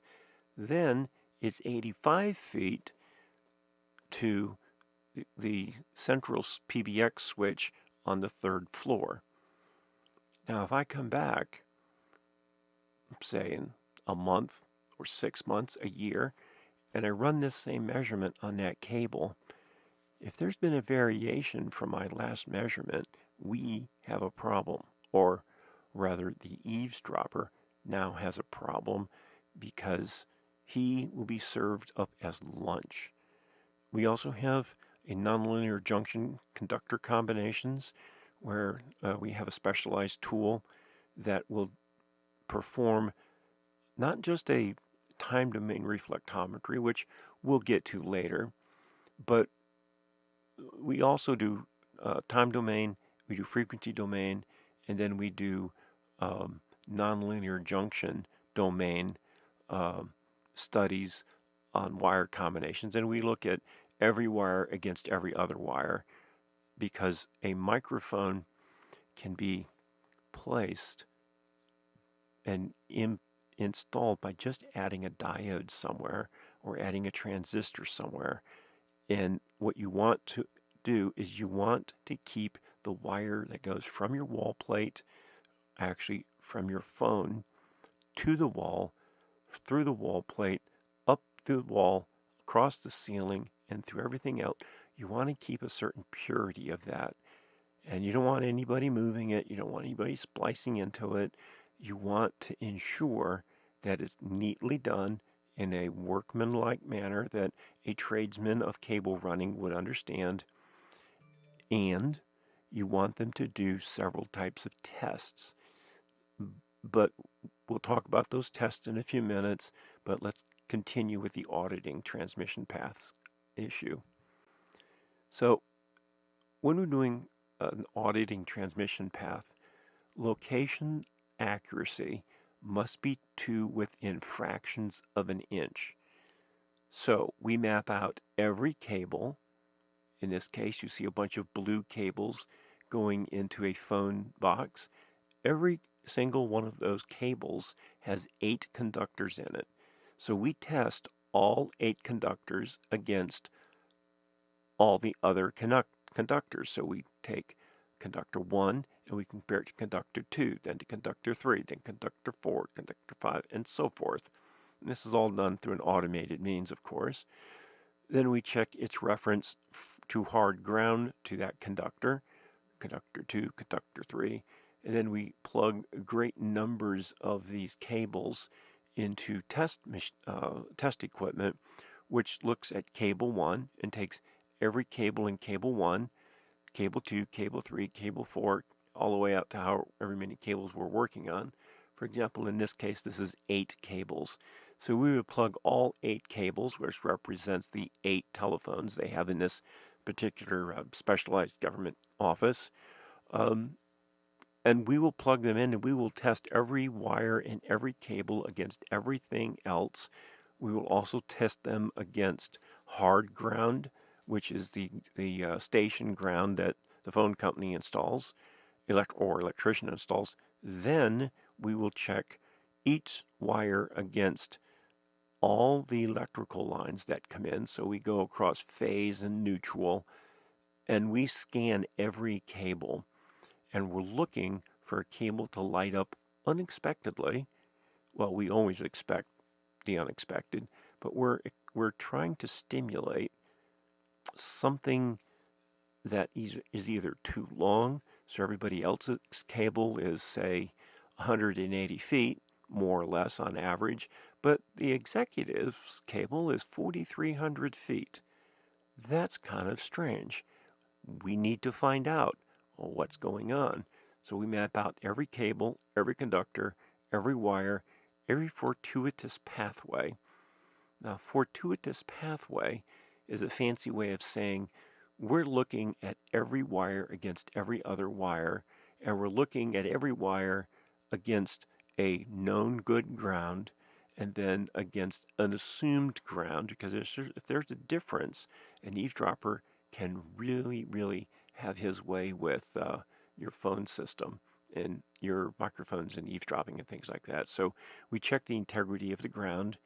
We also check everything against every power wire that is present, especially power wires which come in from other parts of the building that we don't have dominion over. So we always recommend when you're building a small office in a shared building that you get your own transformer installed and you have a transformer room, and in that transformer room all of the power that's going to be powering your unit comes into that transformer, and then from that transformer you go to your standby power supplies with very big batteries, and they power one circuit.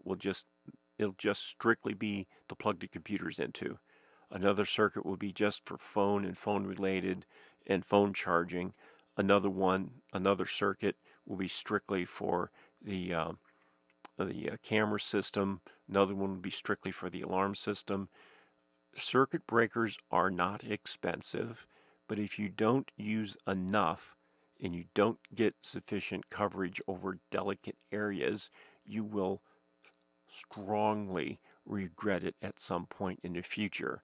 Typically, while you're sitting in bankruptcy court being questioned as to why you didn't do the right thing for your company, you have got to keep an eye on this stuff, and you've got to make sure that you have accurate location mapping.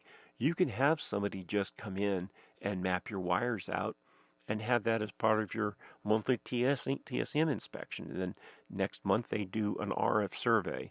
And then a month later you have them come in for a couple of days to just take certain phones apart and investigate any physical mischief with the phones. You can break a TSCM program into a 24-month project where once a month you have a couple of guys come in, maybe one guy, maybe two, maybe 50. They come in and they focus on one part of your concerns. It could be on your data network, it could be on your voice network, they could be inspecting to see if anybody's bypassed the alarm sensors, which, by the way, alarm companies very rarely maintain their alarm systems well. They are usually installed as cheaply as possible, monitored as cheaply as possible. When somebody tampers with the sensor, and I've seen this happen many times, the alarm company doesn't catch it, and what ends up catching it is when the investigators come in after a burglary, they observe that the alarm sensors have been neutralized, and it would appear that they've been neutralized for a number of months. That probably is what facilitated the break-in and robbery of somebody's house who lost a whole ton of art. So they scoped the house out. They figured out where they could manipulate sensors. They manipulated a few sensors. They got in the house. They stole several pieces of art that were worth tens of millions of dollars now. And they got out, and to this day, they've not been caught. Attention to detail on the cables, the conductors, the fortuitous pathways, and cable matching to a fraction of an inch is vitally important, but very rarely done.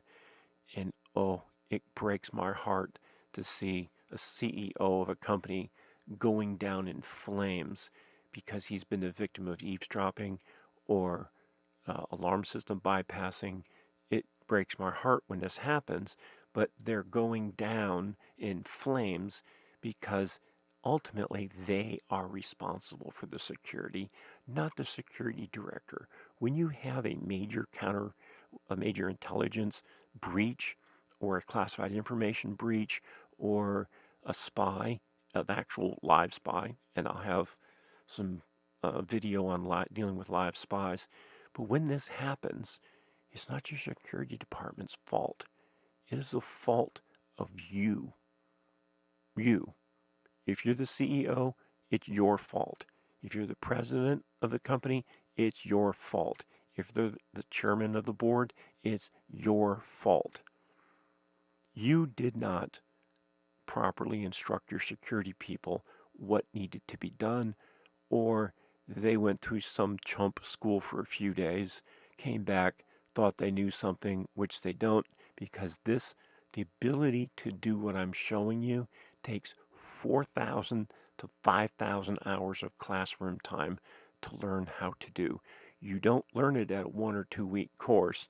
You don't even learn it at an 8-week course. This is something that you have to do every single day to be able to notice what exactly is the problem. So I can look right here at these wiring blocks and I know that there is a problem. I don't even have to get my test equipment out. I can look at it and go, oh dear, we have a problem. We're going to need to roll out test equipment. And even though it's only 8 lines, there's a very serious problem with 2 of these lines. If you look at this picture long enough, you'll go, oh dear, I can definitely see there's actually a bug in the wire itself. Oh, so this was an intelligence agency that was not friendly to the United States, installed a bug in the wire right behind the conductor, right behind the connector, where it goes into the this was a voice over IP system, so these are basically Ethernet cables, right in the back of the cable just before it goes into the switch. And they only needed to transmit about 15 feet, and lo and behold, guess what we found 15 feet away? The FBI got involved, people suddenly disappeared, and they were, in fact, for a foreign intelligence service who had bugged this particular wire, which I earned my money in roughly 15 minutes.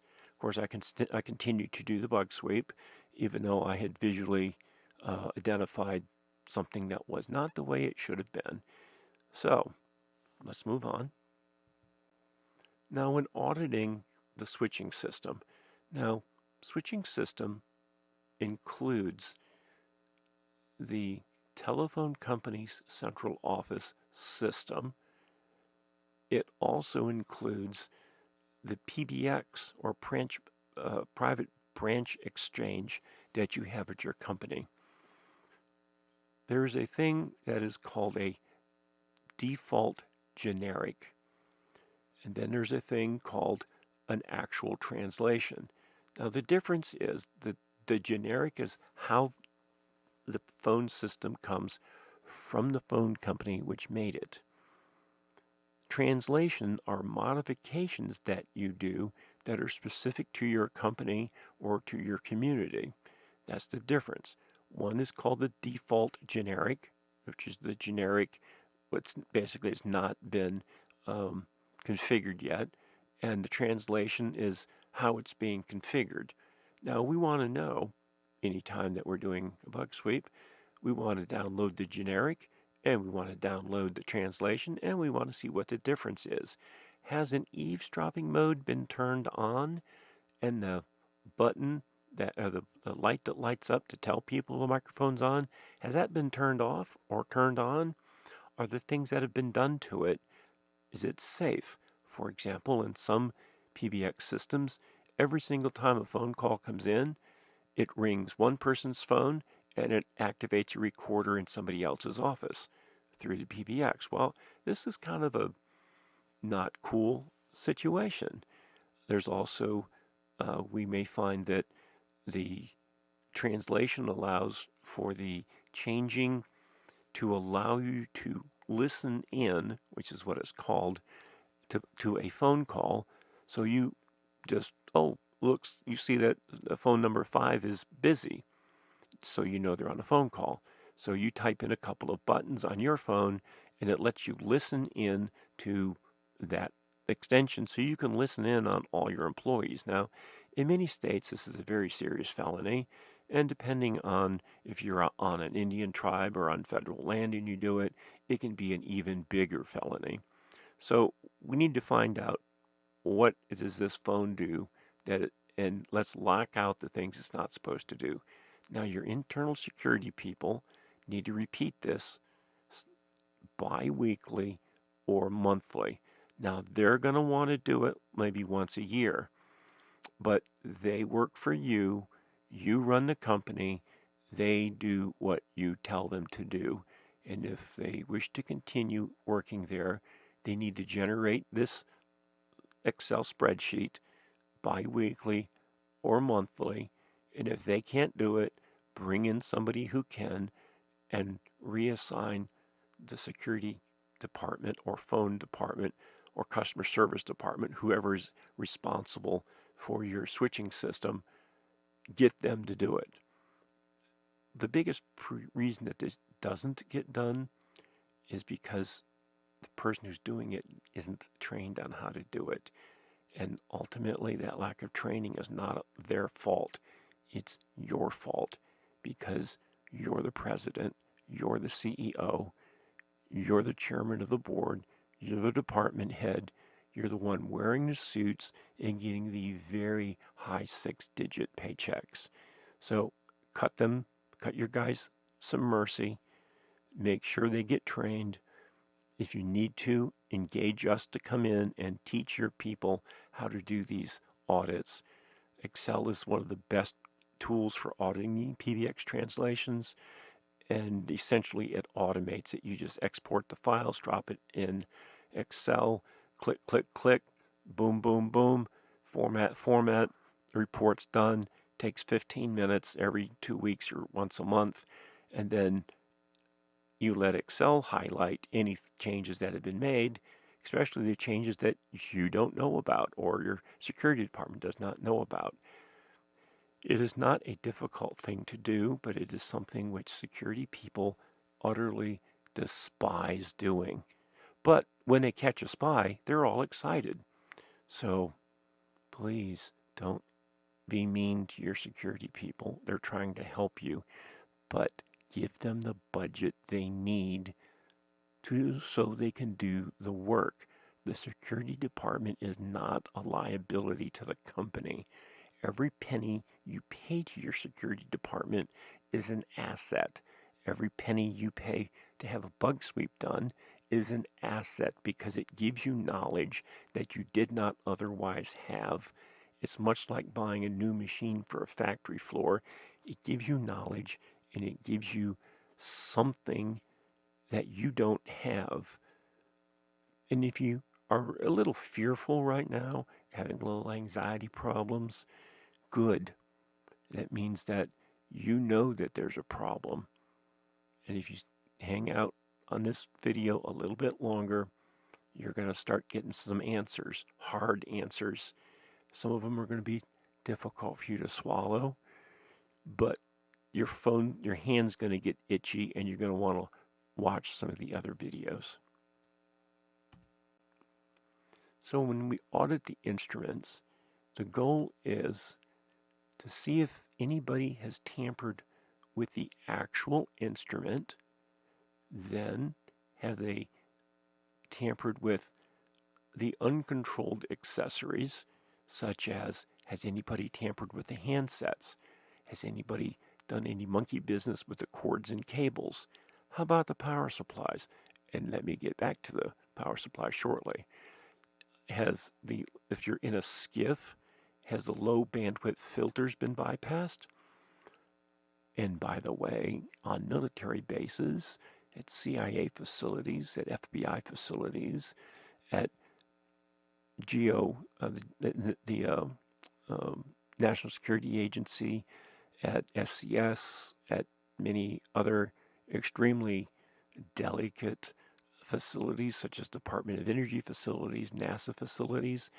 They utilize a 300 hertz filter on their power lines so that on one side they can talk about classified, do classified things, but nothing can pass out of the building or pass out of the controlled space that's above 300 hertz. Oh, really? Since when is that possible?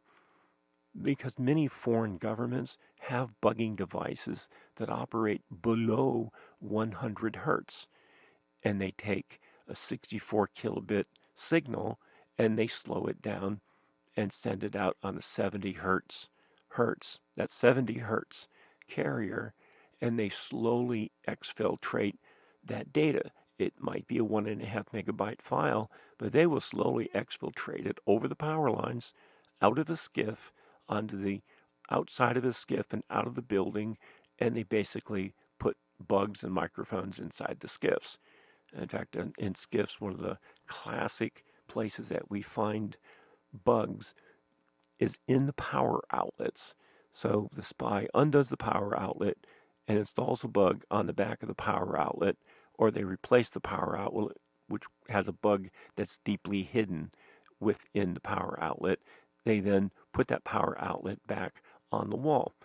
The problem is, if you have a proper bar antenna, and that is tuned with a sapphire crystal, you can actually resonate a rod below 100 hertz, and you can vary the capacitance by using a varactor. So you can actually sweep tune and then bring into a spectrum analyzer the entire 10 hertz all the way up to approximately 100 hertz. And you can bring that in your spectrum analyzer. You can watch the RF data flowing past your filter. And I've been a strong advocate over many decades that these low bandwidth filter bypasses, which on a typical skiff, you'll find filter bypasses on about 25% of the Department of Defense skiffs. You'll find it on about 85 to 90% of the FBI skiffs. With the NSA, you'll find it almost 100% of the time.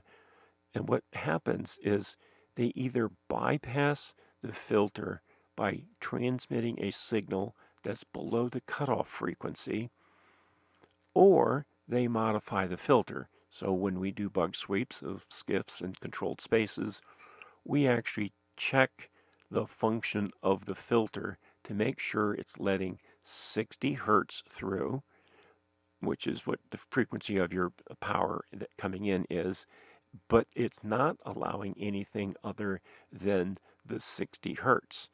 Now, it's very tricky to send a signal out below 60 hertz, so many of the Warsaw Pact and old Soviet countries, they like to, in the United States, they like to move their data from just above 60 hertz up to 100 hertz. But they generally don't go much higher. Some do go higher. There are some that go up as high as 270 hertz. But the problem is, as they get closer to the bandwidth of the skiff filters, it becomes suspicious. Now, there's also issues with proximity to RF transmitters. A good example is a CIA officer has a Nextel telephone. Now, these are old school, so if you know what a Nextel is, you know how long I've been preaching about this. So a Nextel telephone is brought next to a Stu 3. Now, nobody has to modify anything, but that Nextel is on the air all the time. It never really stopped transmitting. So they come into a skiff, they close the door, the beryllium fingers lock in place, a little light comes on that says you're good to go. They fire up the Stu 3, and everything that's talked about on the Stu 3, so when they load the cryptographic ignition key in, then the keying of it, and then the operating key inside the phone. All of that data is being translated out over the Nextel frequency. So the Nextel energy is passing through that SCIF and passing through that cryptographic ignition key, and somebody is picking it up outside of the room. Oh boy. And this happens a lot. It's not uncommon for some unfortunate fool in Congress to go to a SCIF for a conference where they're not supposed to bring their cell phones into the room, and they bring their iPhones into the room, which struggles to keep on the Wi-Fi or keep a signal. So it cranks up the power and the phone gets hot. Well, when they're doing that, the Stu 3 or STI that they're using or video conferencing system that they're using, they're actually transmitting that data out on the frequencies the phone is trying to operate on to maintain an access to the phone. So this is why you cannot bring your digital watches into the secure conference room, why you can't bring your tablets, why you can't bring your iPhone or your Androids. These things are verboten. You simply don't bring things in where there's going to be, in the case of the Nextel Stu, top secret information was being leaked out. Seriously, serious top secret information was being leaked out, and this was a big deal. Let's move on.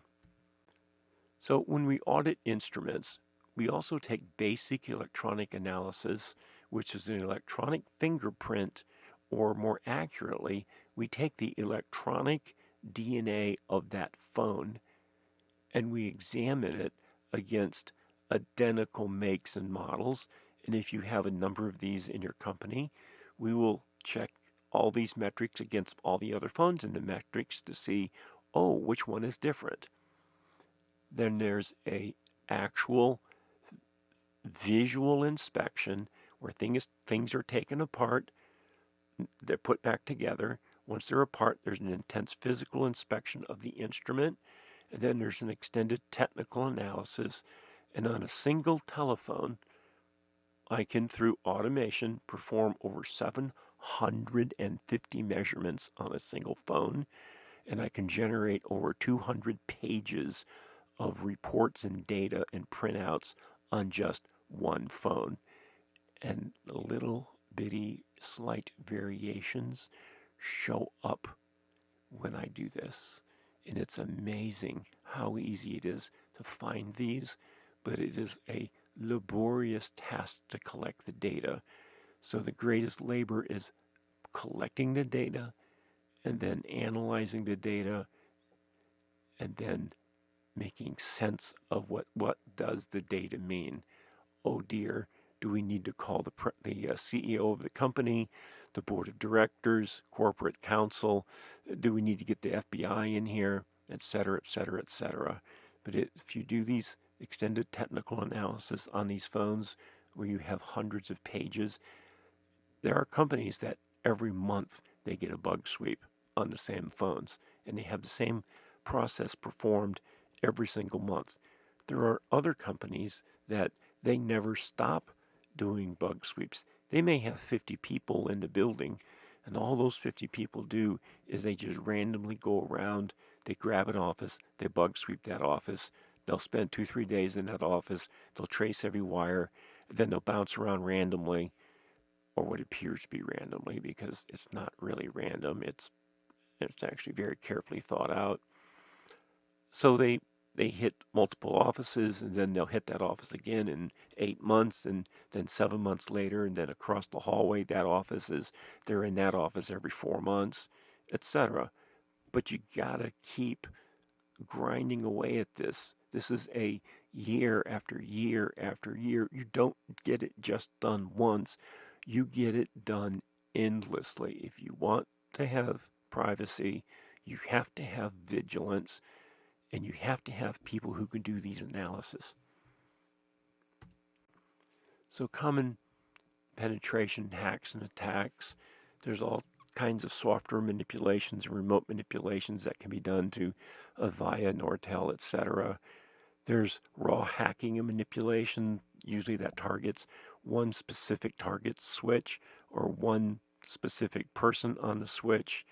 Then there's what we call naked attacks that utilize the digital blip box. A digital blip box is a small box or a laptop that is attached to a digital phone circuit, which sends commands to that digital phone, and those commands did not come from the PBX, but it makes the phone do things like open the microphone and go into conference mode but not light up. So the blip box transmits poisonous commands to the telephone, which makes it do things it's supposed to do, but the PBX system didn't tell it to do it, and this blip will not show up in the PBX logs. You find this with appropriate electronic countermeasures.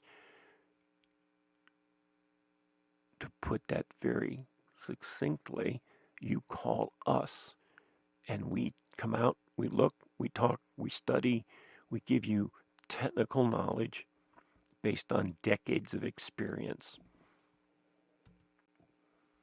Now, voice over IP is extremely high risk of a problem because voice over IP phones rarely use a mechanical hook switch. Now, a little later on in this video, I'm going to talk about hook switches, and you will want to have a mechanical hook switch on every executive phone you have, because a hook switch prevents an open microphone exploit. So voice over IP phones, they're very easy to open a microphone remotely. Their firmware can be remotely modified. In some cases, people in China can send firmware updates, and those firmware updates get into your system, and now it lets them into your system, and they own you. These systems are highly insecure. The network on which it's attached provides a very serious choke point, and you need to get some encryption in here.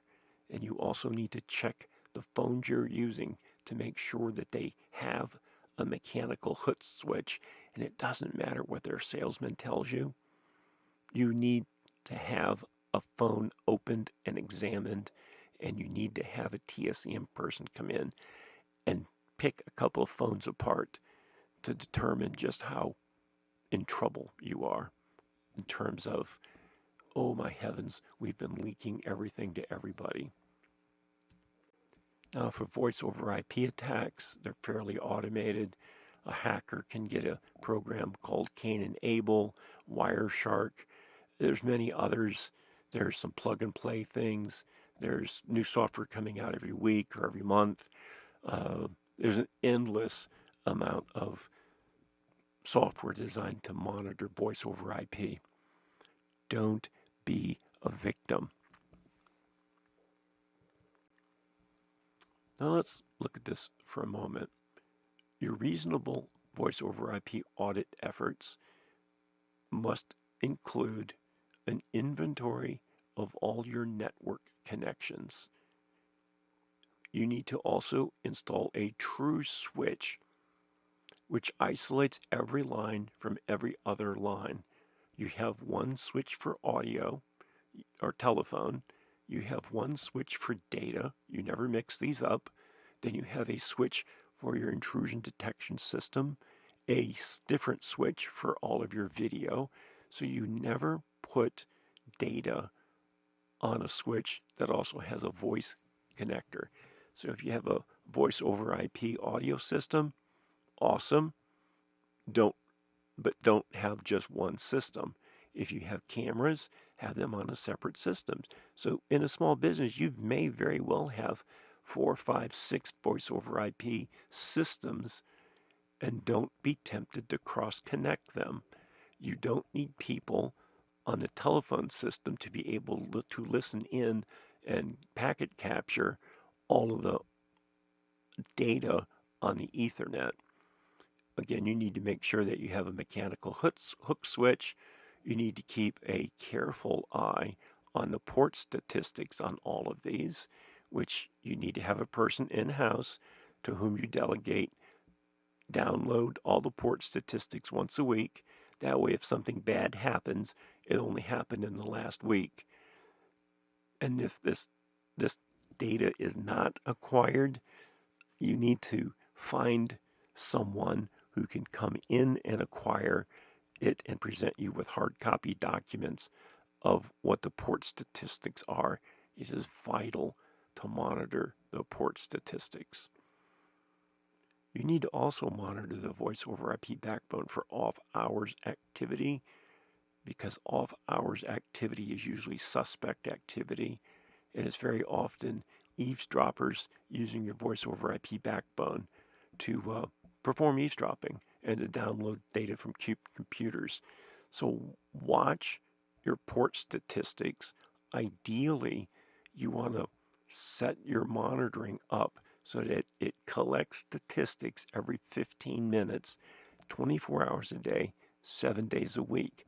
So you can track which ports are active at which times against which users, which should correlate to that user using his access ID badge to get into the area. Then you see him on camera, then they log on their computer, etc., etc., etc. What you're looking for is suspicious activity where there should not be any activity.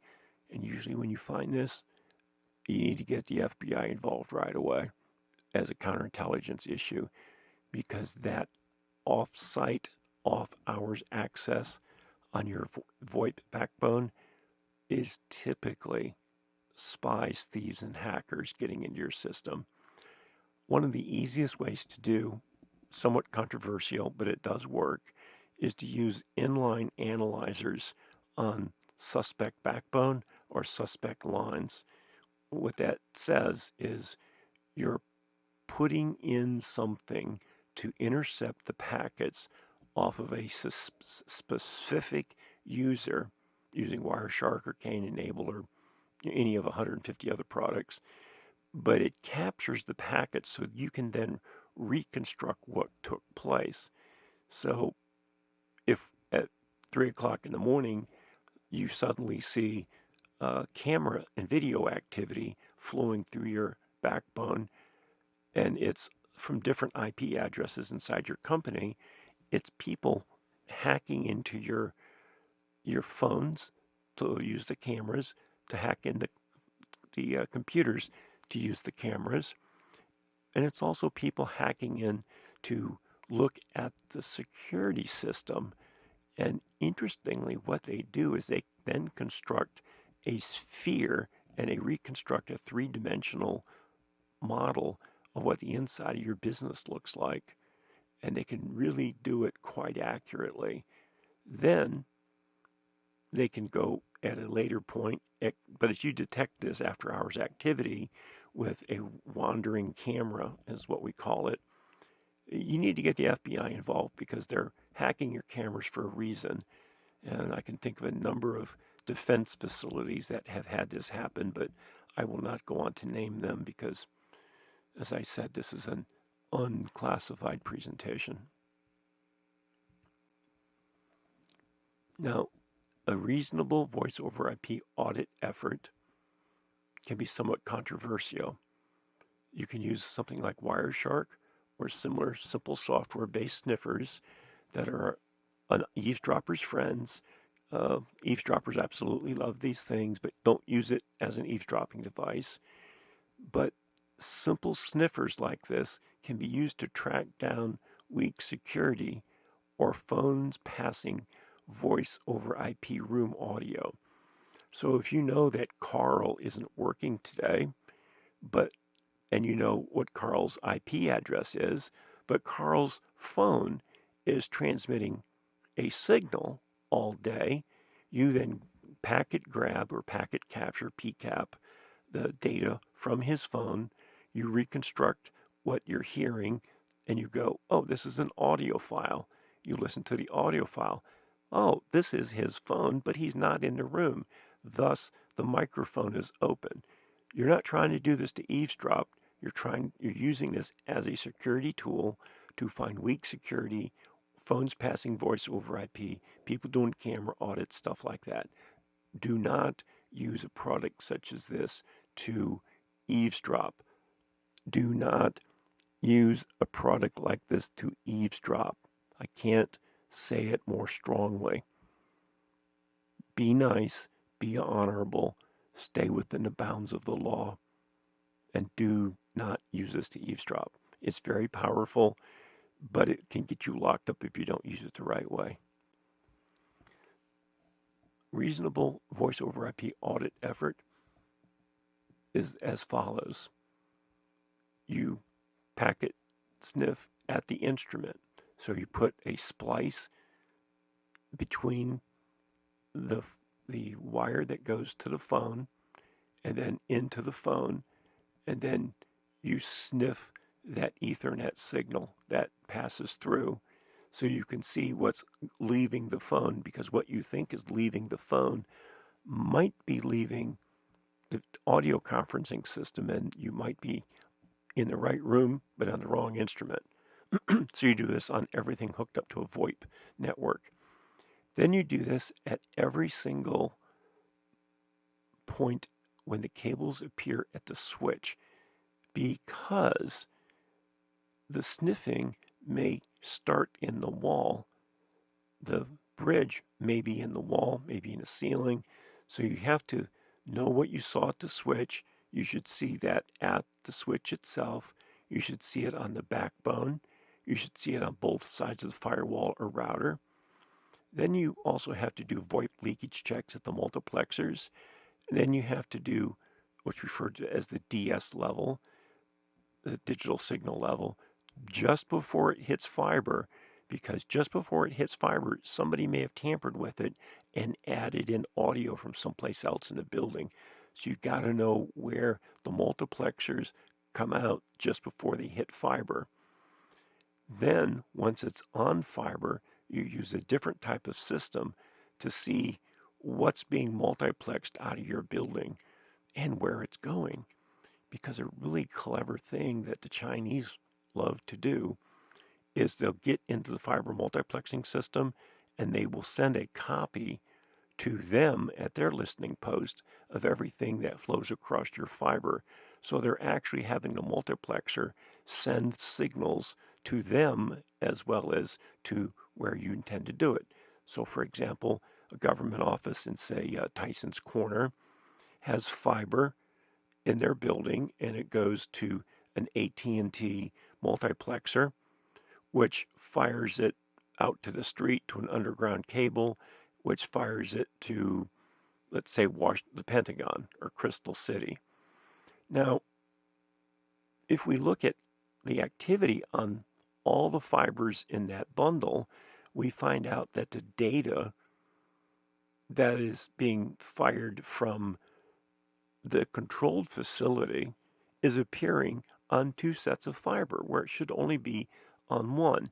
And then we check this even more and we find that there's a third set of fiber optic cables that go in and is actually hooked up to a serial converter, and it interfaces into the control side of the multiplexer. So the Chinese government can remotely play games with the multiplexer, and they can route signals from this very sensitive location to wherever they want to on Earth.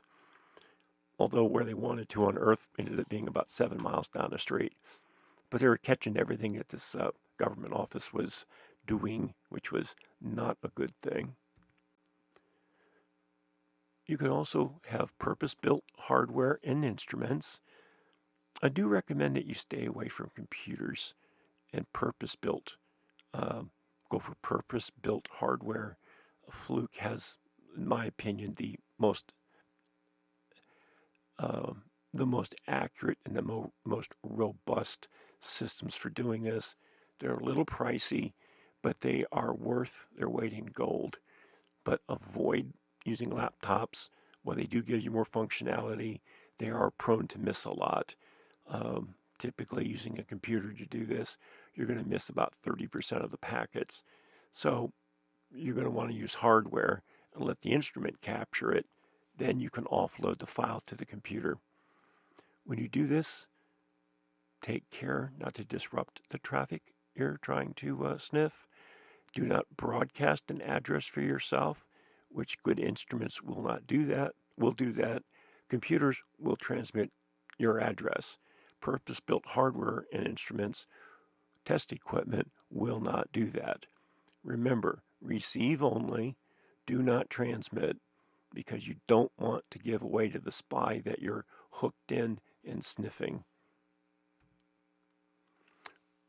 Reasonable audit efforts is to watch for split pairs, watch for inductive coupling, watch for unused voice over IP pairs, and look for room audio on unused pairs. Now, to do this, you need specialized test equipment. There's a little bit of this that you can do with just a flashlight and a clipboard, but you really need to be using specialized test equipment. And that specialized test equipment, to do it right, runs into several hundreds of thousands of dollars. Technology is advanced to the point that the old phone audit boxes are essentially worthless anymore because voice over IP leakages. For example, we can do inductive coupling just by wrapping this wire around this wire, and then at the far end, without actually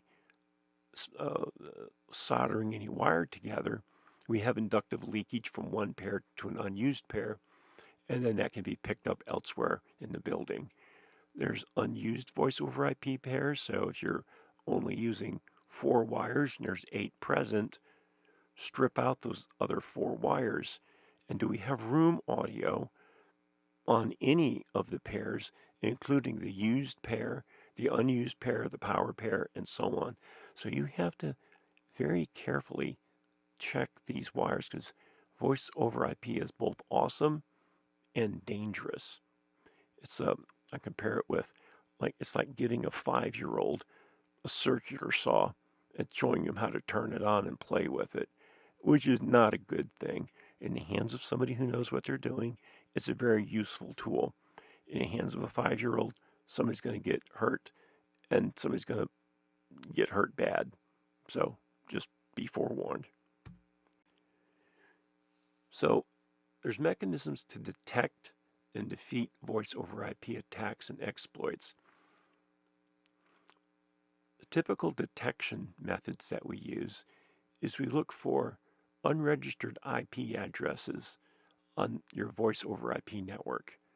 Now, these non-VoIP assets can be on your VoIP network. So things which are not VoIP are on the network because you never want to mix data and voice on the same network. Or a hub. This is actually very chilling because I saw this at a U.S. government office once where they had a hub and not a switch. And they thought, well, it works, so why not? The problem with doing that is everybody's voice over IP traffic could be monitored from everybody in a company's Ethernet cable. So they did Ethernet to the hub. They did voice over IP to the hub. They did network cameras to the hub. They did access control badges systems to the hub. So every single thing that went through this particular government office went through a hub, not a switch. This is the kind of thing that drives security managers and cyber operations and cybersecurity people to start drinking. Okay? A hub means everybody has full access to everything. You have to isolate your traffic. You have to use switches. The switches need to be made in the United States. You need to know how to check them for mischief or tampering before you put them into service. You need to keep your network, your software updates running.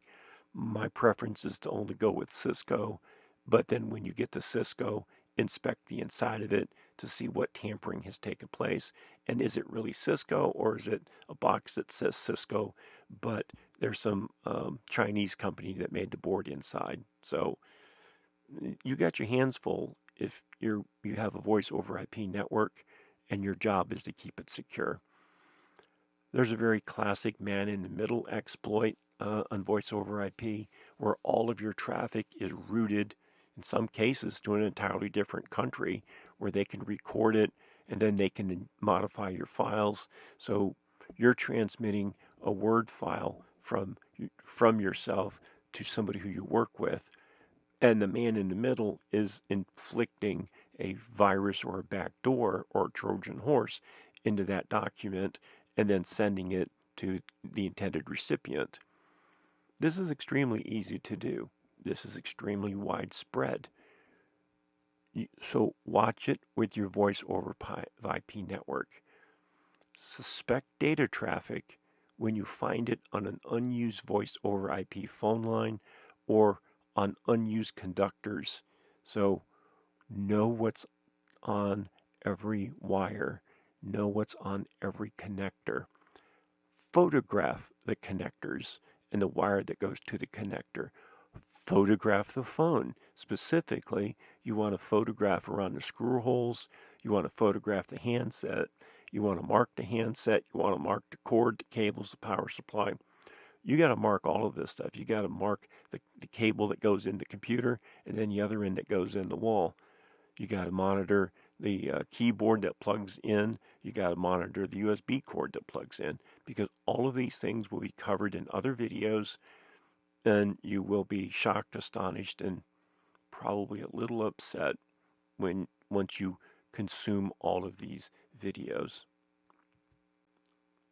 Now, other mechanisms to detect voice over IP attacks is visual detection alone. This is basically a notebook, an engineer, and time. It does not involve anything other than the eyes alone. There's a visual inspection of the instrument without taking it apart. There, you tap a few buttons and you can come up with a Cisco or a Avaya or whatever firmware that the phone has. And then you look up in your chart and you go, aha, there is an exploit in this one, which is probably why it has it. And that's probably the only reason it's only on the CEO or the comptroller's phone. Nobody else here has that firmware. There's the visual inspection of the switch, where we look for data traffic on individual switch ports when there shouldn't be traffic on that switch port. On like a voice over IP system, when they're not on a data call, when they're not on a phone call, their port should not be active and there should be virtually no traffic on that wire. So if we look at it without using any tools, we look at the indicator, traffic indicator on the front, and it's flashing furiously, and you know nobody's in that office. Haha, we may have a spy. So this is all of what I'm going through is extremely complex things that you have to do to protect yourself, protect your company, protect your country, not just your company, and protect yourself. Let's talk about securing voice over IP systems more.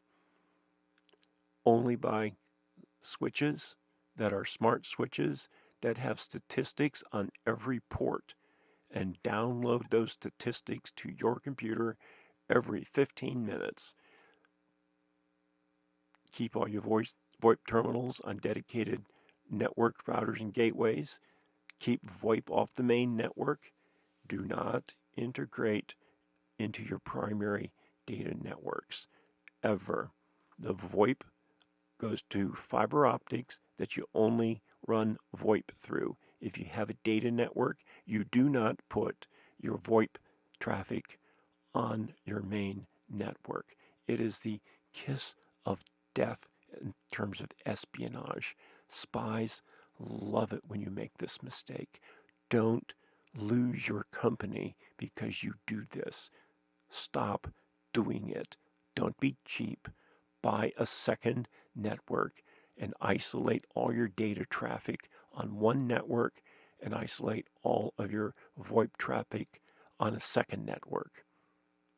Okay? lock down all your instrument firmware, and disallow firmware updates over the network. This makes servicing these phones a bit more complicated, but it stops a lot of the firmware update mischief, where firmware updates are pushed out to phones to allow eavesdropping to take place. The other thing is, where are these firmware updates actually coming from? Are they coming from, for example, with Cisco, are they coming from Cisco, or are they coming from something that purports to be Cisco in China or Russia or Iran or North Korea? So know where your firmware updates are coming, know what's in them, go to the phones, confirm what's in the phone, go to the switch and confirm what's in the switch. And any time a firmware update takes place that you don't know about, you need to get your resume out and update it very quickly. I'm not kidding. I don't care if you're the security person, the cybersecurity person, if you're the head of the security department or the CEO. If firmware updates are taking place over your network that you don't know about, you have an espionage problem, and you better get some experts in there right away to lock that down. So a couple of methods that you can use to secure voice over IP networks. First of all, unlike this particular kind fellow did, he hooked up the voice over IP gateway admin port and plugged it instead of into the Ethernet of the Ethernet port of a laptop. He just connected it to one of the open ports on the switch, which means from home he can now log into the phone system, he and anybody else, because that port became active on a voice over IP network. So he could just log in everything. And lazy system administrators make really bad security people. They also make huge liabilities for the company. So in this particular case, this government facility that nobody's supposed to know about had patched the admin port into a data port on the switch so that the system administrator could remotely log in over the internet. When this phone was installed, the username was root, the account password was root. So anybody could plug in the jack, or anybody could access it from online and just use the name root, and boom, they were in. Now, root and root are the default for this particular model. This system was in place for several years until I came across it during a TSCM inspection. And oh my, I was able to get access from off premises by scanning to see what we had. And off site, I was able to manipulate phone systems and activate microphones, activate cameras, see if there's any people around, get access because they had also bridged in the data systems. I was able to also access everybody's computer that was in the business, even the appliances in the kitchen and all the cameras that they had in this high security facility. I was able to log into and watch all the cameras. Now, I did this under extremely controlled circumstances so that there was absolutely no hanky-panky on my part or improper manipulation on my part. And this was done without the system administrator knowing that this was going on. That particular system administrator was reassigned to someplace else in that government entity the next morning. Actually, I think this particular facility was so fouled up that the facility, the individual in charge of the facility just turned the breaker panels off and unplugged all the phone switches and phone equipment. And then for several more weeks, we slaved through this, fixing and redoing and reconfiguring, and in some cases rewiring the entire set of offices. But this sort of stuff goes on all the time. You'll actually find this sort of foolishness when you're looking at this picture. At least 50% of all classified networks of the United States, you find this in.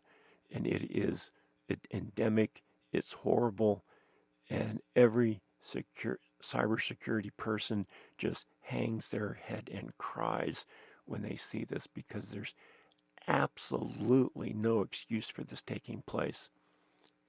This particular one is an Avaya G650 media gateway on fully public IP, plus accessible from the wireless access ports, so you could actually Wi-Fi into their classified network. You have, and all their access badges were tied into this system. So once you got into the system, you could Wi-Fi into it, and guess what? Their password was root and root. That was it. And you owned the network, and the network hubs had the full bandwidth. I think they're running 45 megabits on those hubs, and oh boy.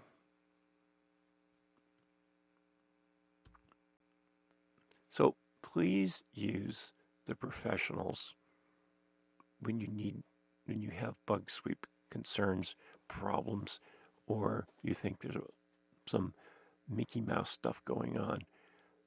TSCM is a highly specialized skill set. It's performed by professionals who are specialists in doing this. Much the same way in medicine, there are specialists in cardiology, there are specialists in neurology, there's surgeons who are king of the specialists, and there's specialists in renal, there's hepatic. So there are specialists within the medical profession. Now, much like in the medical profession, they use laboratory test equipment. In our profession, we also use laboratory-grade test equipment. Very often we use microscopes. Very often we use electrophoresis to run gels. Very often we pick up biological samples, not necessarily fingerprints, but other biological samples, and we examine with electronic equipment that is laboratory-grade test equipment that you can trace the calibration of to NIST standards. These are long, tedious tests. It actually involves hundreds of test forms, which I will share with you in a little bit. To do it right, it takes hours of examination for a single phone. A full exam on a single phone instrument and the cable that runs between the instrument and the phone switch takes between 8 and 12 hours. And that's a two-man team. It takes them 16 to 24 man-hours to fully clear one telephone and all the wiring associated with it and the switch it's plugged into. Then we have cursory testing, which generally takes about 4 hours per phone. Let's talk about something that I find absolutely fascinating. It is an area of study called technical surveillance countermeasures. It is the inspection by a technician or engineer of a physical item or place. The person doing this is either a technician or an engineer, as I've mentioned, but they're also highly technically trained beyond just being a technician or an engineer. It's not uncommon to find people who have master's degrees and doctorates in electronics engineering or mechanical engineering who also get trained in TSCM and who also get trained in forensic science and who are amazing at doing bug sweeps. But they're hard to find. We're probably the best in the country, but there's 2 or 3 other companies which they do a pretty good job, and I would pass along their names if somebody needed a reference as to who can also do a sweep. But there's only a couple companies in the United States, and you're going to waste your time digging around trying to find somebody in your area because you're probably not going to find somebody. You're going to have somebody drive in. So if you're in like Chicago and you need to have a bug sweep done, somebody's going to have to drive for a couple of days to get to you. They might fly in to help you out, but they can't bring much equipment. And if they don't bring a lot of equipment, they can't really do much testing. So that's what TSCM is. It is actually a scientific voice of reason in regards to eavesdropping situations. And there are very specialized protocols for dealing with it. Illicit eavesdropping in the United States, and this number is very conservative, is roughly $6 million a day are sold in the United States. Now, these are some fairly old statistics. The U.S. Department of State entered into an international treaty some years ago, and that international treaty done some years ago involved how much spy shop stuff is being sold, how much illegal arms trafficking is being done, and it was observed that in the United States, and this was in 1995 or 4, this is in the mid 90s, that there were $6 million worth of surveillance equipment sold each day to the public. This is a very conservative number. I think their sampling and the way they did the statistics was flawed. I think it was significantly higher than 6, probably exceeded $10 million each day. And now that we're in 2023, that number's astronomically higher. It's literally in the hundreds of millions of dollars of surveillance devices sold each day. It is a hugely profitable illegal underground business. Now we're going to talk about what we call defenses against the dark arts. So the dark arts is what the eavesdropper is doing. So our biggest defense against eavesdropping is to map all the wires present in your business. Then fully remove all unused wires. Remove them at least 30 feet back. So if you don't need a connection, remove the wire and remove the connector. Only keep in your office the exact wires you need. You can have your tech guys snake a new wire in if you need to add a fax machine or something, but certify and seal the wires that are to be used and keep detailed records as to how long they are, the colors they are, what the wall plates look like, what the back of the wall plates look like. This is, as they say in Star Wars, this is the way. Perform TSCM services on wires before they have live usage. What that means is once the wire is installed, but before you start using it, you bring a TSCM company in and you have them examine the wires that have nothing plugged into them. Then, if you have excessive wires, you sit down and you make a decision. Do we really need that wire? You cut it and you pull it 30 to 50 feet back from the office. You wrap it up and you hide it up in the ceiling. The key thing to frustrate an eavesdropper is you have to minimize your excessive, extra, unneeded wires. Sure, you may need it in the future, but you don't need it now. In the future, it can be reinstalled, but for now, it's cut and it's up in the ceiling. The less wires you have, the more secure you are. Isolate your VoIP and non-VoIP networks. Sterilize, which means take an alcohol wipe or a bleach wipe and clean biological materials off of the inside of your phone, not the outside surfaces, the inside surfaces, so that there essentially is no viable human DNA on the inside of that phone. So that if somebody opens it and fools with it, the only DNA that'll be in there is from the TSCM technician who sealed it in the first place, and then the spy. And then close the phone up and put some sort of a sealing glue, epoxy, label, sticker. I'm not going to explain what I personally use, but it has never failed, and it is extremely covert, but it has never failed to detect mischief. And then I teach the executive, this is what you need to look for every day when you come to work. If you come to work and this seal has been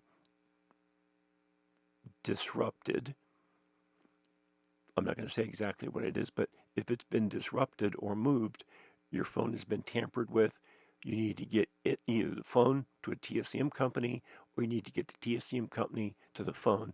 But you got a problem. It may just be that the cleaning lady knocked it on the floor or something, but you need to get it checked.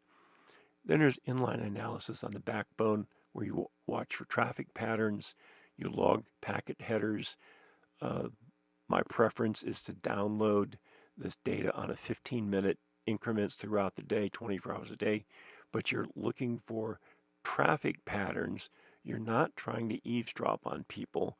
You are logging all the packet headers, so you know where packets are going to, you know where packets are coming from, so you can have your statistics arranged by Google, Apple, Android, Galaxy phones, and you can sweep across all the IP addresses that your company's accessing, and you need to know what those are. Some of them may be rather embarrassing to find out about. You might find that some of your employees have certain gambling or porn problems that you need to address discreetly. But you also need to watch for eavesdropping activities. You need to watch for people logging into your security cameras. You need to watch for people activating your access control system to pop people into the building who shouldn't be there. You need to watch activity, and you need to watch traffic patterns, but you don't need to worry about what's in the messages themselves, because that's not part of collecting statistics. You want statistics on the data that's going across your network. Know the insides of all of the instruments. Photograph the insides of all of the instruments. Photograph the front of the printed circuit board. Photograph the back of the printed circuit board before you put it into service. Then, or have a TSCM person do this, know the exploitable points in these phones, and if necessary, modify the points so those points cannot actually be exploited. Learn about hook switch switches, which you'll learn about a little while later in this video. Actually, not that much later. Inspect, and I've keep grinding on this, inspect all IDFs and MDF wiring blocks. Add IDF, MDF rooms to the alarm system and the IDS system, and put video coverage in all your IDS and MDFs. The FBI will appreciate you doing that, because there are places in Boston who have done this, and they've actually caught a significant spy tying into their systems after hours. And oh boy, was the video made the case. So you also need it from two directions. You need one that will capture the spy's hands when they're touching things, and that needs to be a covert camera, like I've mentioned before. And then there needs to be another camera that catches what the spy is doing in relative to the room, and you may feel that it's best to put 4 full cameras into the IDFs and the MDFs. The cameras are not expensive. It's cheap insurance, and when you have a very grievous penetration of your networks, this video doesn't just go to the government for prosecution. It also goes to your insurance company where you file a claim for losses for the theft of the information or contracts that were lost because your networks were bugged when you were preparing a multi-billion contract and you lost it by $500. Well, because people stole all your Word documents. Okay, here's the spy. He's most likely did it. Your insurance company will most likely give you a big check if that spy gets prosecuted. So, from a business perspective, having these cameras and having these intrusion detection switches installed protects you because it will get you a payout, usually get you a payout from your insurance company for espionage damages against your company. So if you don't have espionage insurance, get some. It's not expensive and it's worth its weight in gold. But some of you will listen and some of you will not. Some of you will still be in business next year. Some of you will be having your business auctioned off by the U.S. Marshals. So, you can listen or not. It doesn't matter to me. Good luck, though. Now we have to inspect a demarcation point, which we've talked about. We have to inspect our local terminals. We have to perform, and I'm going to get into how to do this in a few minutes, a time domain reflectometry mapping of all copper appearance points, bending or binding of the cable, and all above and below ground sites. So if it's a below ground cable, we do it one way. If it's an above ground cable, we do it another way. But we have to trace all the cables inside the building, and then we have to trace them outside the building. And boy, is tracing it outside the building quite the event.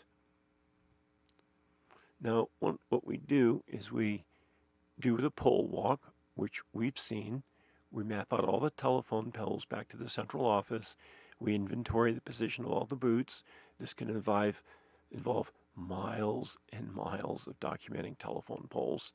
Oh my heavens, is it many miles?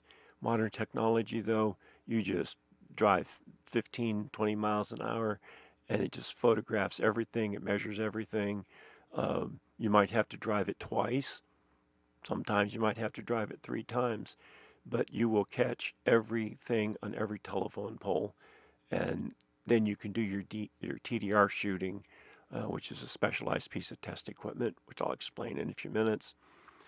And it should match your TDR shots. And if you do your TDR shots this month, in say September, and then in November you shoot the same thing, and the waveforms do not match, you have a problem, a espionage problem, or somebody at the phone company doesn't like you and decide to fool with your wires just to freak you out.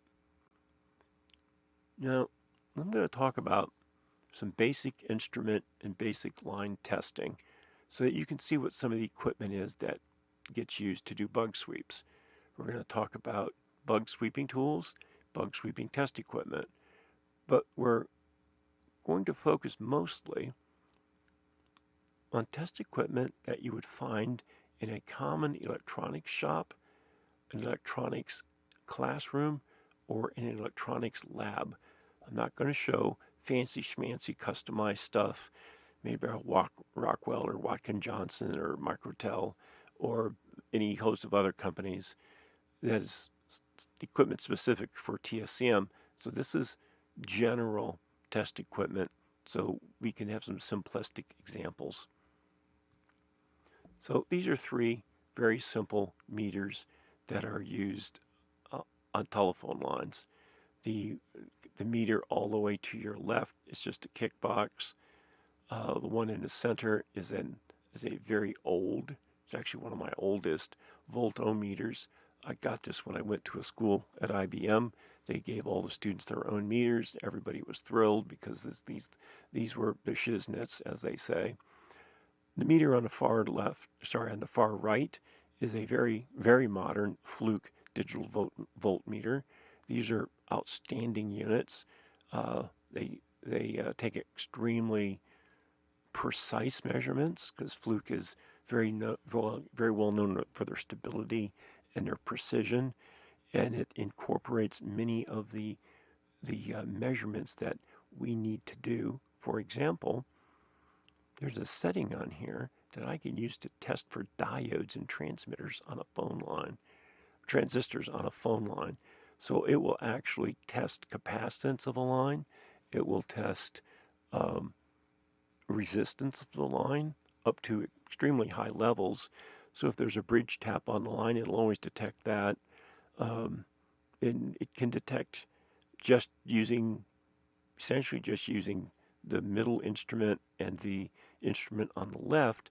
You can do hundreds and hundreds and hundreds of tests on a phone line or phone itself.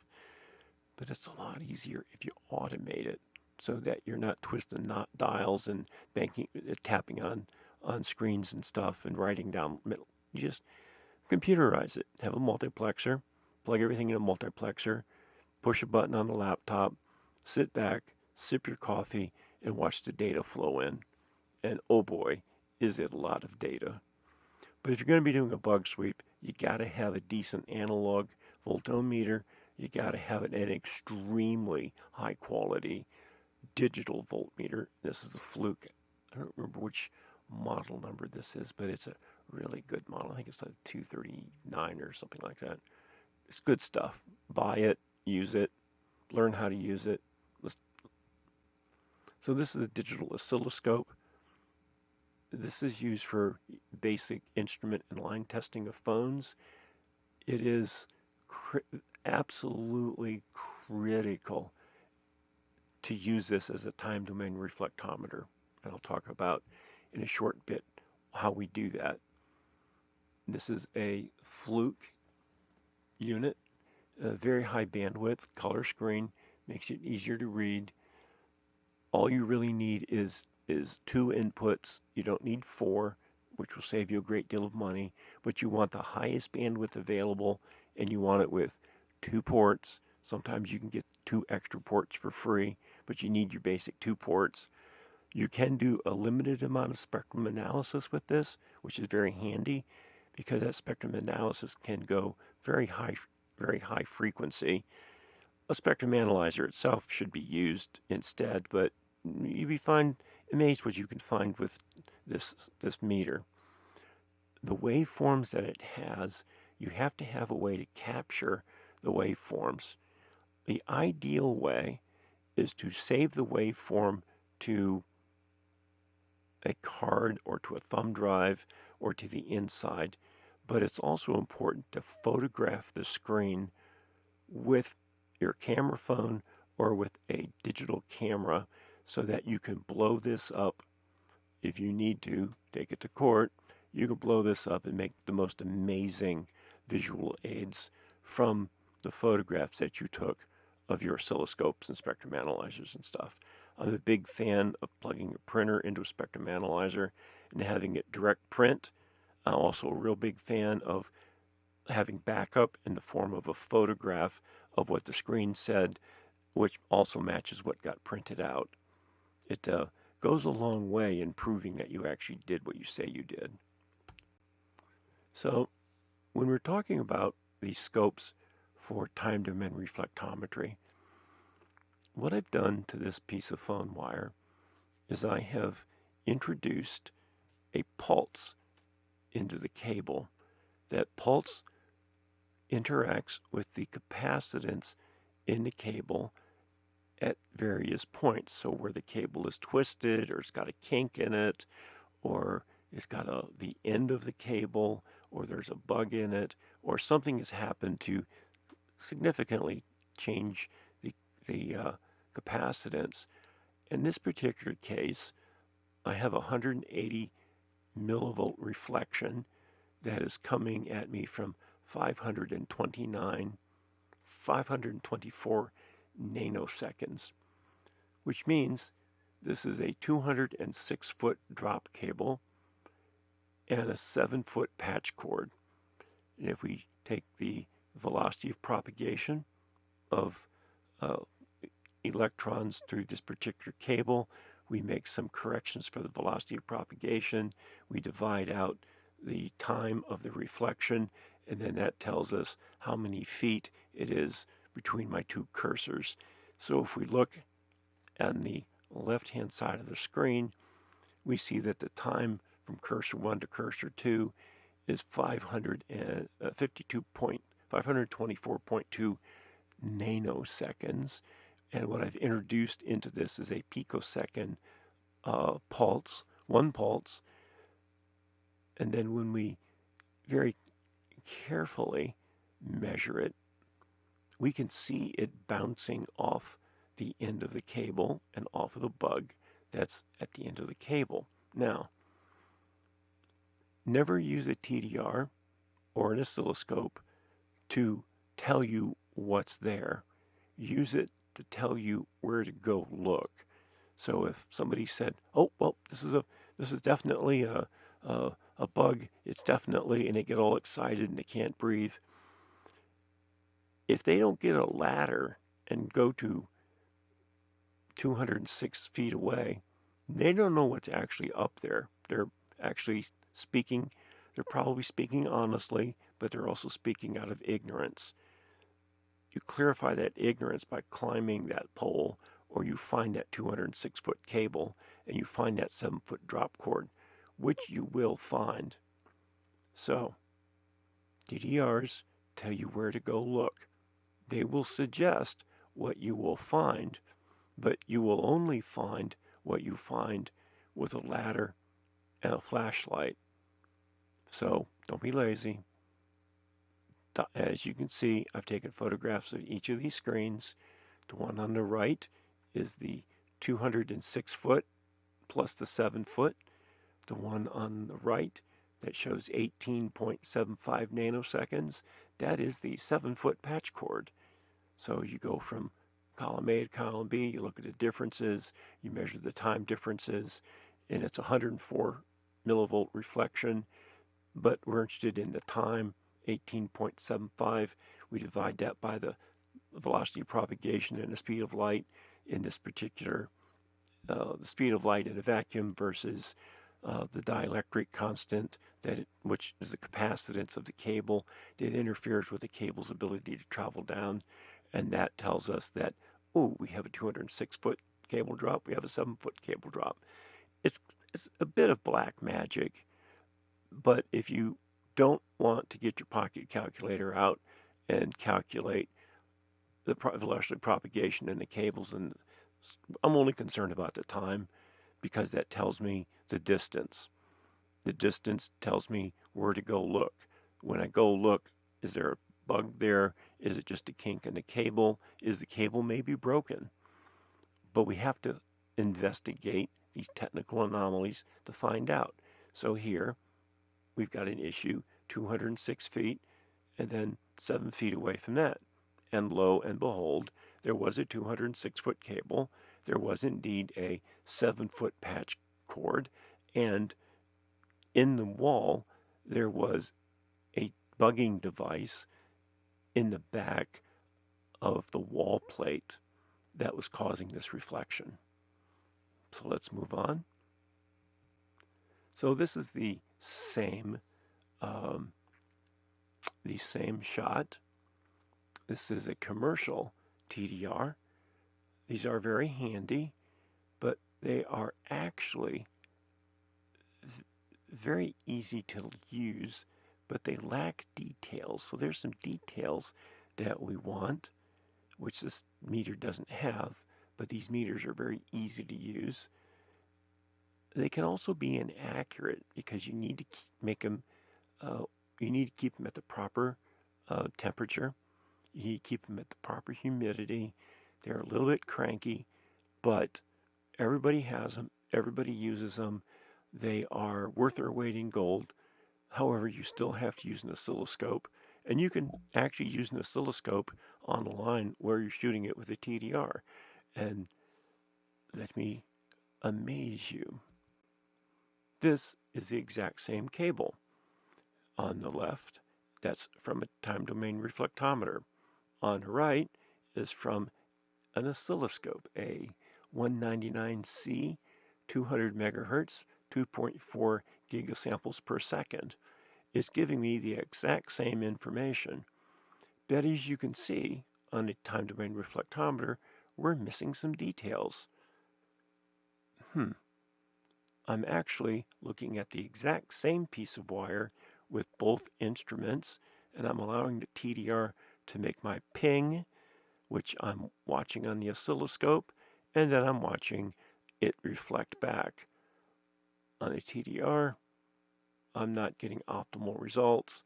On the oscilloscope, I am. So I actually strongly recommend that you utilize both a TDR and a high bandwidth oscilloscope, and that you photograph what's on the screen of both.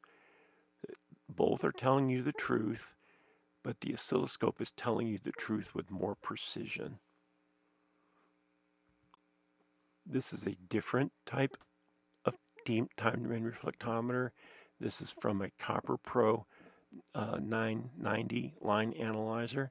It uses, well, the version that I have utilizes time domain reflectometry, uses frequency domain reflectometry, and it utilizes crosstalk domain reflexology. And when people started using this to do bug sweeps, people who make bug sweep equipment ran off to the patent office and they claimed they invented it, which they did not. They lied and got caught in their lie. But this has been used for a number of years in our profession. As you can see here, it says that there's an open at 916 feet. It's actually firing off and giving me much more data than the original time domain reflectometer. It is helpful to use with this unit. An oscilloscope, very commonly we see the 990 in a case, and then right next to it in a case is an oscilloscope. That's how much they're used together. We also see a TDR in a case along with a second oscilloscope. Then we see a ping box, which we'll see in a few minutes, also in a case with an oscilloscope but not a TDR. So there's a tool for all occasions. It's not uncommon for somebody to bring 3 or 4, 5, 6, sometimes even more high-end oscilloscopes to a bug sweep. So let's look at basic instrument and line tests. So what we see in the back of this, this was shot in my lab. The back of the pink foam is a white telephone called a Princess telephone. It's actually hooked up to a live telephone line. Now, when the phone is hung up, we have 49.3 volts running across the banjo. So let me explain these various items in the picture. Like I said, this is a white Princess telephone. There is a blue plastic device in the foreground that looks like a circle, and on that circle are 8 metal connection points. This means that there are 8 wires that go into this Princess telephone. 2 are being used, and there's alligator clips on 2. There's one for the tip and one for the ring, which is conductor 1 and conductor 2. Those wires go to the Fluke digital voltmeter that you see on the right-hand side. And we can see that there's 49.32 volts of DC, and we see there's a little over a volt of AC on it as well. 49.39 volts is perfectly normal for a phone that's on the hook. Now if we take that phone off the hook, it drops down to only 7.63 volts. And then we have some AC volts. This is normal. It will drop from 48 volts to 3 volts, but the 7.68 volts that you see is the battery voltage which allows the phone conversation to take place. Because what happens in the phone is you have devices in the phone that require current, and you have ways to get current into the phone. So when you pick the phone up, it closes a circuit which allows current to flow to your phone, which allows the phone to operate so that you can hear people and people can hear you. And when you touch the buttons, you get touch tone. So this is off hook. So the Prince's telephone has been taken off the hook, and there is room audio. So the room audio is AC volts of 0.1719 AC volts, and when I hook a speaker up with a capacitor, I can actually hear what is going on with the phone. If I put an amplifier in, something like the most excellent Marty Kaiser 1052, I can plug that into the wires, I can tune it up a little bit, and I can clearly and crisply hear everything that's going on in a room. Now, the basic line tests is first we have to understand the nature of the old school telephone. It was resistance of a phone microphone alone. It was a carbon and carbon fiber microphone transmitter, and then the microphone is a variable resistor. So there's powdered carbon in a capsule. That powdered carbon is a resistor. When voltage is applied, as pressure is applied to that carbon capsule, it changes the voltage based on the oscillations of the sound which hits it. So when you yell or clap your hands in the phone, it makes that resistor change in form with the acoustic energy that's coming to it. And then that resistor has a battery voltage, which is point I or point A on this drawing. And then point I are inductors that induct the voice into the telephone line and into the phone. So let's look at one of these carbon capsules. So this is an old-fashioned drop-in carbon capsule. With your older phones, you just unscrewed the mouthpiece, you took the carbon capsule out, you put it on the stove, you banged it on the stove a little bit, you put the carbon capsule back in the telephone, you screwed the lid back on, and now people could understand you better. Because they did get bunched up, and if they got moist, it get problems, and the phone company would come out and give you 2 or 3 of these. So this particular one has a resistance of 0.6886 kilo ohms. If I tap on it, it's going to change resistance, and that might go up to a mega ohm, or a kilo ohm that might drop down to 0.5, but it has radical changes in resistance to the slightest vibration, either from the noise, from the mouth, or from you tapping on it, or the cat scratching on it. But this is the secret how phones used to work.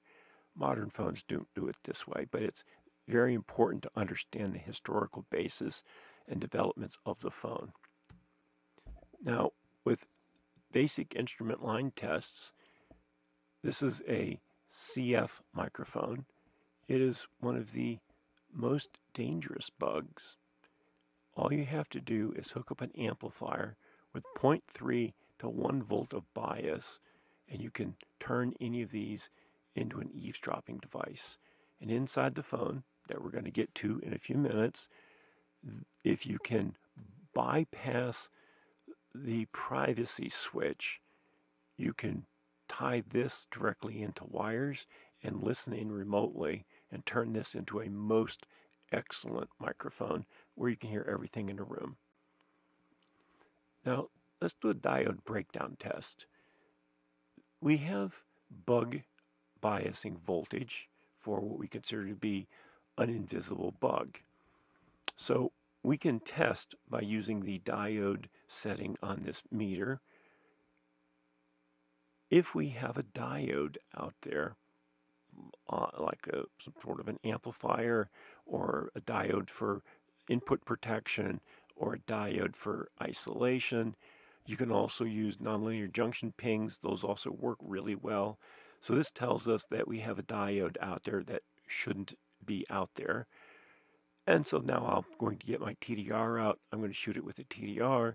Then I'm going to shoot it with a crosstalk analysis, frequency domain analysis, and then I'm going to hit it with nonlinear junction pings, which is going to give me the exact location.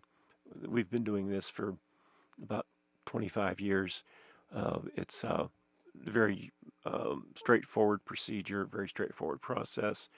But oh my word, does it work miracles in finding bugs and wiretaps. One of the other tests that we do is we unplug the telephone and we unplug the switch. Then we do an insulation breakdown test. We can do it with a meter such as this, but there are what are called giga-ohm meters, which work much, much better. And what we're doing is we're measuring the insulation breakdown. So on this particular chunk of wire, it has 256.5 mega ohms of resistance from one wire to another wire. Now we have to do this in a cable for every wire against every wire in the cable. So if we have 8 cables, that's going to be a whole lot of testing. We'll get to that in a minute. But if you're getting 256, and that's normal for that section of cable, why is this cable showing me 40.97 mega ohms? And it's doing this because there's a bug. Specifically, there's a slave or bridge down the phone wire that's not supposed to be there. So now we get out the equipment and we say what is causing this to go from 200 mega ohms or 300 mega ohms of resistance, the best cables are 400 mega ohms of resistance, to 40 mega ohms. Because 40 mega ohms is a breakdown inside the bridge tap. So we now know there's a bridge tap. This particular one, I believe this was at a, let's just say it was at a motorcycle enthusiasts club that was being scrutinized. And this was found. The bug was found. The bug was removed. People came out to figure out why their bug had been removed. And the fans of motorcycles were waiting for them to come visit. A interaction took place. Things were said. People were accused. And their eavesdropping problem went away. Okay then. This is an excellent unit. It will find extremely sophisticated bugs if you know how to twirl the dial the right way and what the meter readings say. And you can use it to find stuff that you can't find with anything short of another 200 pounds of equipment. Know your equipment, know what it can do, know what the readings are, know what normal is, and when you see you moving from 400 ohms to 400 mega ohms to 40 mega ohms, we know there's a problem on that wire. So out comes the TDR, the FDR, the non-lin, and we find where the bridge tap is, which, by the way, was not legally installed, meaning there was no court order, there was no search warrant, nothing had been done, but there had been some blackmailing against the motorcycle group. And some people ended up having to find work other than working for the state as a result of this meter. Hooah. So you heard me rattle on about hook switch bypasses or instrument hook switches. So this is a photograph of the inside of an old 1970s and 1980s Model 500 dial telephone. The dial is on the upper right-hand side.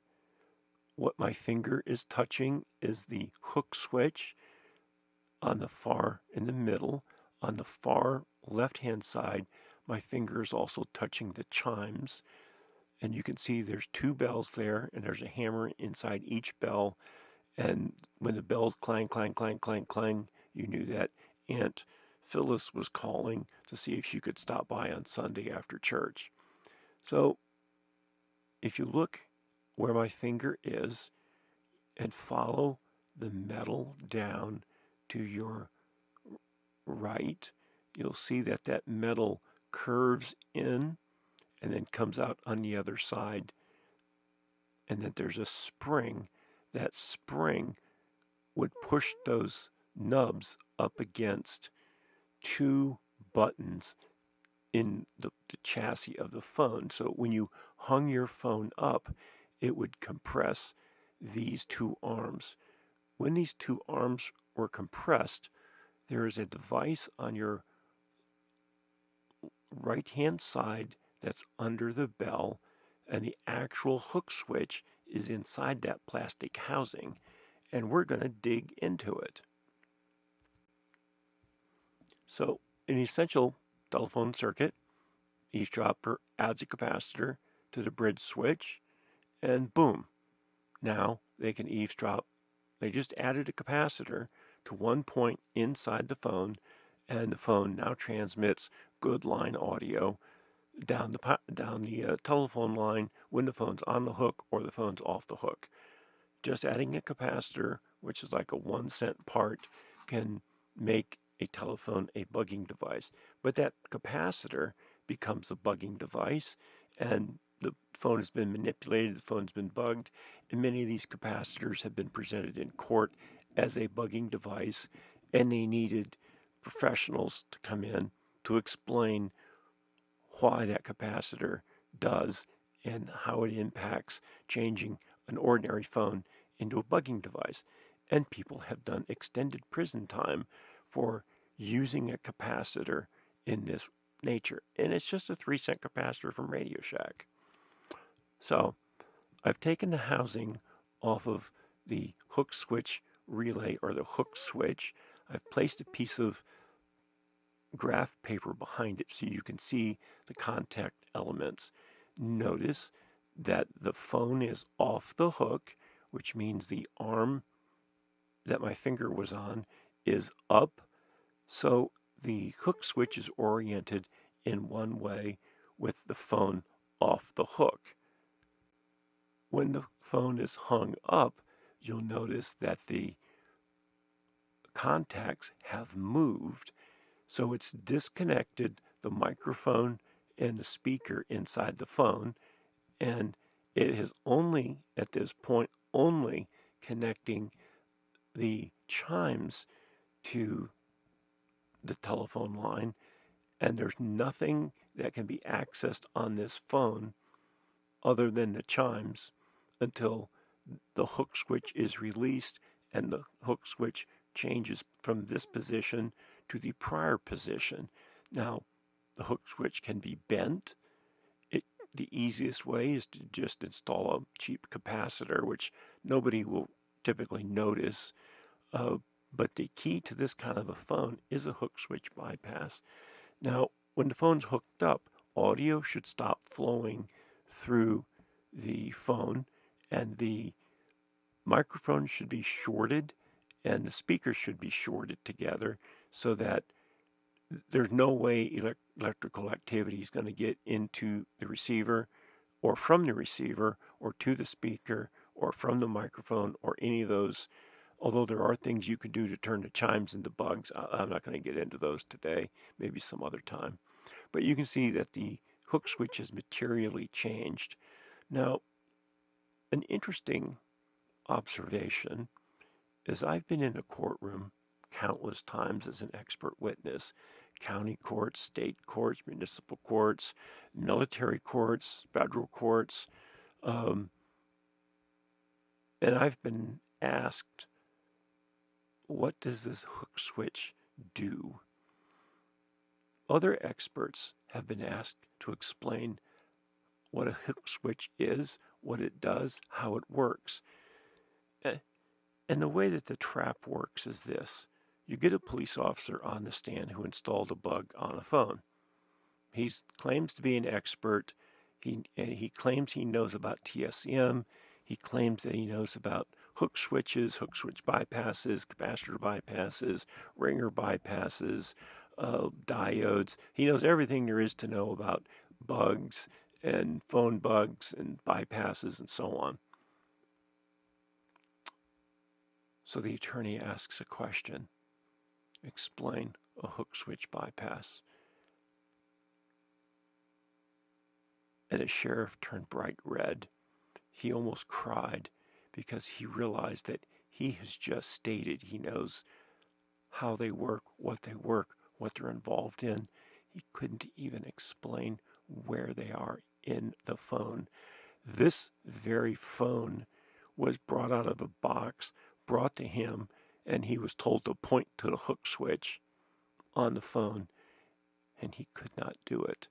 Now, this was a murder case this guy was testifying in. His testimony had to be expunged from the case because not only had he lied about this, but he had lied about a great deal of forensic evidence, and I caught his lies. And my client was the attorney on the murder case. I told my client about the lies the sheriff had said.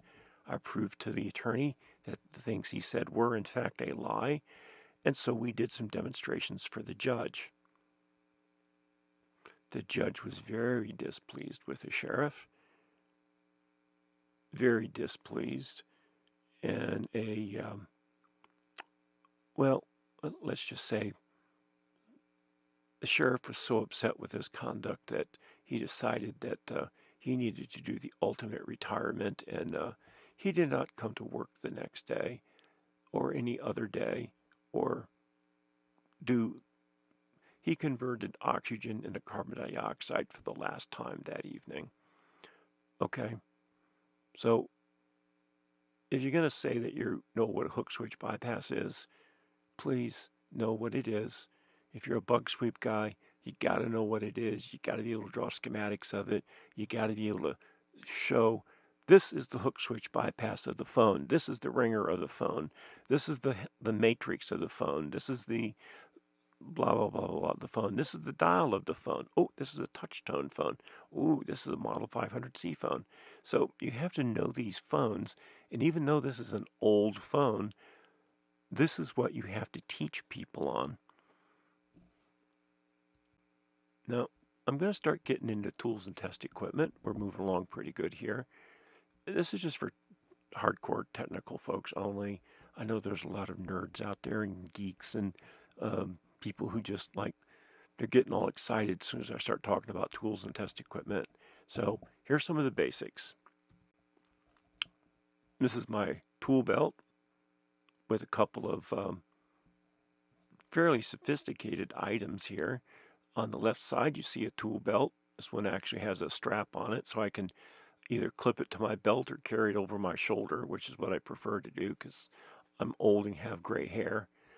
Then I got two different butt-in instruments, which is a thing which the phone technicians use to they can hook it up to any wire. They can listen in. They can, without the user or the customer knowing, they can dial phone numbers. They can dial maintenance numbers. They can dial to start remotely launching telephone tests. What you see laying diagonally in that black case is a extremely high, let me put it this way. It's an extremely, extremely high voltage installation breakdown meter. So when I hook this up to your phone line, if there's been a squirrel chewing on your phone line, the squirrel will go up in smoke. Okay? That squirrel will cease to be a squirrel because of that black thing I have in that black case. These are extraordinarily important pieces. In the brown case is a specific telephone meter. You see that I have a ultraviolet light laying on its side. I've got some tone generators and nice fluke meters. I've got a hydra of various connectors which I'll use. You'll even see a Petzl headlight that I wear when I'm working in darker areas. And then you see a can tool because you must have several can tools. But you need some basic hand tools, some electrical tape, of course. You need some basic meters, and all of this stuff you hang off your case. And when you're climbing a telephone pole or you're working outside, this is what you use. Now, for a very simple bug sweep, I had to bring in 2 aluminum cases and then 2 large heavy totes of just test equipment, and then 1 clear tote of working records, which is the actual records, because it's not uncommon for me to fill a large clear plastic file tote with records when I'm doing a bug sweep. In this particular case, I believe it was 6 lines that we had to test, and each one was about 500 pages, so it was a very large file. But that entire analysis was done with the 2 aluminum cases you see here, and then the 2 totes with miscellaneous test equipment in those. And you go out, you collect. It's a few basic tools. It's all very simple. It's not really very simple, but it's simple for me. This is what the let's just say this is some of the automated test equipment that I'm not going to go into, because with this test equipment, I can test plain old telephones. I can do test voice over IP, T carriers. I can even couple into OC192 cables and have a sonnet ring running through these cabinets and tell you if somebody is on your wiring. But I will not go into details as to how I do it, but you can see there's a massive amount of equipment in this. Well, there we go. So let's get into some other tools and test equipment. This is one of the cheapest pieces of equipment a bug sweep guy can obtain. You make this yourself. It's a couple of resistors, literally 2 resistors that cost less than a penny a piece. There's 3 alligator clips, hopefully of different colors, otherwise it's going to foul you up. Wires that are this same color as the alligator clip so it doesn't foul you up. So there's 1 digital voltmeter that takes the measurement. There's 3 alligator clips, and there's 2 resistors. Then you need a digital voltmeter, like the nice fluke I was showing you, and then you need paper and pencil. Now this is called a current leakage jig test or line imbalance test. It will find many but not all parasitic line powered devices, which means the bug draws its power from the phone line that it's attached to. This very simple jig will tell you if there's a bug out there that's drawing power from the phone line. Now, there's a number of things that we can do once we go, I should pay attention to this. We then get the time domain reflectometer out, get the oscilloscope out, we get the ultrasonic tracing equipment out, and we find what's causing this resistive load. And more often than not, it's an actual bug that's somebody bought it at a spy shop for $3,000-$4,000, which is worth like $4. The markup is just amazing, just absolutely amazing. And because the spy was sloppy, he left his fingerprints and his DNA all over the bug and all over the ground and all over his import documents when the business documents he ordered came in, which was actually bugging devices, which he then sold and for which these were traced to him and others were traced to him. And he did 5 years of federal time for importing these bugs, selling these bugs, and then installing these bugs. So you would tell this guy where the phone line was you wanted bugged. He went out, he and his merry band of thieves bugged it, charged you for the bug, charged you for the installation, and I believe he walked away for roughly $5,000 for each bug installation. Then he gave the customer a radio for each bug so he could listen to all 5 bugs at the same time. Awesome. He broke federal law. He served prison time. he did not have a good time in prison. He did not use that time to reflect upon his life. He used it to screw his life up even better, and I believe that he eventually met his maker unexpectedly, but that's an unfortunate thing, but he did a very naughty thing, and he had been doing this for quite some time, and he was quite arrogant, and oh boy, he self-snitched an awful lot. If you want to learn about self-snitching, you need to go over to Bruce Rivers' channel. He's an excellent attorney up in Minnesota. He does have a channel here on YouTube. I believe it's CLC Bruce Rivers or Bruce Rivers, and he talks about self-snitching and how people get into trouble with the authorities because of stuff they post on Facebook and their various antics that come back to haunt them in court. So go over to Bruce Rivers. You can go to his website. You can go to his YouTube channel. I believe you can just type in Bruce Rivers in the search of YouTube, and it will give you his extraordinarily well done. And I'm envious at the quality of the work and the quality of the video. It's just, it's breathtaking, the quality of the stuff he produces. So go on over and visit Bruce Rivers when you're done with this, and tell him about this page. Oh yeah, give me a like, comment, subscribe. Let me know what you think down in the comments later. But wait until you've seen the rest of this. So when we do TSCM, we have to do wiretap detection documentation. Now this is where things get really, really gruesome. And when I say gruesome, I mean very gruesome.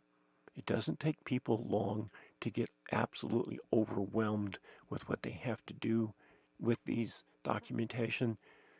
Ideally, you want this automated, because if you can automate it and have it accurately automated, which there are many ways to do it. I have my own automated system which I use, which I would argue is superior to what anybody else in the entire world has, but that's okay. We can sit down and, play cards to figure out who has the better system. I think my system is the best, but I will, somebody else's may also be pretty good, but since I don't know their system fully, maybe it's worse than mine, maybe it's better than mine, but as a customer, you need to find out. I am going to show you how I do it, but it's not how other people do it, which is why I find the bugs that they cannot find. In fact, I find the bugs the NSA can't find, so the government brings me in when they need to have a bug sweep done. After the last bug sweep was done, didn't find anything, but they know something's there, and they're pulling their hair out. So what? My phone rings, and off I go. And oh boy, things get interesting if there's been a bug there for a while. Let's say an outside contractor has done tons of bug sweeps there and billed the government tens of millions of dollars. The government knows that the bug is in the building, but they can't find it.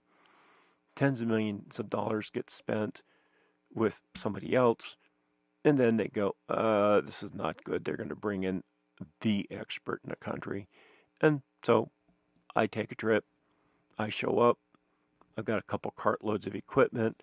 I have a couple of minions with me pushing my carts full of equipment, setting it up so that it doesn't, the bug doesn't hear us or see us. And then we spend a couple of days sitting in the room staring at equipment screens, and aha, here it is. The elaborate system that we have to do automated measuring is gruesome. There is no other way to explain it other than it is gruesome. We have to start with the essential phone data. This data is not gruesome, but this is where we have to start. First thing we want to know, where is the phone located at? Whose office is it? What is the plate number? What's the jack number? We also want to know what the jack plate height is above the floor. That's very important for us to know. Because if we find a plate that's mounted at a different height in the same room or around the same area, it immediately makes that jack suspect. There's also other reasons why the jack plate height, the wall plate height, not being right or it being kind of cattywampus, is the distance to the nearest stud or the stud next to it, because that height very often indicates the phone's been tampered with, and the distance to something inside the wall, it may be a concealment inside the wall that, since the government TSCM people are only checking a few feet around the wall, they're not seeing the thing that is 4 feet away from the outlet and mounted on the floor all the way against the screw studs 4 feet away from the other studs. They're busy checking up and down in the walls, but they're not checking the junction between the wall and the floor. The Russians absolutely love to do this. They did this during the Cold War. They did it when the Cold War was over. And in 2023, they're still doing it. It's a very favorite method of, so we got to find out the phone location. This is typically Mr. So-and-so, room such and such, plate number such and such, jack such and such, and then jack and the plate height. Is it on the floor? Is it above the floor? Is it 18 inches up? Is it 22 inches up? Is it 48 inches up? We need to know that. We need to know the phone manufacturer. We need to know the model number. We need to know the serial number. One of the reasons that we need to know that is certain phones require certain tools to open them, and we need to be sure that we have those tools. We do have those tools, but from time to time, some new model will come out that uses some type of a tri-bit, which we have plenty of, and we can pretty much open anything, but we need to know the phone manufacturer's model number, the serial number, so that we can pull out our own our own records about that phone manufacturer, that exact model number, and that serial number series, because we've got extensive intelligence information on all of these. We need to know how many button phones it is. Is it a 6-line phone, a 2-line phone, 24-line phone? Is it 2-wire, 6-wire, 8-wire phones? Is it a digital phone? Is it an analog phone? Do you have an inventory asset ID tag number on it? Is the word FCC tag or FCC ID mentioned anywhere on the phone? Now, there's a really subtle reason for this. If it says the word FCC ID anywhere on the phone, it generally means the phone has some ability to transmit a radio signal from point A to point B. It depends exactly what's after that FCC tag or FCC ID number. We need to know what that is.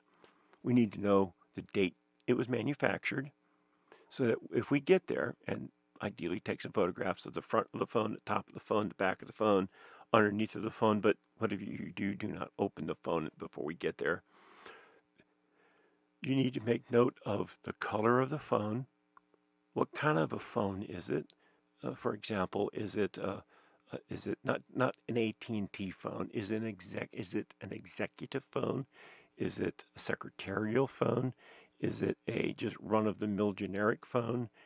What is the housing made out of? Is it made out of plastic, or is it a metal case? And if it's a metal case, is it a secure phone, meaning was it sold as an encrypted phone or not?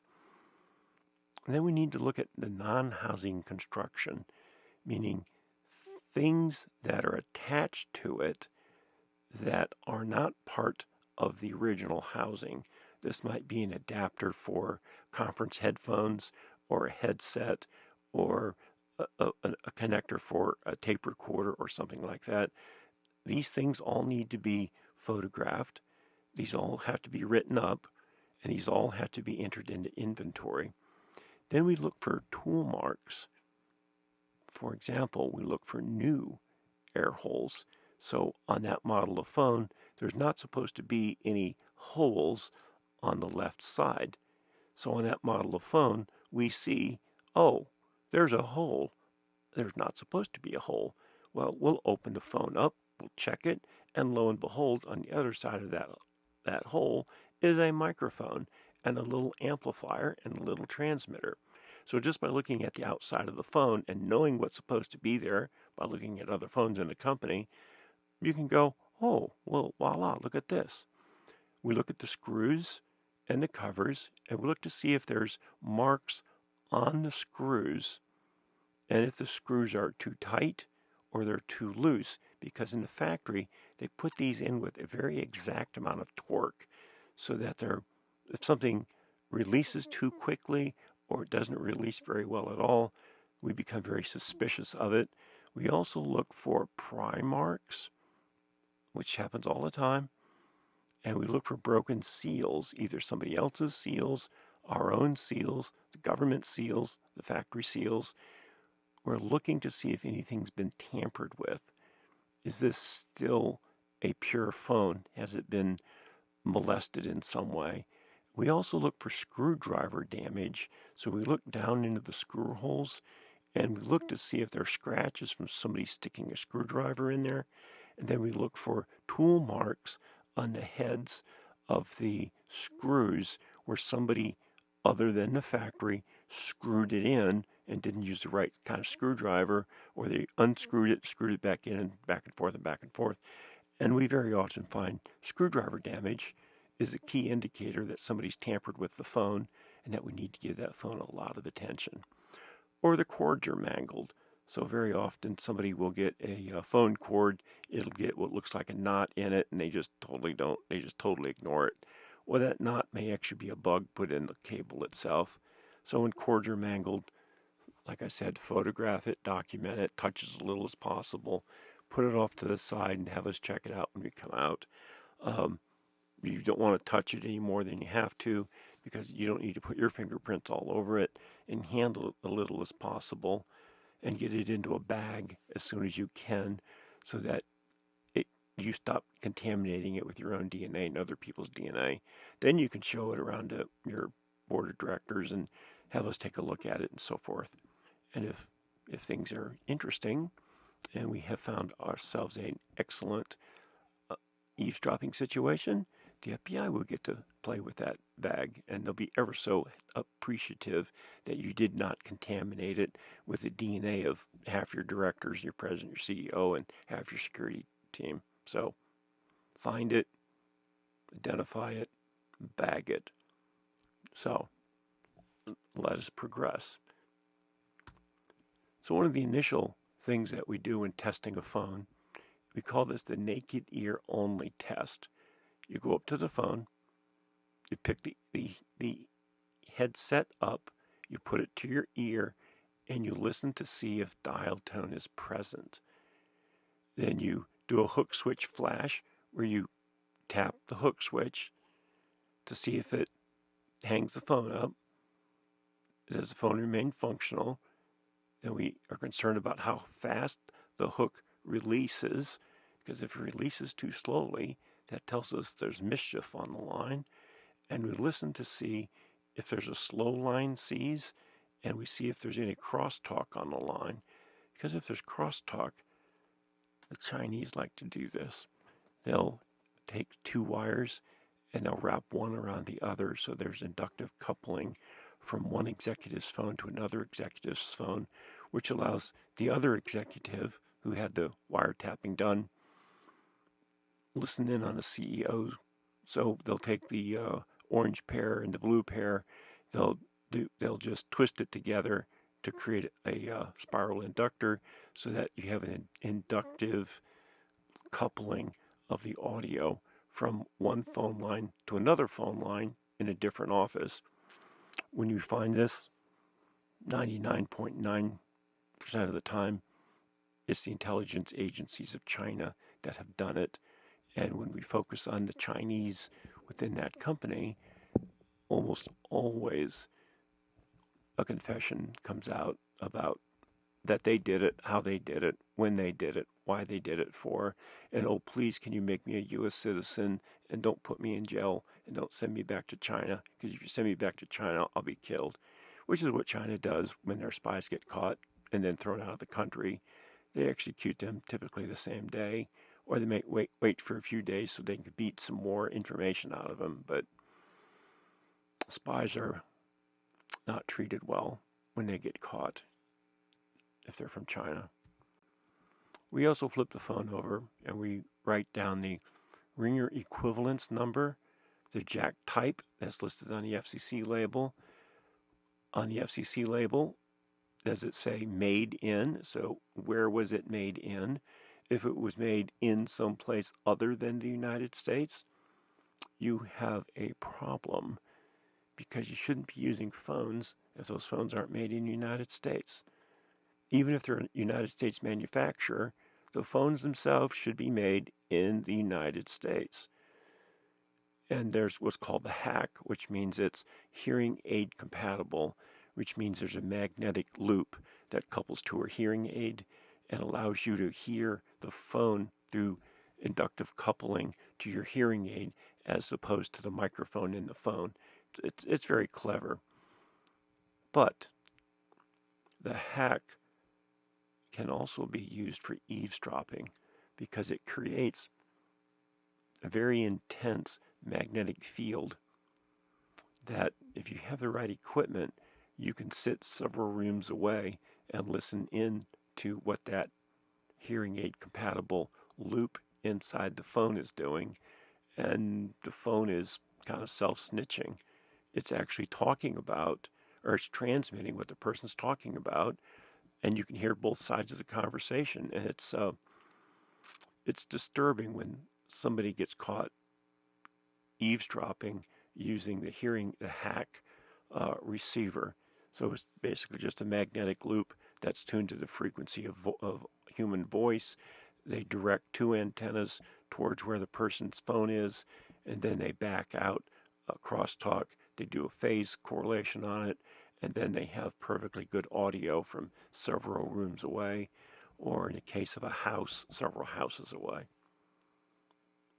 Let us move on. There's then going to be photographs of the phone as it was found. We're going to photograph the location in the room. We're going to photograph the face of the dial. We're going to photograph the face of the LCD display, because there's usually indicators on the LCD display if the phone's been modified or not. We're going to look at the manufacturing and the serial number plates. We're going to look for all kinds of tool marks and damage and cracks and bangs and dents and chips. These are all of great interest to a TSCM person because it tells us a whole lot about the phone. And it may very well be passing room audio, not because there's a hook switch bypass, but because it got slammed against the wall so many times. Different people communicate in different ways. Some do it by throwing their electronics across the room. Okay, it's their phone. But we need to see if that's the case, or did somebody do something naughty to it. Then we have to look at mangled or loose cables, all kinds of accessories, headpieces, earpieces, cable plug to the phone, the cable jack to the phone, wall plate markings. This is a series of photographs. So basically you have a folder, you've got a bunch of photographs in it, you've got a bunch of measurements in it.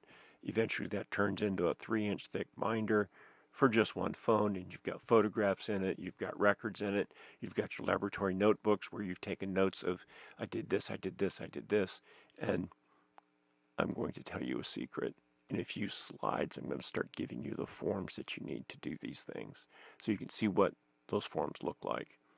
Now, when we're working on a phone line, we do what's called a banjo dance. Now, that blue round device that I showed you a bit ago is called a banjo. It's called a banjo because it's round, it looks like a banjo. It has 8 connectors on it, and those are excellent teaching tools. But when we use a banjo, it gives either 16 pages of manual or automated analysis of the phone, wiring, and switch. But the banjo dance is an excellent teaching tool.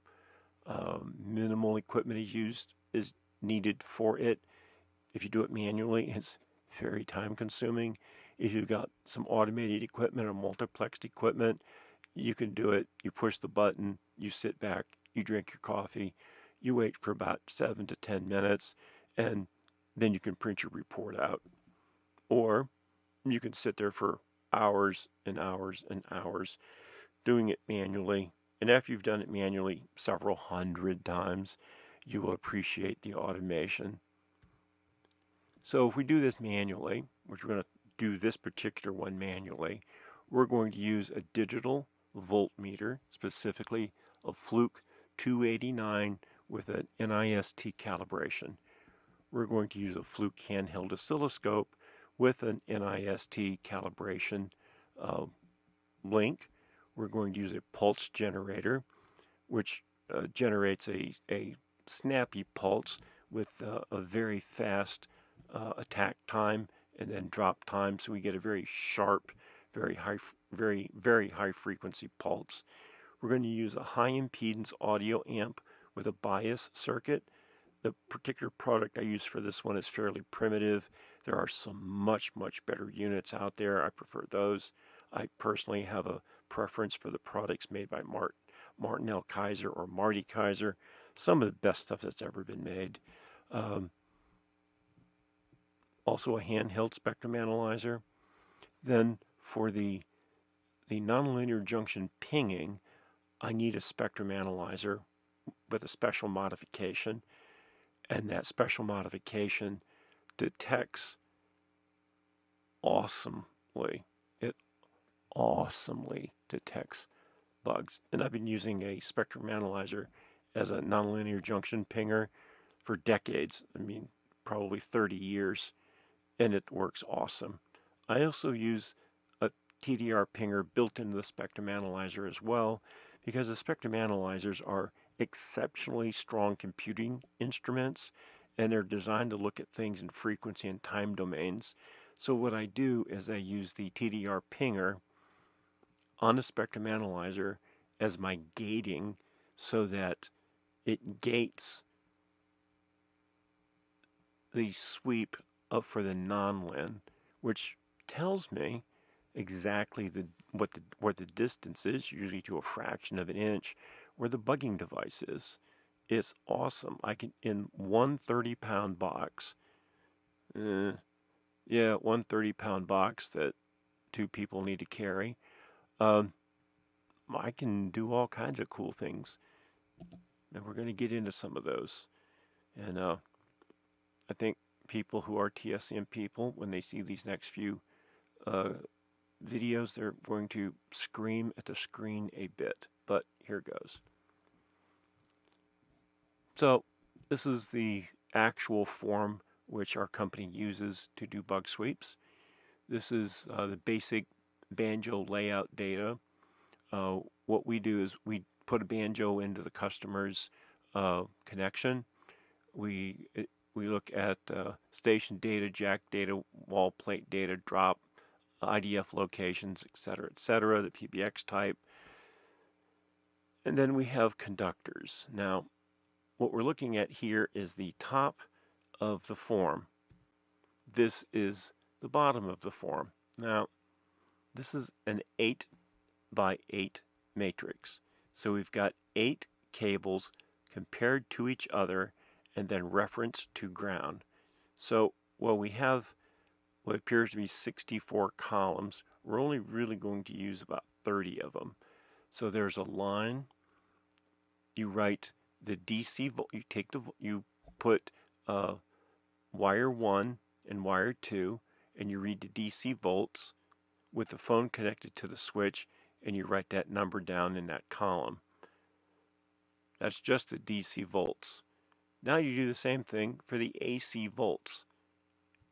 Now you do the same thing for DC millivolts with the phone connected to the switch. With the phone still connected to the switch, we look at AC millivolts. Then we attach the high Z audio amplifier with the phone connected to the switch, and we listen for audio with biasing on. We then put up a RF carrier current subcarrier phone connected to the switch, and we listen to see if there's carrier current devices or subcarrier devices or RF devices on the line. And this is where the magic boxes of Marty Kaiser come in. The man is a genius, and his stuff is extraordinarily well priced. So, just saying, you want good stuff, go talk to Marty Kaiser. So this is the DC volts going towards the switch with the phone disconnected. So you disconnect the phone, you put the banjo jack into the wall, and you measure DC volts without the phone being connected. So you want to see what the volts are when nothing's under load. Then we repeat the AC volts. It's the same situation. The oscilloscope mapping to see if we see digital signals or RF signals. Then we do AC millivolts, same testing conditions. Then we do mega ohm or giga ohms, but you can't do this if you're plugged into the switch. So you have to go down to the switch, you have to unplug that cable, you got to confirm that that's that cable, and then you can generate your 1200 volts or whatever into the wire to test the insulation breakdown on all the wires against all the other wires. Now, this is why it's so important to have an automated way to do this. And there's been a couple companies come up with devices which does automate this. The problem is how shall we say, it doesn't work. Or, well, it doesn't work well. It's more likely to lock up and fail. So there's been the stuff that's come out for phone analysis is just, it does not keep up with current technology. So what you do is you have a piece of test equipment that you can multiplex into 2 measurement points. You hook the wires up, so you have a wiring harness with 8 wires, and you have a switch. You throw the switch one way, it disconnects the customer's phone. You can flip the switch the other way, and you can switch in and out certain pairs of wires and look at everything. And you automate all of this measurement. So each measurement, it pauses for about 10 seconds. It lets the measurement be taken, and then it moves on to the other combination. But all you're doing once you hook up is you just hit go, and it fills in all of this data, and then it prints the form for you, and there's all the data you need, and it will color code things that it thinks is sus, as I think what the kids are calling it these days. Now we look at the phone itself, and we're interested in capacitance. We're interested in microfarads, nanofarads, and picofarads on all of these combinations. Some things are going to have opens, some things are going to be closed, some things there's going to be curious amounts of capacitance. Now, everything in a company should be the same way. So you don't just do this on one phone, you do this on a group of, I recommend, 24 executive phones. And when you do your bug sweeps, try to hit 12 to 24 offices at a time. Now that does take a while, but taking a while is a good thing because time on target increases the probability of something being found, because a TSCM specialist has to look at things several hundred times from multiple directions on different days to be able to pick up on all the little subtleties. They're not going to come rolling. I've actually had bug sweeps where I came rolling in. I was in the building, actually in a closet. I set my equipment up, got the equipment up and running. It was cold out because it was winter time, so I had to plug the equipment in and let it warm up for 30 minutes. So I plugged the equipment in, let it warm up for 30 minutes, came back to the equipment, powered it on, and lo and behold, did it lock onto 4 microwave video cameras in somebody's bedroom. Okay, but once I found those, they brought in the forensics people who did the best they could to package everything up. They didn't know what they were looking at, but they wanted to get it into under custody as evidence, which they did.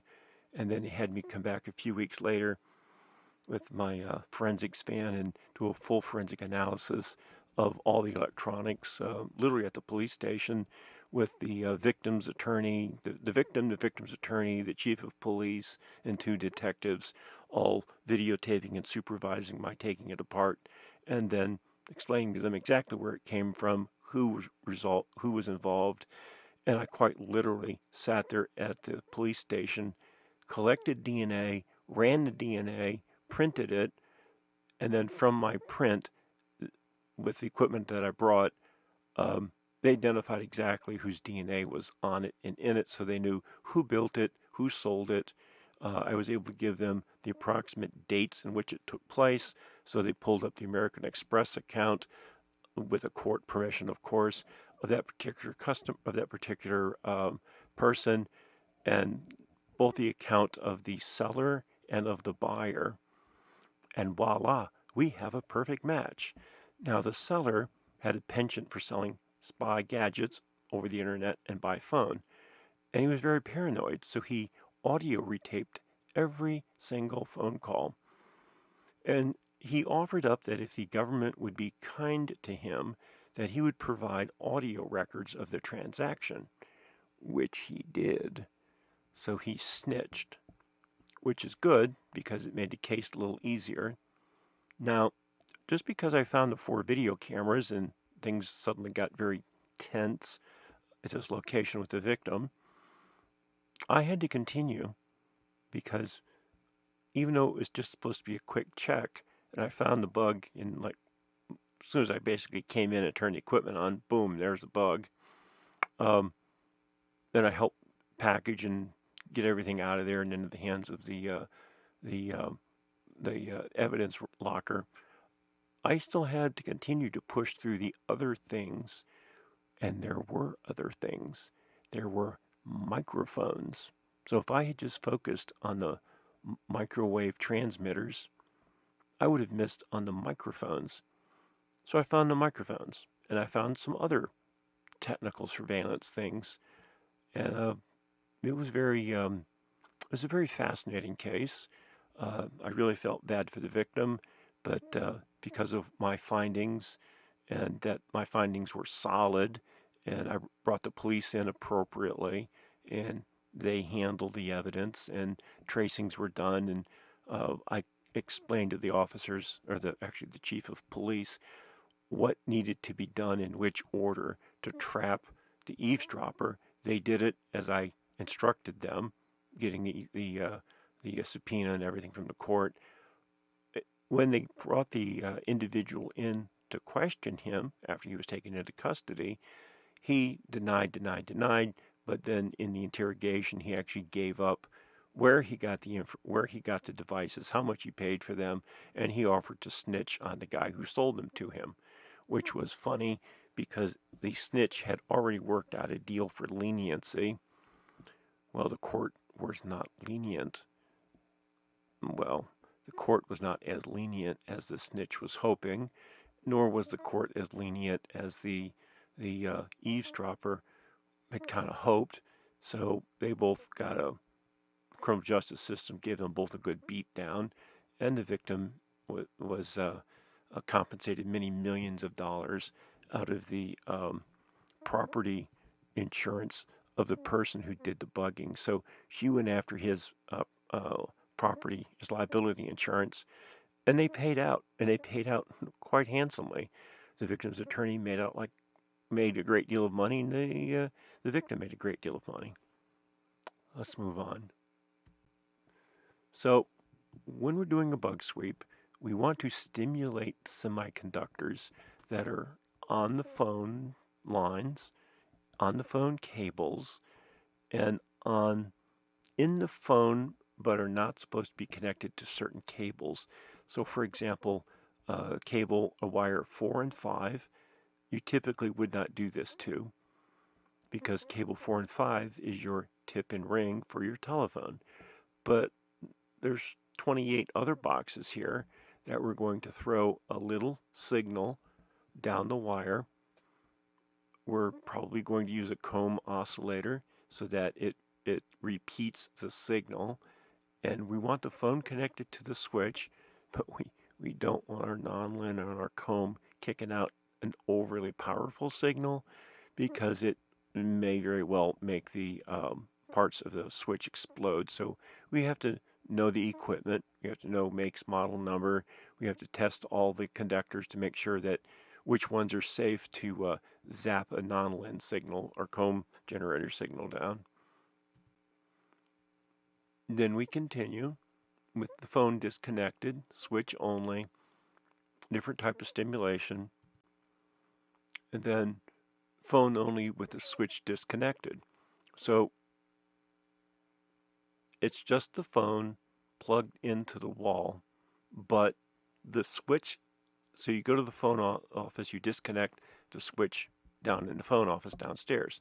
Then you run this second, as you can see, this is thousands and thousands of specific measurements, and it takes, even under computer control, it takes ages to do this, but you have to have meticulous attention to detail, or you're giving up to the spy. This takes time, this costs money, but good TSCM services take a long time and they cost a lot of money. And this is why, because there are a breathtaking number of measurements that have to be taken.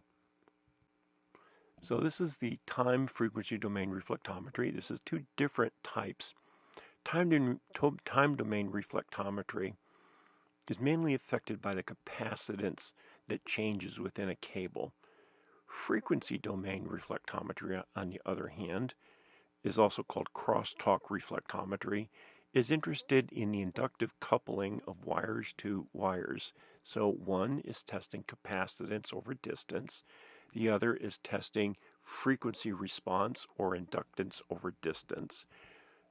Frequency domain reflectometry is a bit of a black art. To this day, I have not found a single frequency domain reflectometry system commercially made, not in the government side, and not in the private sector side. And a number of companies try to pull it off, but they pull it off very poorly, and you're more likely to have a piece of molten plastic in your hands or having your hearing blown out by spy shop trash that they, well, let's just say, I'm very particular with the equipment I use to do this, because I don't want to get injured, and I don't want the phone exploding in flames, and I don't want to have to buy the customer a new PBX system. So I do this with a gentle hand, and I use straight up legitimate scientific test equipment, not spy shop junk. Now, this is going to be a summary of the banjo dance. This is going to tell me, in this I'm going to write down what problem areas we have. Now, I should have mentioned this earlier, but when we have you see 1, 2, 3, 4, 5, 6, 7, 8 across the top, and then down the side you see 1, 2, 3, 4, 5, 6, 7, 8 down the side, and then on the upper left-hand side you see a block called color code. It's because each of these wires have a color code. For example, it'll be blue, white, white, blue, white, orange, orange, white, and so forth. So you write the color code left to right, and then you write the same color code up and down. And ultimately, everything that we've done in the last 24 slides all comes down to this. It tells us, we would fill it in and say, well, we have a inductive issue at 290 feet. Over here at 67 feet, we have a kink in the cable. Over here, we have an insulation breakdown. So this is where you document the summary of your banjo dance. Now, when I'm teaching students to do this, I actually have them do this manually without the use of any automated device. In fact, on a 2-week course, I may actually have them do this every single morning. They do a banjo dance. And then just before they go home at night, they do another banjo dance. They do banjo dances. If they're there for 10 days, they're going to do 20 banjo dances, and they will not make a mistake on any of them, and none of them will have the same readings.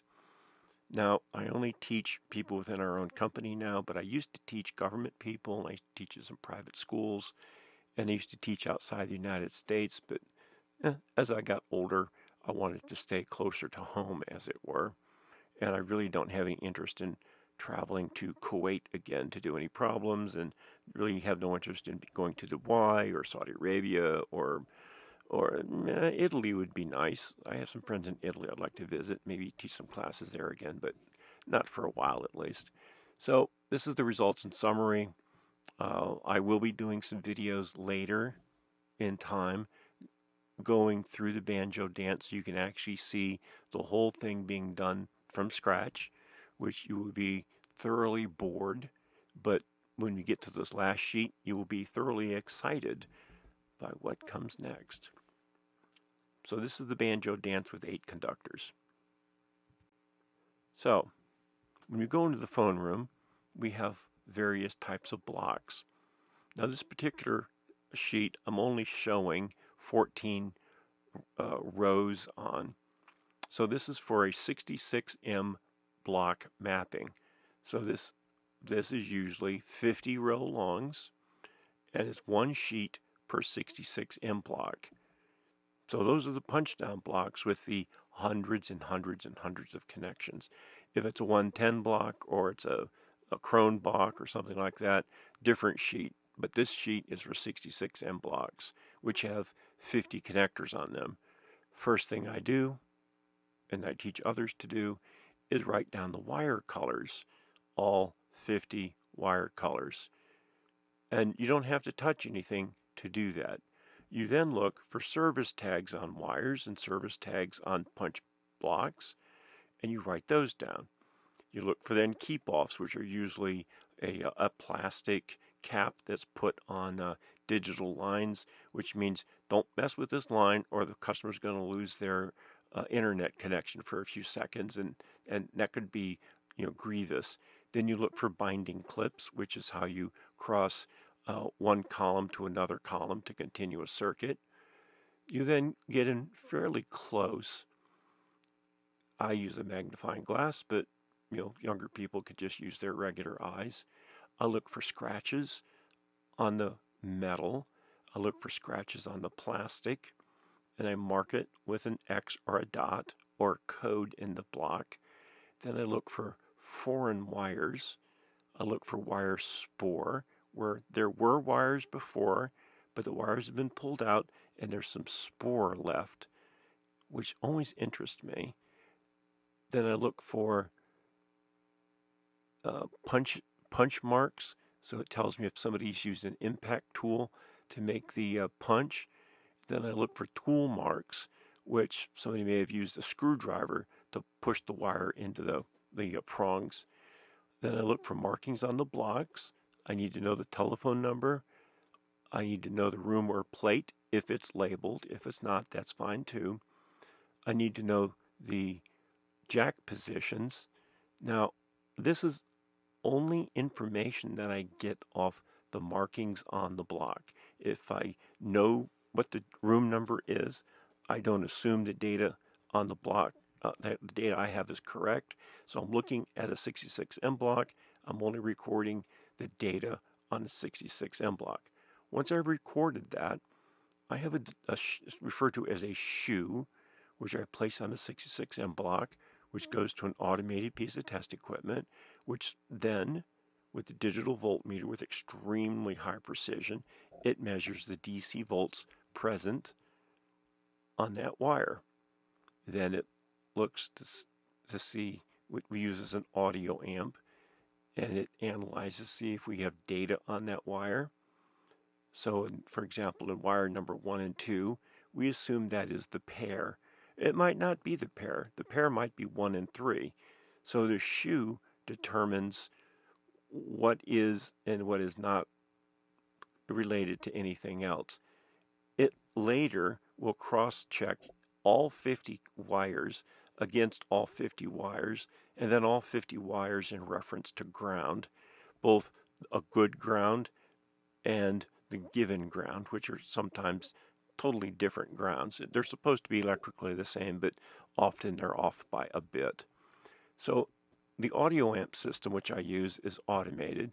It goes through, it samples to look for data, look for audio, look for voice, listens for tones, listen for any percussive kinds of sounds or any mechanical types of sounds. It listens for 60 cycle hum. It carefully listens for a crosstalk, and then it applies a little bit of biasing voltage, just a little bit, nothing that anybody's going to really notice, to see if it starts to activate a microphone by putting biasing voltage on. Now, this is just the initial observation. Half of this sheet is what I see with my naked eye. The other part of the sheet, from where it says DVM and audio amp, this is strictly an automated area, and it tells me what it sees. I just write it on the sheet, and then it gives me a really cool printout, and then we move on. Now, the 66M block mapping is actually relatively gruesome, and I must apologize, but there's no easy way to do this. If this was Bix blocks or 110 blocks, I have special sheets to use just for those. But let's stay with 66M blocks right now so your head does not explode. So this is a 66M block. It's a block analysis of every wire against every other wire. And that goes on through it. It goes on literally for hours and hours and hours. But we'll put that in a different one where we go through those. The telephone tasking protocol, which our company uses, is the form that we were using until late. We've switched over to an entirely different layout. So this is old versions of what we use. The new versions of what we use are new. So I'm giving these old versions away to help newcomers to the industry get up to speed. Also, if you're with a government entity, hi Vig, who does bug sweeps, this is going to help you out a great deal, because this is going to have some stuff. Well, hold on. Bug sweeps in the United States for the United States government are taught at one of several schools. The one school, which is basically falling apart right now, is called the Interagency Training Facility, and it is located at Fort Washington, Maryland. It was started by the CIA. It was run by the CIA. It's actually a not covert now, I guess. It's on a Navy base, but the CIA operates and runs all of the buildings to teach bug sweeps. They also move people out to Vint Hill to learn. They move people out to Fort Meade to learn, and they move them around to a number of facilities. For example, they used to move the interagency training facility students from Fort Washington up to Gaithersburg, Maryland, and they would stay at a hotel for typically 6 to 8 weeks learning spectrum analyzers at the HP facility that they built just to teach the U.S. government HP spectrum analyzers, how to repair them, how to use them, how to calibrate them, how to take measurements with them, how to move them, take them apart, put them together, everything you can imagine. The problem is the Central Intelligence Agency publishes the CIA procedural guides and other guides on performing bug sweeps. And every intelligence service on Earth has copies of these books. So they know how the U.S. government is doing their bug sweeps, because these are some of the most coveted books possible. So they know, for example, one particular agency has forbidden the use of a beep, beep, beep, beep, beep, beep, beep device. I'm not going to name it. And by them not using this device, they're missing approximately 80% of easy to detect bugs, because they won't use a beep, beep, beep, beep, beep, beep device. If they used it, suddenly in every one of their facilities, they would find an astronomical number of bugs and wiretaps and hidden video cameras and stuff like that. But they won't use it because the CIA says you shouldn't use it, so they don't. And they're not allowed. If the Little Red Schoolhouse says you will not use this, they don't use it. And since every intelligence service on Earth has gotten their hands on copies of this book, and they refuse to update it in a meaningful way or at a meaningful speed, there is some really, really nasty, nasty eavesdropping situations going on in top secret locations that are getting bug sweeps done all the time, but those bug sweeps are profoundly ineffective. But I am not going to say what they're not doing and the device that they're not using because, well, it would not be prudent. I love my country. I'm not going to give that data away. However, I will give my data away so that all can learn. So once I have done an intake and analysis in a visual only, I do photographs of the outside of the phone, the markings, tool mark, spore, the environment around the phone, phone attachments, things like that, the cover sheet. And this ends up being a 3-inch thick binder for just one telephone line. Then I look for wireless threat by model numbers. I acquire a hard copy of the owner's manual so that I understand all the features on that. I do the initial mapping of the phone wiring and switch locations where everything will be in part of the inspection, and then we go into much more data. But this is called the non-alerting sequence. So this is an automated series of measurements. As the machine makes the measurements, I just tick off, and then I go back and I look at anything that looks a little suspicious, so that if it's anything suspicious, I look at it, and I'm going to walk through what we do. So we look at every wire compared to every other wire, because you don't know which wires are being used to get the data out, collect the data, multiplex the data. You can have a very sophisticated system that uses this wire from over here, and then a wire from over there, and one from way over there, and then the power line, and then ground. Chinese love to do that. The North Koreans love to do that. They love sloppy wiring closets. So the first thing we do is we hook the shoes up, and then we look at all the DC volts against all the conductors against every other conductor, looking for DC volts and DC pathways. We then do the same thing with AC volts. Then we do for DC millivolts, where we crank just a little bit of DC, and then we crank it back down to see if we get a reaction to DC millivolts, and then we look for DC millivolts to be on the line. Then we do the same thing with AC millivolts, where we're looking for extremely low-level audio or masking signals or RF signals on the AC millivolts. And very often, if there's like a 140 megahertz transmitter on a telephone line, that RF radiation actually comes back as AC millivolts. So we just click the meter over to frequency meter, and it's like, oh, well, look at that.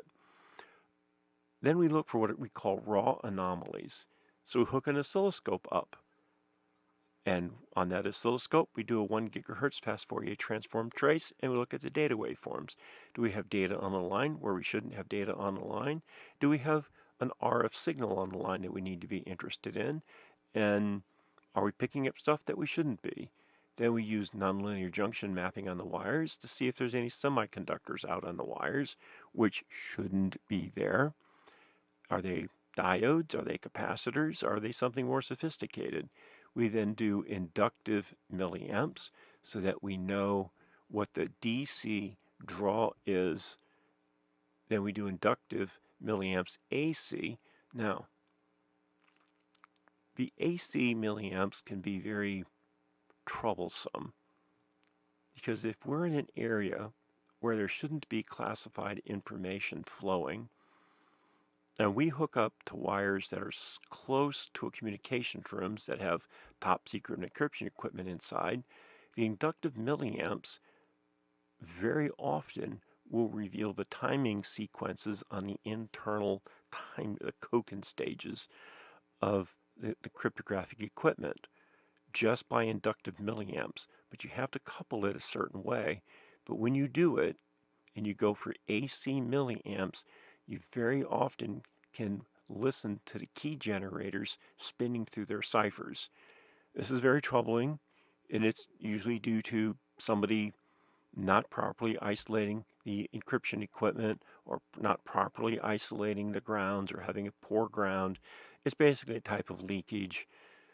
We find this probably 20, maybe 25% of classified facilities where they have super high-end encryption going through their keying, and they're leaking their keys. It's just absolutely really unfortunate, and very commonly those that key train is actually riding on top of local radio stations, which are mixing inside the crypto, and it's causing what we call crypto dependencies that we pick up on the power lines. We also will pick it up on the telephone lines, because the telephone lines, when they come close to the power lines, it's like, oh my. So, oh my, oh my, oh my. So we then move down to the audio amp series. We do not do any filtration.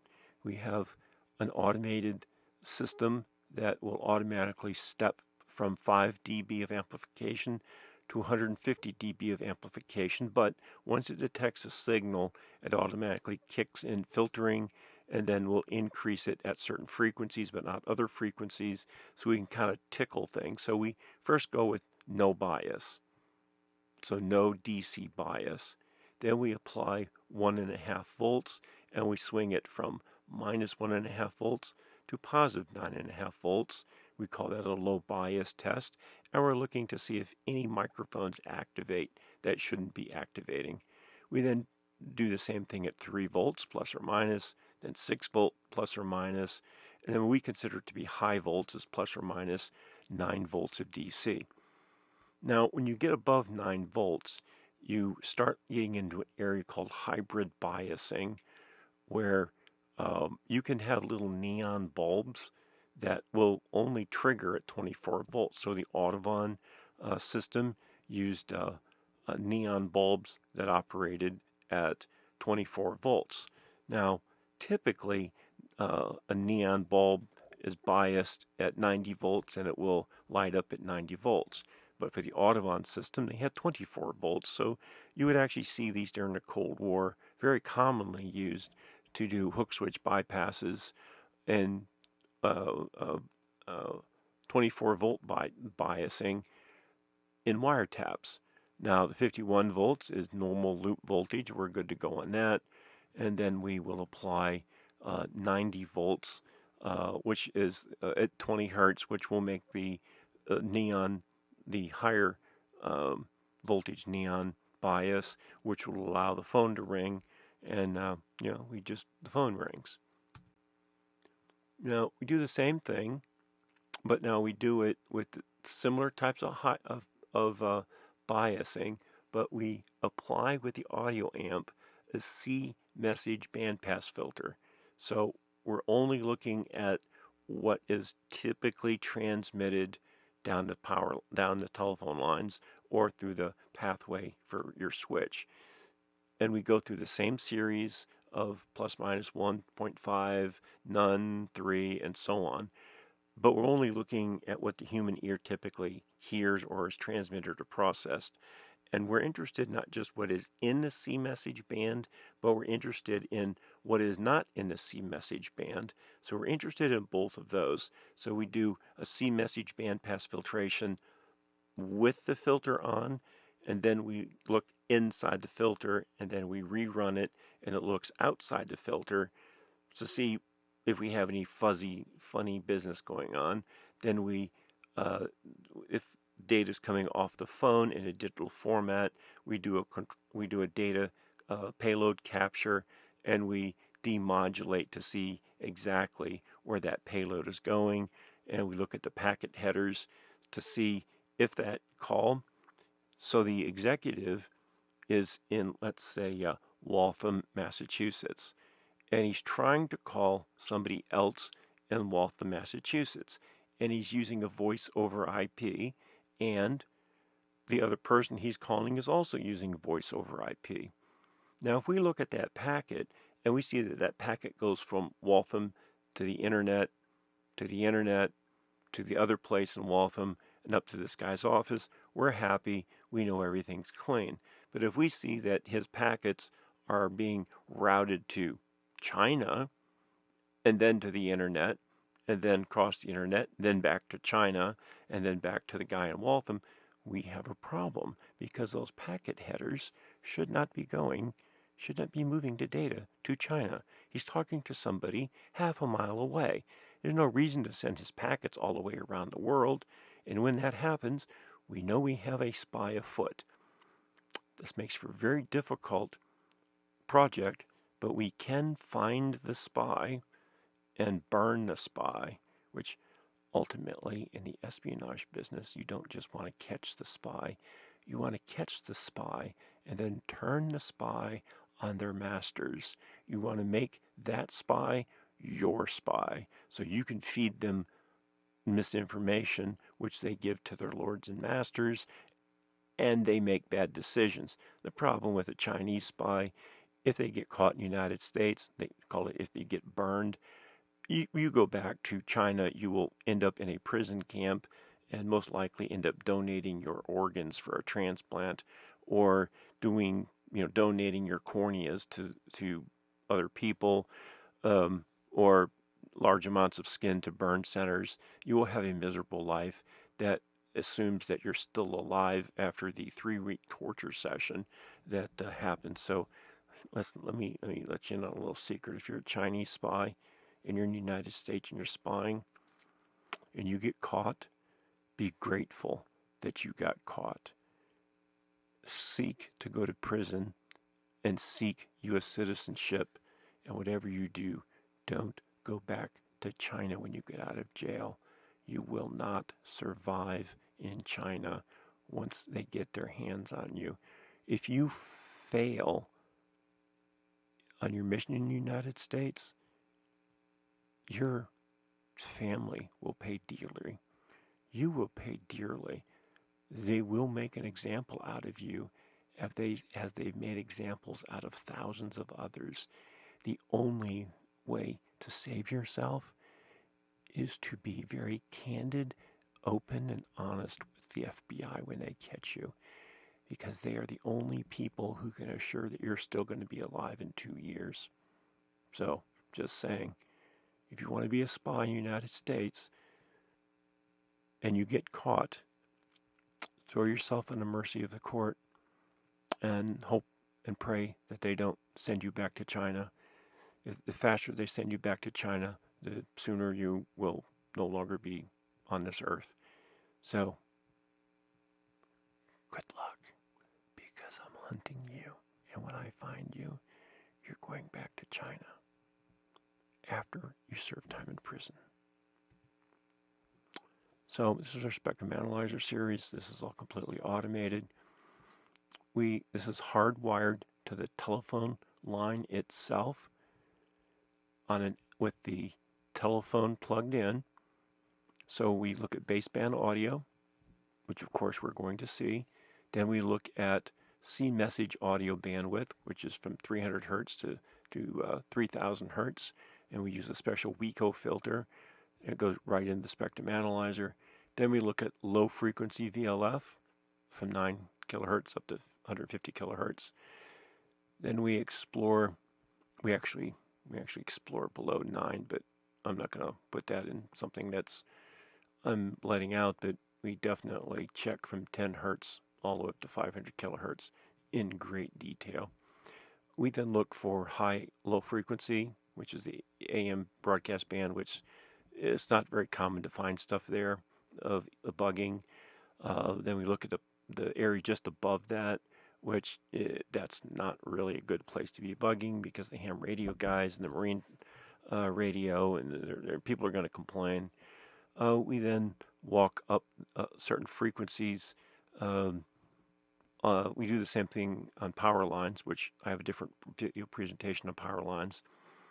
But with a telephone line, you typically want to check it up to conducted signals up to 500 megahertz. Now, these are conducted signals that are on the copper.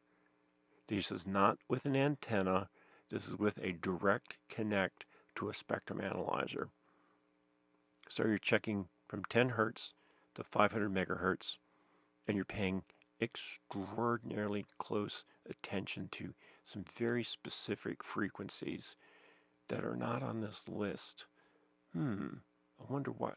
Oh yes, this is an unclassified presentation. So there might be information missing. So if you read between the lines, as it were, you can find the missing data and perhaps learn some secrets. So this is a receiver scan. I use a modified SCD5 from Artie Kaiser.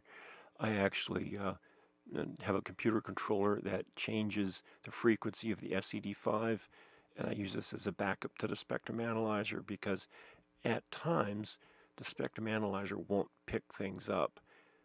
But with the SCD5 and a spectrum analyzer, I always pick up everything that's there. Now you will notice that I'm going from 10 kilohertz to 500 kilohertz and then up to 10 megahertz.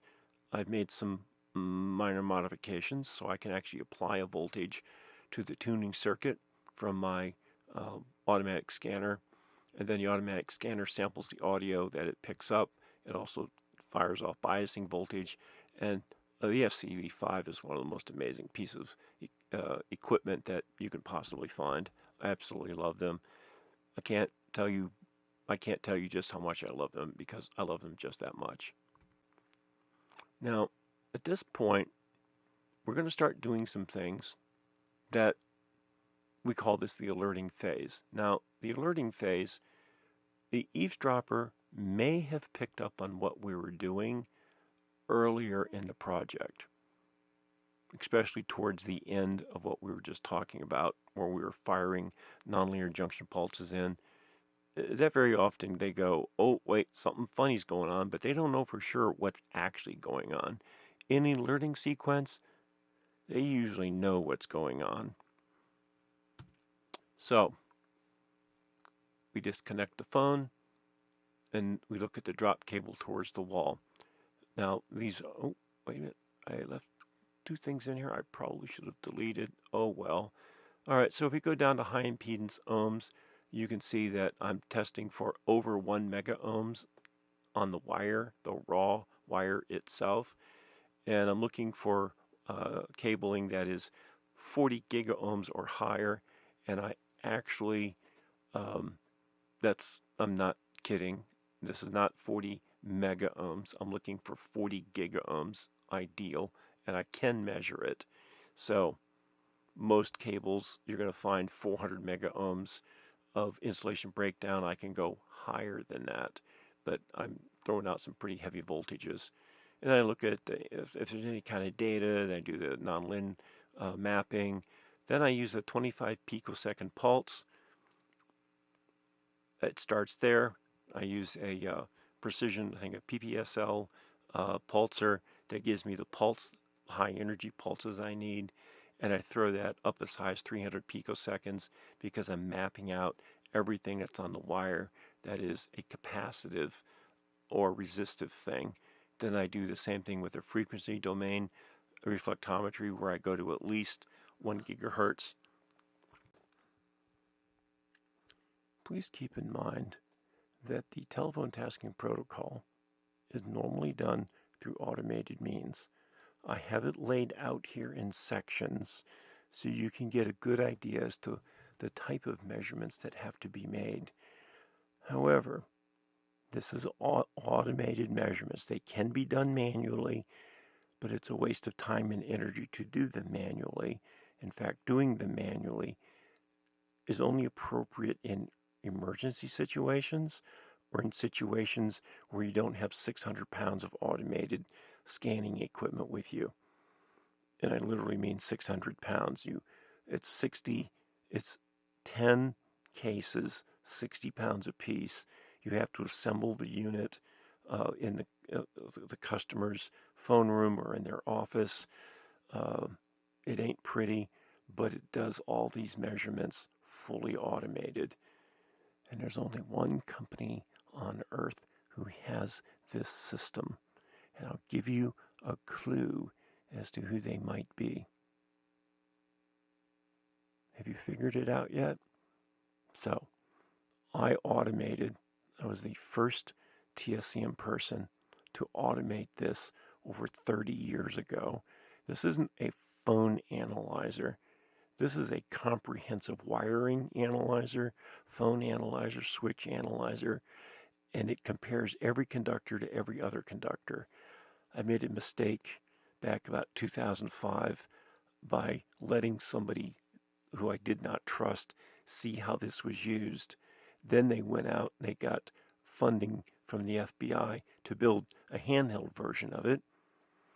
And then they claimed they invented it, and they didn't. And unfortunately, they had to give a lot of that money back to the federal government.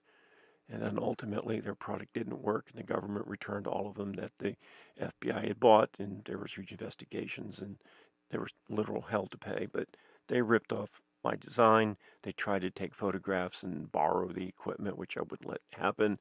But they saw what I was doing, so they just emulated what I was doing without having a full understanding.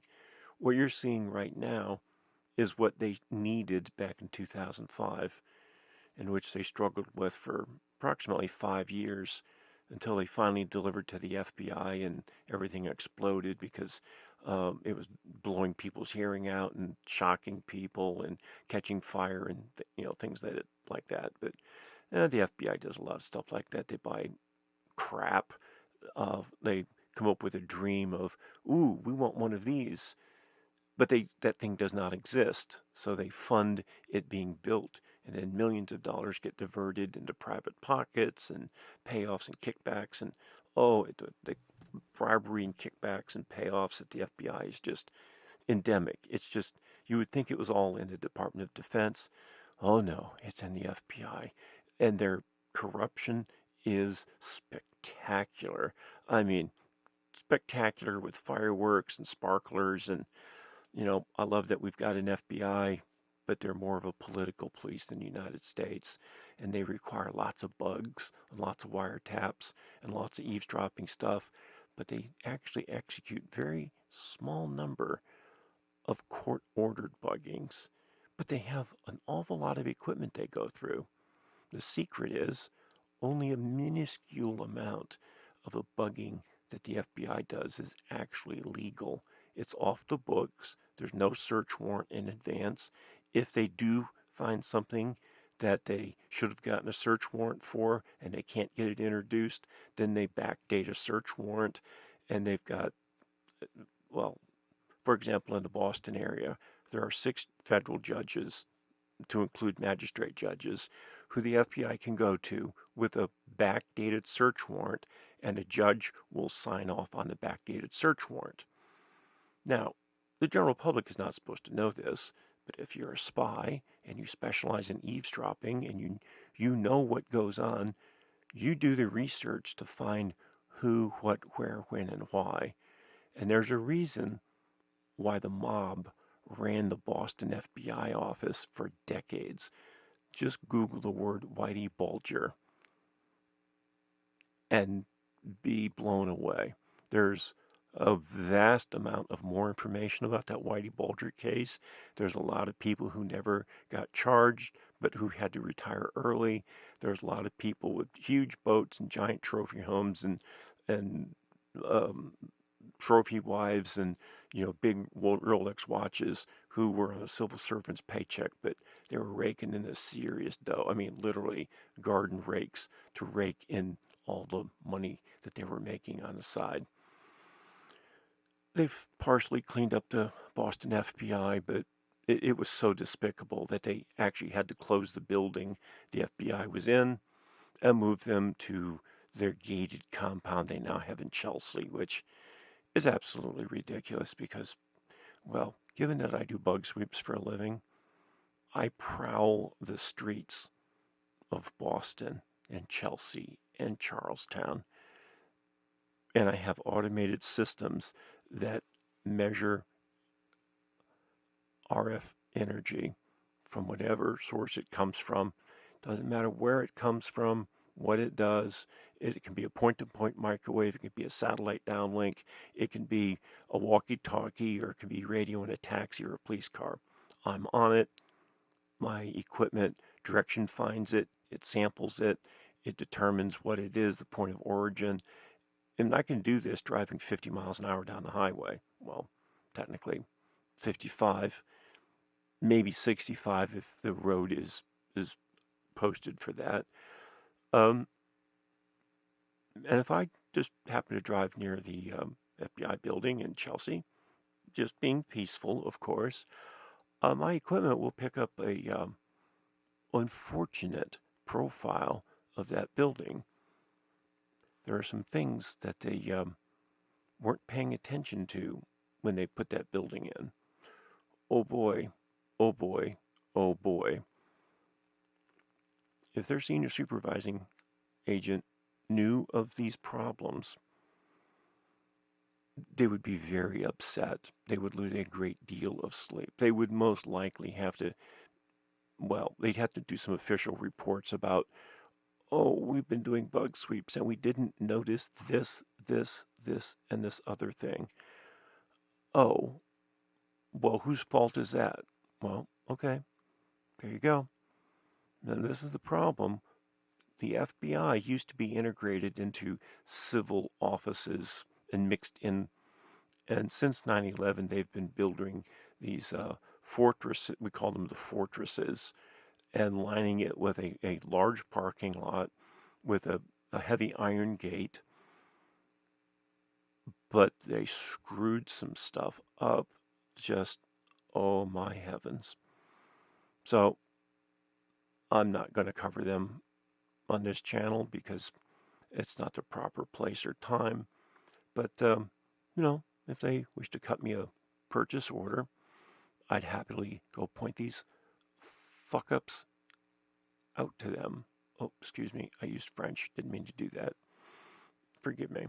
So let's talk about the telephone tasking protocols, the technical stuff. So I'm not going to go through all of these in detail because there's a number more of them. But I just want you to see that at this point, we disconnect the phone, and basically what we're adding onto this type of a measurement is we're doing an audio leakage test with the phone disconnected. We're plugged directly into the phone itself, and the multiplexer that we're using is trying to listen through the hook switch. And it does that by adding 3 dB of audio amplification, then another 3, and it increases that to 140 dB of audio amplification to see if we can hear any audio through the hook switch. So we're looking for a hook switch failure. That's what we have to add. That's the last step on this particular series of measurements.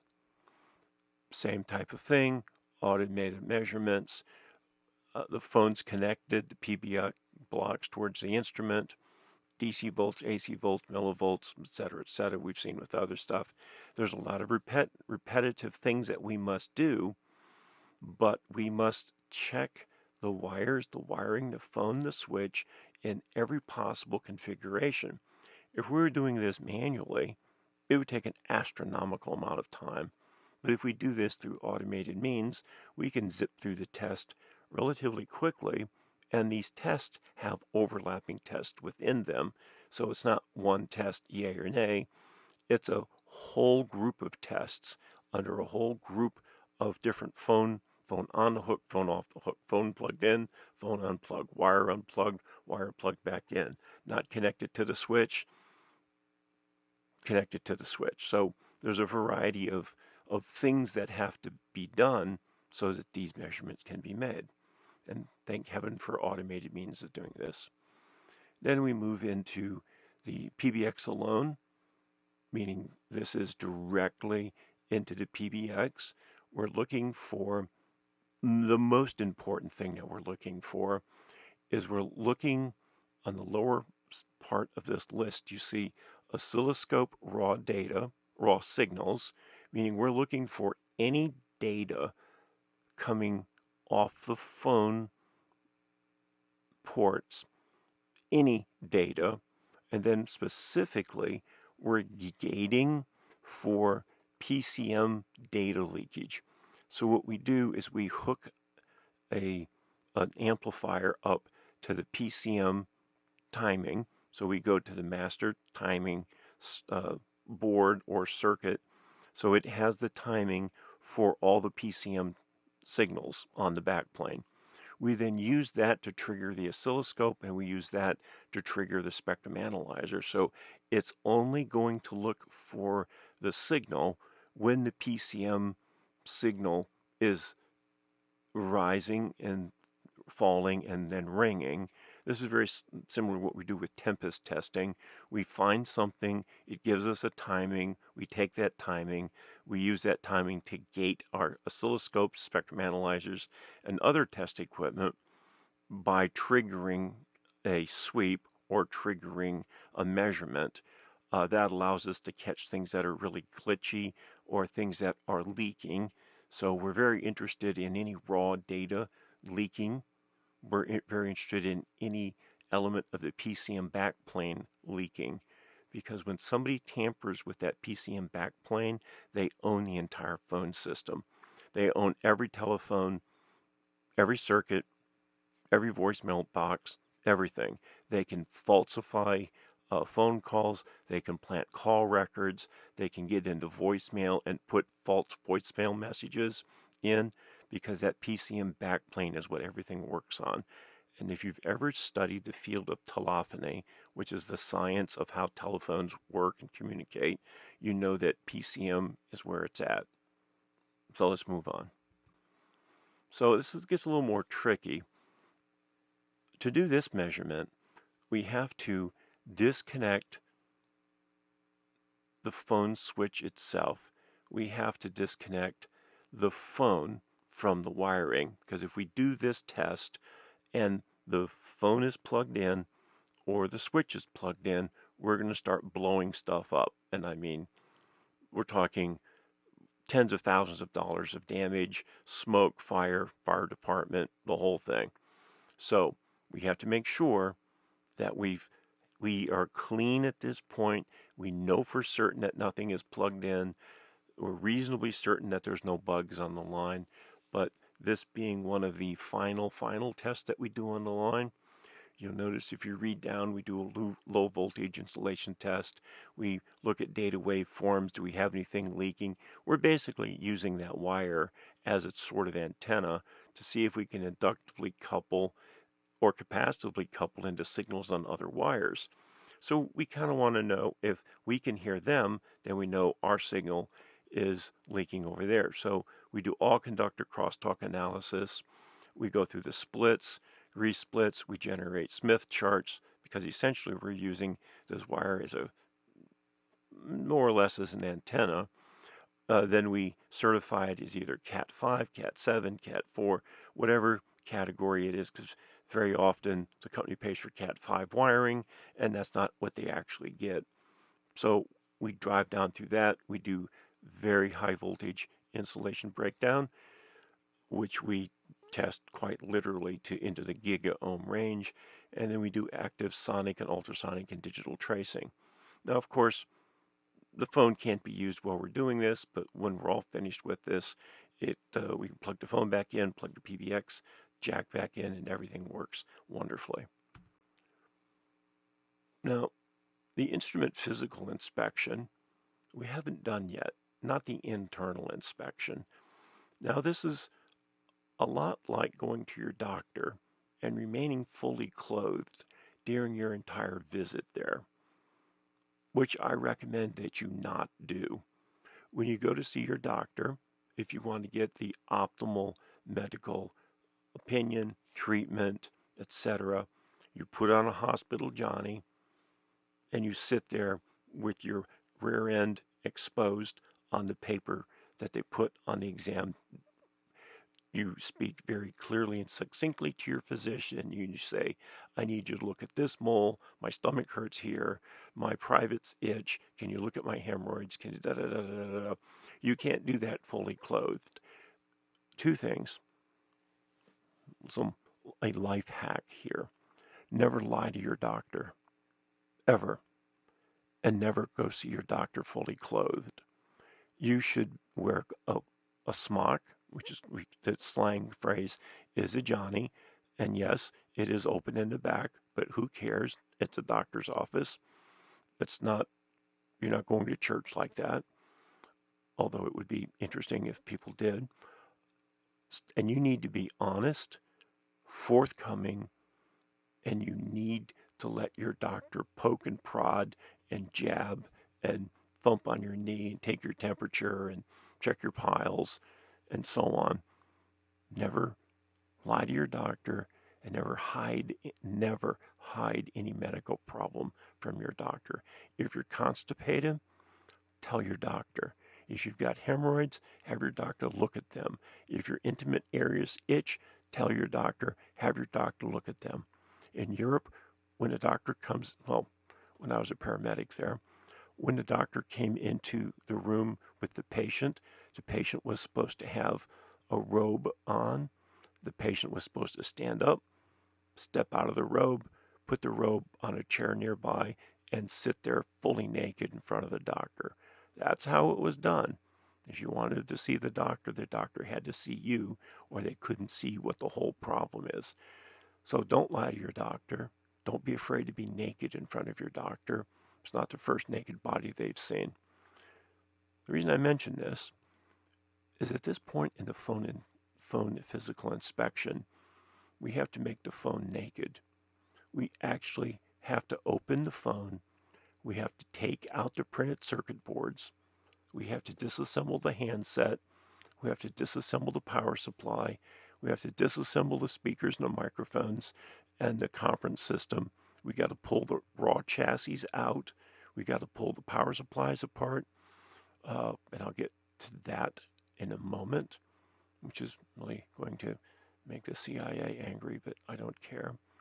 So when we have the phone open, we used to use an 8x10 large format film camera to take both color and black and white photographs. The black and white are much higher resolution, but the color gives you color points of reference. So we would use both, and then we would blow them up by a factor of 2. So we would get a 20-inch by 16-inch enlargement.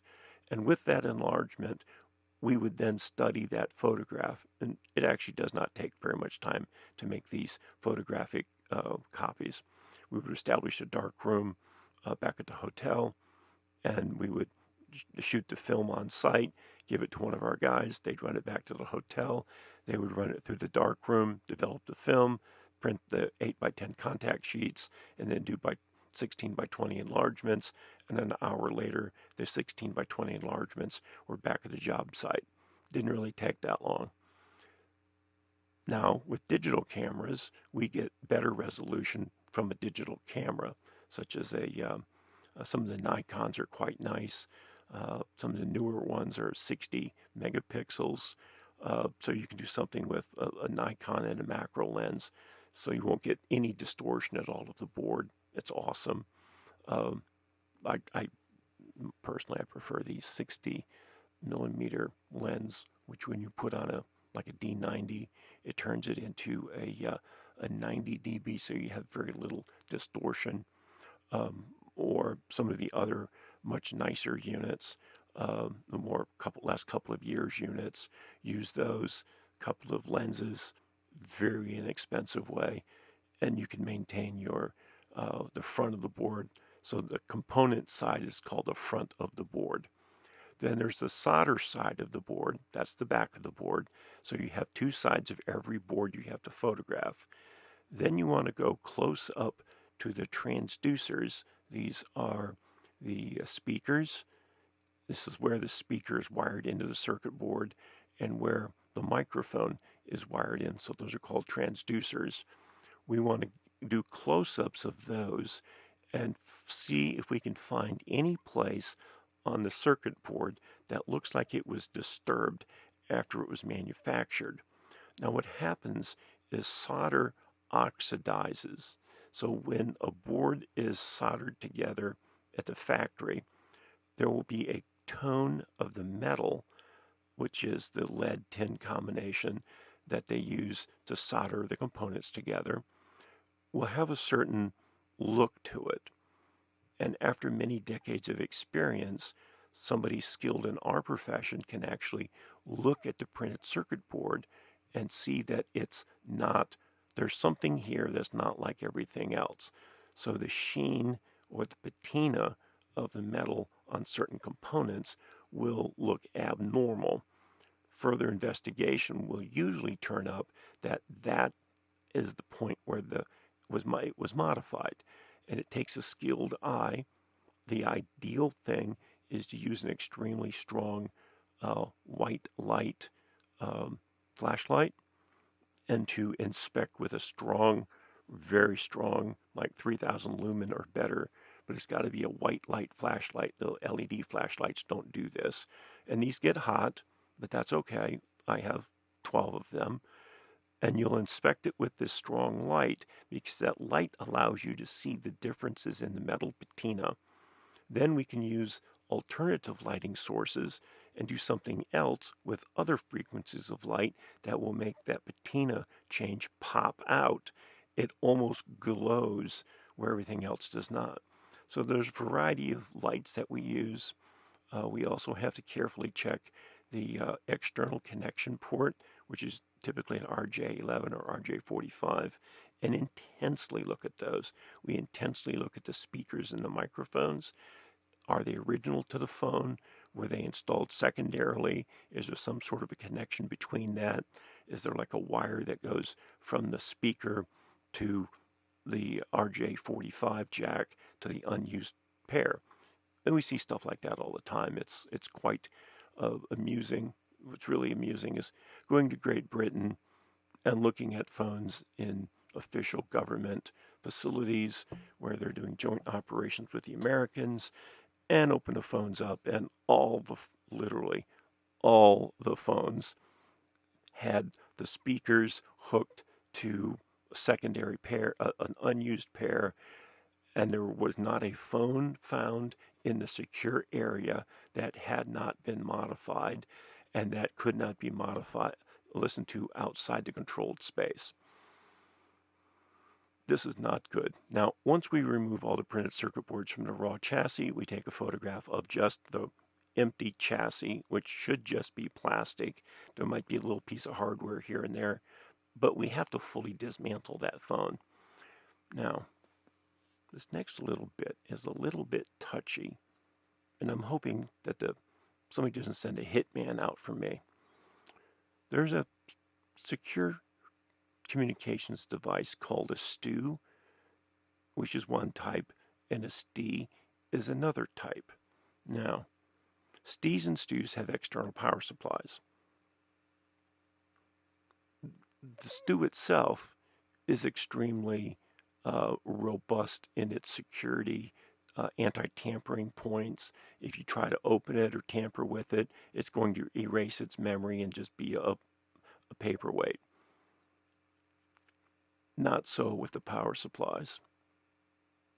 Seriously, every major intelligence agency on Earth makes a version of the STU or STI power supplies, or the STU or the STI handsets, which are bugged. I'm not kidding. There are some exceptionally elaborate bugs that I've been involved in exposing. Some of these bugs ended up with hundreds of millions of dollars having to be spent by the U.S. government to buy new power supplies and new handsets because the ones they had been thoroughly bugged. I know the countries that did this.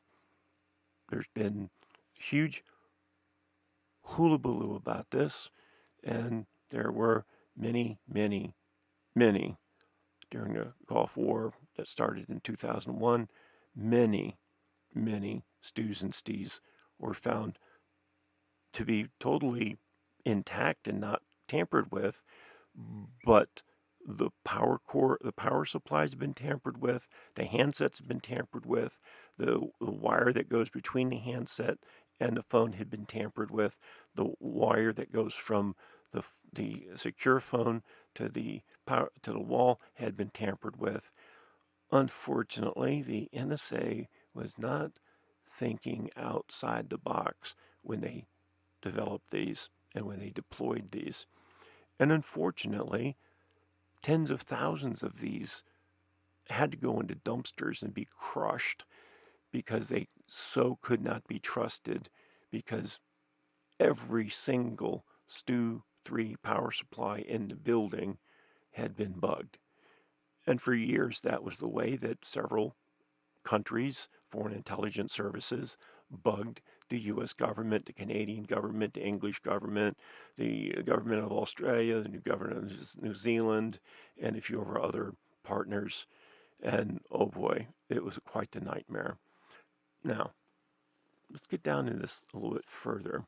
The instrument accounting and sealing, what this involves is a documentation of the code dates on certain chips. And what we do is we record in a database the names of the chip, who makes it, the model number of the chip, and the date and time in which that chip was made. Now, if we come back at a later point and open that same phone, and the chip dates and codes are different, or the printed circuit board is different, and our special marks that we hid on this printed circuit board are different, because when we put these things back together, we make very subtle little marks on everything concerned with this phone. And the next time we touch this phone, we'll know if somebody's been fooling around with this thing. Then we reseal the instrument. I'm not going to say how we reseal it at our company. That's a bit of a trade secret, but if I haven't seen a phone for 2 years, at the end of 2 years, I can look at it and tell you if it's been modified or not. We also reseal the wall plates, and we do something to the wall plates, which if anybody disturbs that wall plate in any way, shape, form, or manner, we'll know about it. And then every place where there's copper that can be accessed along the pathway from the phone to the switch, we do things to those points so that if anybody touches, even slightly touches those copper points, we'll know when we come back if they've been touched. Even slightly touch. If you breathe on them too heavy, we'll know. And most importantly, we do things that facilitate the easier collecting of DNA from the spy when the spy is in the room and wearing rubber gloves and quite certain that there's no way he's going to be caught. We will catch the spy. We then review the task list, make sure that this document has been fully completed. We make doubly sure that we have all the printouts from the computer, make sure that nothing has been missed. Then we consider this physical inspection finished. We summarize the notes. We investigate any anomalies that we may have found, which we often find quite a few, and we include those in a written report. But to go through and document a phone system properly and to do a telephone tasking is exceptionally laborious, even if you have computers automated all the hard work. It is laborious. It generates tremendous amounts of hard copy, and you need that hard copy because if a spy hits you later, you have to know when that spy hit you, and you have to show that you used due diligence to ensure that your systems were not being penetrated and that your systems were not being tampered with, and that this didn't happen here, it happened over here, and you now have a good estimate as of the time of the penetration, which you can then prove in court. You can prove to your insurance company. You can get money from your insurance company. You can get money from the espionage entity that came in and did the bugging. And if you're a defense contractor and a foreign government sends somebody over to spy on you, you actually can sue that foreign government in court and get money from them. But what you need to do is let the FBI come in and do their investigation so that they can get a conviction on the spy and assist them in every way possible. Yes, yes, I know that. They're going to take credit. You're going to do all the work and they're going to take all the credit, but that's America. That's the way we do things here. But let them come in and do their counterintelligence investigation. They're going to be obnoxious as a bunch of 5-year-olds on meth, but let them come in. That's what their job is. Let them take the glory and let your boss file an insurance claim for espionage and corporate theft. It's not that hard to do. And if you're an attorney and you need some advice on what's involved in this, give me a call, drop me an email, send me a message, and I'll be happy to hook you up. So once this is all sealed, we return the phone to the executive's desk and then make sure that we pick up any dirt or crud or dust or anything. In some cases, we'll even vacuum the floor. In other cases, we'll just have a cleaning crew come in and make sure everything's nice and spiffy. Now, if we find anything funky going on with the phone, that phone goes into an evidence bag. And we stop everything we're doing and we bring in the appropriate authorities. Typically, we're working for corporate counsel when we're brought in. So we bring in corporate counsel, explain what we found. They then reach out to the local authorities who secure the scene, and then the attorney will reach out to the FBI, who will then send their people in and take custody over from the local police or the local gendarmes, and make sure that the evidence is, when this happens, you photograph the evidence bags. You get a receipt for the evidence that you're giving off, because otherwise that evidence is going to disappear.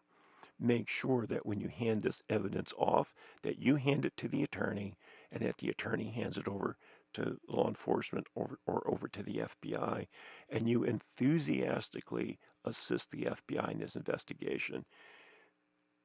To do so, to not do so, and to not be cooperative and extraordinarily happy to help is doing your company a disservice.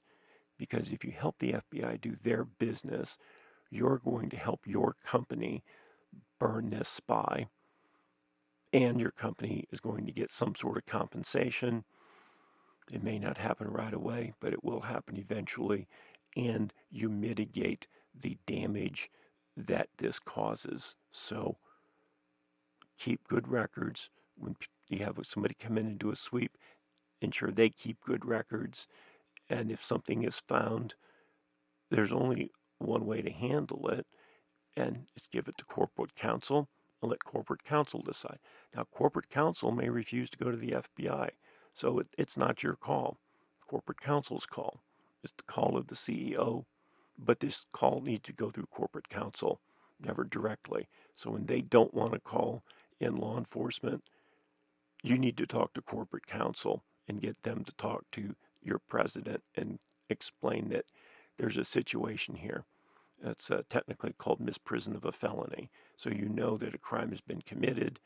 Covering that crime up is called misprision, and that's actually something you can go to prison for a long time. So don't conceal. Not if you find something funky, but if you find an actual bug or an actual wiretapping, or you actually catch espionage in your company, get the FBI involved. Please get the FBI involved. Now, if you're a motorcycle enthusiast club, you might not want to do that, but you really should. But you're going to have to step very carefully. So let's move on a little bit. So there's some specialized photographs that we want to include in our telephone tasking protocol. We want to always photograph the wall plate. We want to photograph the front of it before any screws get turned or plates get removed. You want to photograph that before you touch it. Then you want to look at the floor, at the baseboard. You want to look on the top of the baseboard more specifically. And there's some specific things that you're looking for. And I'm not going to tell you what they are, but I'll give you a tip. It's spoor from eavesdropping. SPOOR. I talk about it in one of the other videos about telephones. Take a look at it. Then we want to unloose the wall plate and remove the wall plate from the wall, but we only want to move it about a half inch, and we want to look in there with a really strong flashlight, and we want to see if there's some little bitty fragile hair-sized wires coming out of the back of that, because that's the dead giveaway that you have either a bug that's been planted by the Russian or the Belarus government, usually the Russian. Then, once you're sure there's no micro hair or micro wire attached, move the plate away from the wall and photograph the back of the plate exactly as you found it. Then into the wall cavity, you are going to insert a camera lens that has a mirror on the end of it that allows you to look 90 degrees to the side. This is called a backwards mirror as well. It allows you to look to the side and then look towards the opening of the wall, so you can see the inside of the wall from inside the wall. So you insert this camera about 2 inches into the wall, maybe 3, and then you can rotate the barrel of the camera to look behind the camera, so it's looking towards you, and then by rotating it, you can actually see 6 feet up the wall. You can see down up in the corners. And sometimes you'll actually see something that looks very suspicious. Well, if you look down at the floor along a metal stud, and it's a small metal box, that's probably a Soviet device. Don't be surprised. No, let's just say don't be surprised when you find one. You do enough bug sweeps, you will find one. Now, you also want to do a straight-on photograph. You want to do a backside opening photograph. So you use a mirror lens for those. So you're photographing the inside of the wall cavity, looking towards the camera, and you're looking up and down and around. And the lens that you use has an auxiliary light ring on it, so you get relatively shadowless photographs. These are absolutely vital because they tell you if something's been installed inside the cavity through that hole that's used for the wall plate. Then you also do photographs of the vertical distribution from the wall plate to the horizontal plane. Then you do look for evidence within ladder usage within 8 feet of the wall plate.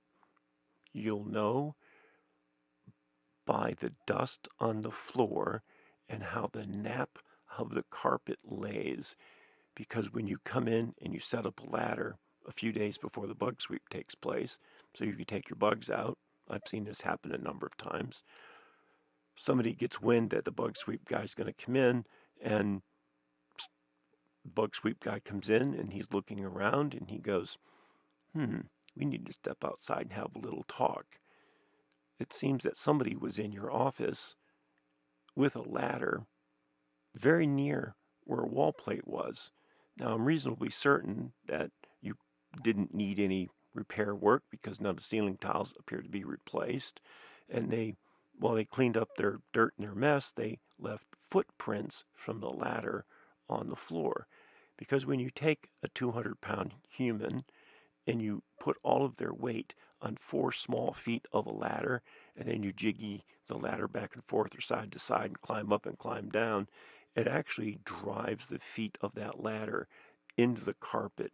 And many spies forget to rake the nap up of the carpet, or they do it with the side of their foot, which just makes everything worse. And I've had a number of cases where I was brought in, I didn't come in with any equipment, it was just my naked eyes only. I caught the spy because I could see where the spy had put their ladder, and then we discovered that somebody in the company disclosed that a bug sweep was about to take place. They informed the spy. The spy got in there, tried to rip the bug out, left DNA everywhere. I love the fact that TSCM people can now run DNA. Oh, it's so awesome. So you also check the approach to the IDF. You look 6 feet away. Typically, people are going to set ladders up about 6 feet away to try to get into the IDF if it's locked. Then you look at your copper appearance points. You look at your IDF departure, your MDF approach, your pre-switch appearance, and so forth. So there's all these checkpoints, and these are naked eye checkpoints, or these are checkpoints with specialized camera lenses to look backwards and inside out and upside down. Good luck out there, guys. This is finishing up the tasking protocol. We'll be moving on to more interesting things momentarily. Within the phone switch itself, you want to dump the configuration of every single extension in the company.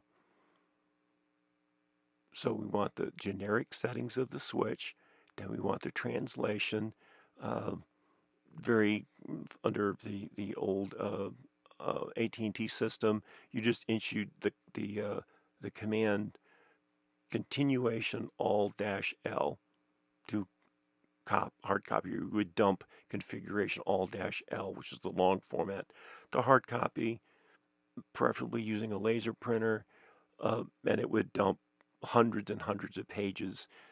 A little trick on this is to dump it to hard copy, and then also dump it to the serial port, where you grab that serial data and you use it to populate an Excel spreadsheet with very little effort. And then you can use a little Python script to take all this data and arrange it all nicely, and then it tells you what changed from this visit to the next visit. Oh, look, a new option's been turned on the executive's phone. That's not supposed to be doing that. Well, that was an easy catch. 15 minutes worth of work. And now all you have to do is figure out where and when it took place.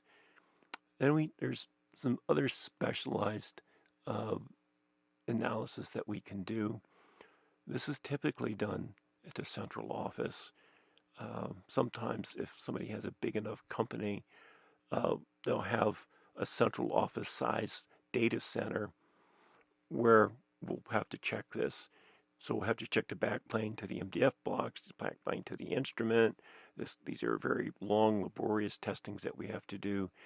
We'll have to map out the switching system topology. Then we have to pull all of the station cards and examine and photograph the front and the back. So there's a component side, there's a solder side. You photograph those. You look at the codes on the chips. You make little hidden marks on the card so that when you come back, you go, well, this is not the card that was here last time, because those cards get moved around a lot. And I'll give you an example. In a System 25, the station cards, you could buy station cards that were pre-bugged. So it's a perfectly functional station card. You would take it in, you would pull the station card out that was in the switch, you would slide in a bugged station card, and now that station card bugged the entire PBX system. You put it in a System 75, you've got an astronomically big bugged PBS. So you got to inspect these cards. You got to pull the station cards. You got to physically examine the front and the back of them. You have to inventory all the major chips, and you have to document all the make and models of the chips, and most importantly, the dates on the chips. Because if station card 4 had a date of 1990 on it, and you come back 6 months later, you pull that same card, and your records say it was made in 1990, but it has a 1993 date on it, you might have a problem. You also have to look at the PCM backplane time slots. I'm not going to get into that right now. That could be another 4-hour presentation. Then you take photographs of the station cards, and once the station cards are unloaded, you take photographs of the back plane. So you basically have to get behind the the PBX system with all the cards removed, and you have to photograph all the wires, because it's very easy to solder a little wire from one little place on the station card to another little place on the station card, and now somebody from outside the company has full, unrestricted, undocumented access to the inside of your PBX system. Now that everybody's gone to voice over IP, it's 100 times worse. But this is the inspections that you have to do. This is why a legitimate TSCM inspection takes a long time and is laboriously, and it's miserable work. Oh yes, we also have to check the voicemail mailbox, which is also fun, which can be there's just some things you cannot unsee, and there's some things you just cannot unhear. So be discreet. You're looking for espionage. You're not looking for employees leaving smoking hot messages for one another at work. That's not your business. Your business is espionage, not detecting sexual harassment in a company. At least not when you're doing bug sweeps. As we draw this little explanation of telephone tasking protocols to an end, which I'm sure some people are very relieved to get to because they want to get to the fun stuff. This is the outside transmission systems. There are also documentation requirements of what's outside the company. Now, getting access to some of this is going to require coordination with the phone company. If they know who you are, and they know what you do, and they know what your credentials are, they've probably already hired you to do bug sweeps for them, because they'll get chronic calls about bug sweeps from politicians, from heads of state, mayors and governors, and they can't find where the bug is. So they'll hire an outside company. Outside company comes in, spends 4 or 5 hours there, finds the first bug, spends 4 or 5 more hours there, finds the second bug, spends 2 more days there, finds 3 more bugs. At the end of a week, maybe you've found 10 bugs already, lapses into, for example, a 24-day bug sweep. That's 24 days in a row with no breaks. Yes, I was very tired.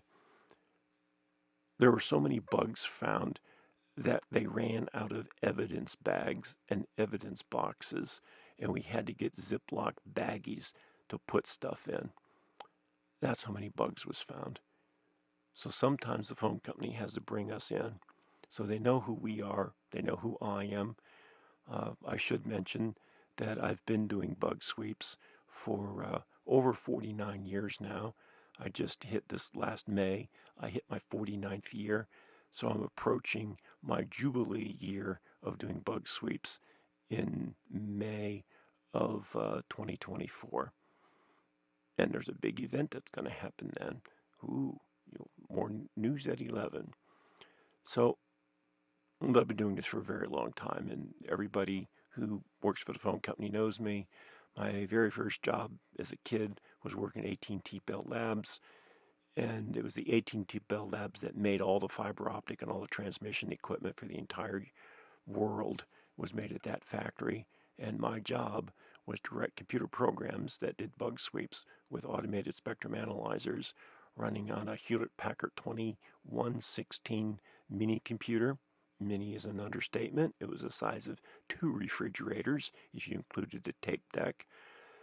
And the spectrum analyzer that I was instructed to write the software to operate, make it find signals and categorize everything, was a Hewlett-Packard 8566A prototype, which is a absolutely legendary spectrum analyzer.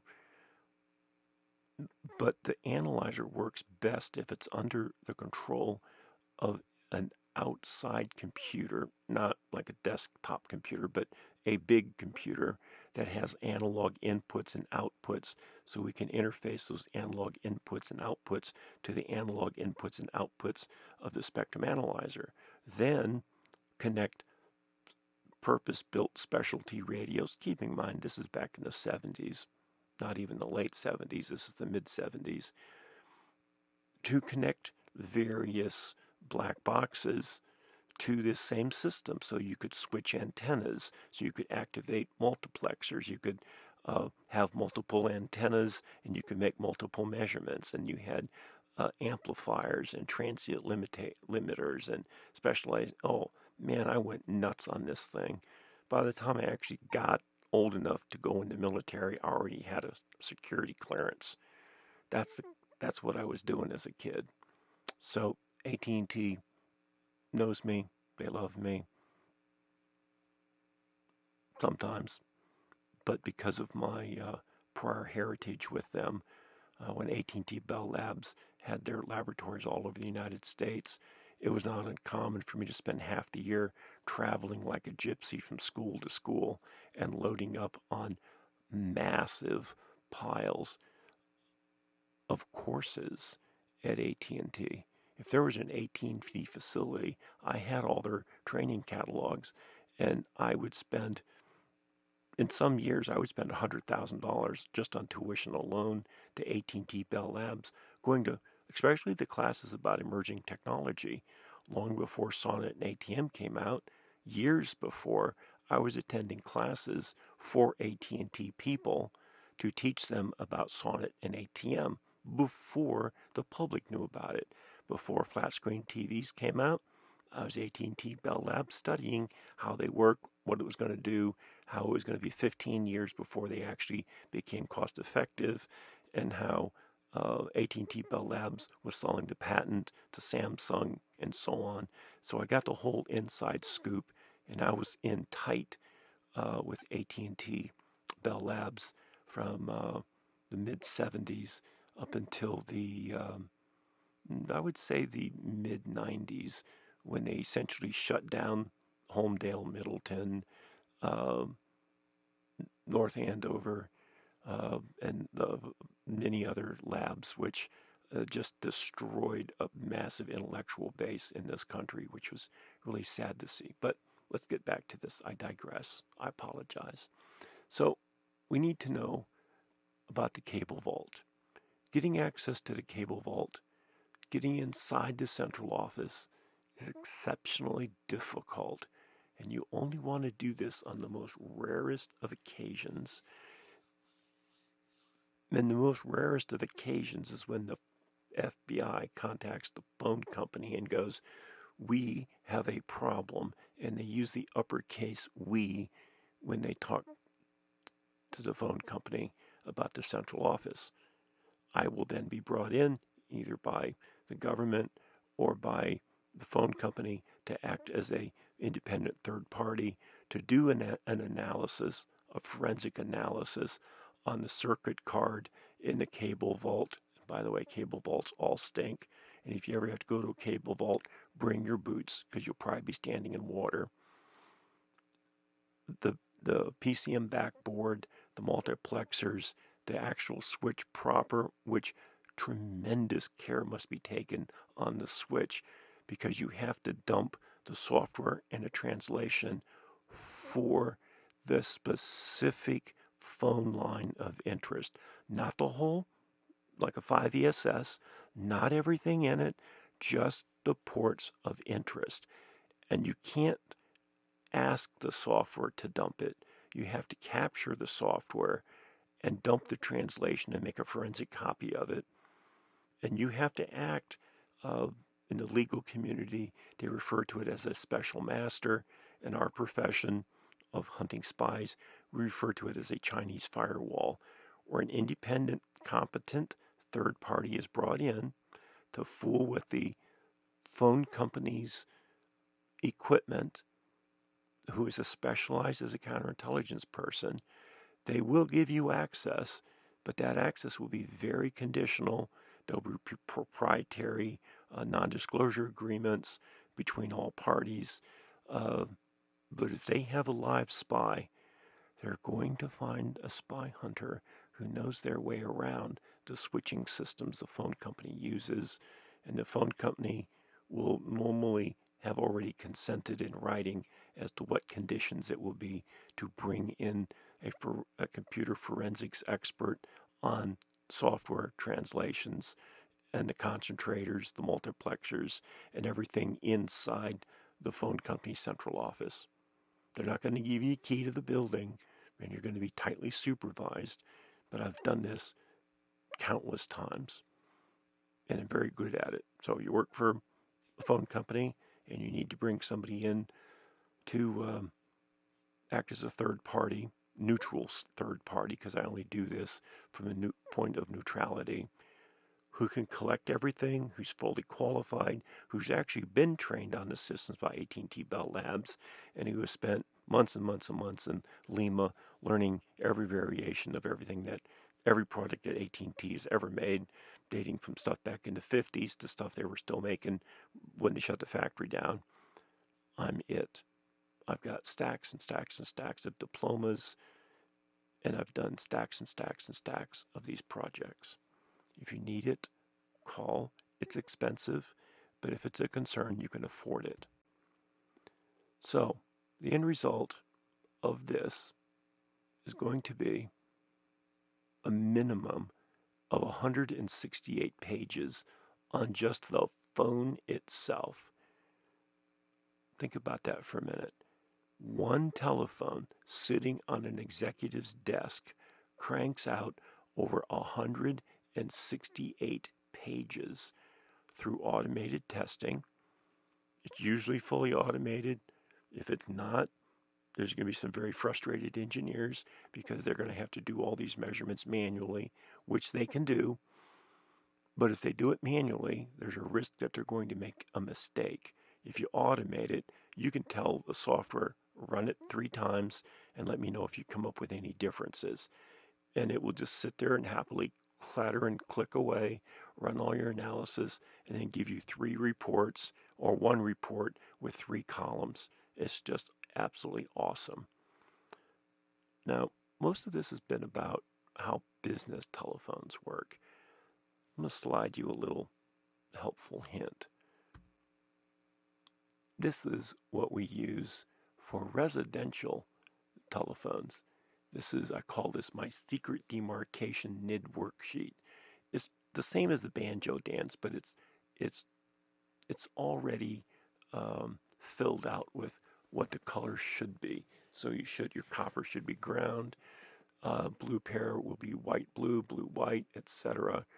Feel free to photocopy this and use this for your own bug sweeps. But please do me a favor, leave my name on it so I can get credit for making it. This is for 6 pairs. This will test everything against everything. It's the same test as a banjo. You can make it automated, but you need to plan for 6 pair of cable coming in, plus you need to plan for the copper. So you have to measure like the blue-white against the copper. Then you have to measure the white-blue against the copper, the white-orange against the copper, and so on. Then you measure, and you go just down. So the area in blue you ignore, and the area that's filled out in blocks, you just manually fill it out. It's just awesome. So let's go move along down the road here. So the search methodology is we start with the phone on the desk. Then we go to the station cables, the IDF, the MDF, the cable in the walls, the cable in the ceiling, the PBX. Then we go to the central office lines. So these are lines that go from the PBX to the central office. Then we go out to the multiplexers, and those are typically fiber optic multiplexers. And in some cases, we can actually go all the way inside the central office. Like I said, this is not easily done, and very few people can actually get inside there. But when we're done with this, we repeat, and then we reverse, and then we repeat, and we reverse again. You want to check everything 3 times. That doesn't mean take the phone apart 3 times. It means, well, the phone is taken apart. You run all the tests 3 times on it. You run the station cable 3 times. It doesn't take that. It takes longer to hook everything up and bring everything in and power everything up than it does to actually run the tests. So the tests really don't take that long unless you have to do them manually, in which case they take forever. But, that's the way it is. Now, I hate to really tell you this, and it really troubles me to have to confess this, but I've barely touched on how a phone can be bugged. I have barely touched on how phone bugs are found.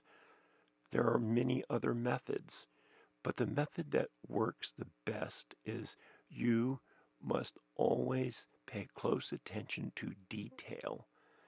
And you have to think about how you find bugs, how you can find bugs, not how I can find bugs, but how you out there in the field can find bugs. Do you have an automated scanning system? Do you have some handheld phone scanning system? Do you have just a digital voltmeter and a banjo? But maybe a flashlight. You can still find bugs with just a banjo and a voltmeter. They do it in other countries. In fact, there's an old joke that when the Russians go out to do bug sweeps, they bring 100 people. And 100 people each make little bitty measurements. They'll have 6 people standing on a ladder. They'll have 18 people crawling around on their hands and knees looking for little skin flakes everywhere. They bring so many people in to do a bug sweep that the building floor can barely contain their weight. There's just, and they don't know what they're doing, so they just act busy. It's absolutely amazing watching the Russians doing bug sweeps, especially if somebody within their government is very upset because a audio cassette tape was just played for them of them having a very private discussion in what they thought was a private area.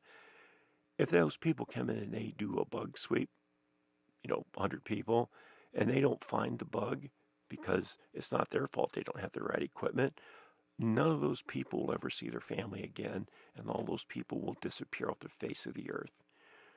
I'm not saying something nefarious might happen to them. I'm saying something nefarious will happen to them. So if you're doing bug sweeps for the Russian government or the government of Belarus or the government of North Korea, and you don't know what you're doing, and you haven't been given the tools that you need to do your job, you're going to be executed by your government. And it might take them a while to do this. So I don't recommend that you get involved in doing bug sweeps for the Russian government, the Belarus government, the government of Iran, or the government of Sudan, not the government of Syria, certainly not the government of China, because, China is embarrassed. It's an international embarrassment to the word bug sweeps. Oh my. I'm not going to get into it. This is an unclassified briefing, and I intend to keep it all unclassified. It might be embarrassing, but it's all unclassified. But think about how you can find bugs. Even if you have maybe $1,000 of equipment, you can buy a banjo. You can buy some TL26 test cables. You can buy a digital voltmeter. If you really wanted to do it right, you would buy 4 digital voltmeters, 4 TL26 cable sets, which gives you the popper clips on the end to connect more easily to the telephone, both to the banjo and to the telephone blocks. And you could take readings of everything on that banjo block, but then you'd have to start moving the wires around, and it could be very frustrating to try to do this on 4 meters. It's cleaner if you just use 1 meter. But you can see what the tests are that you can do with a meter.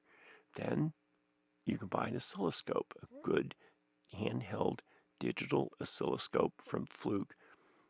It might run about $3,000 more or less.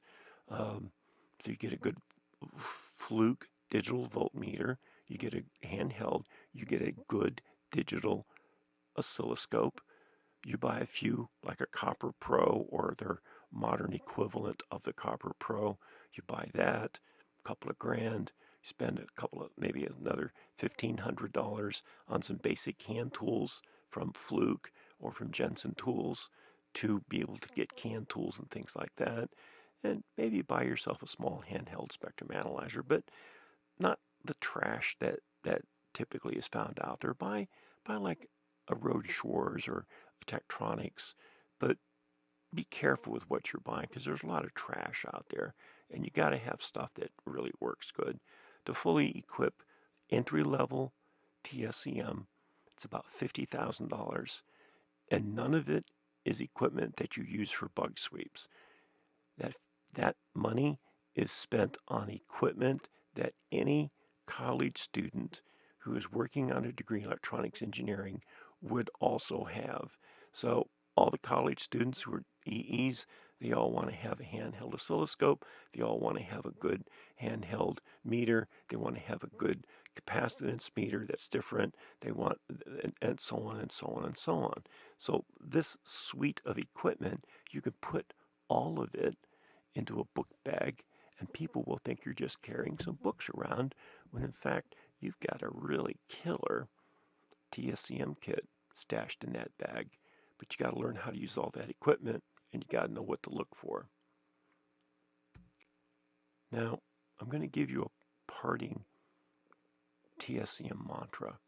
This is something that you need to write on a piece of paper and put somewhere that you will see every morning until you live and breathe what is on this.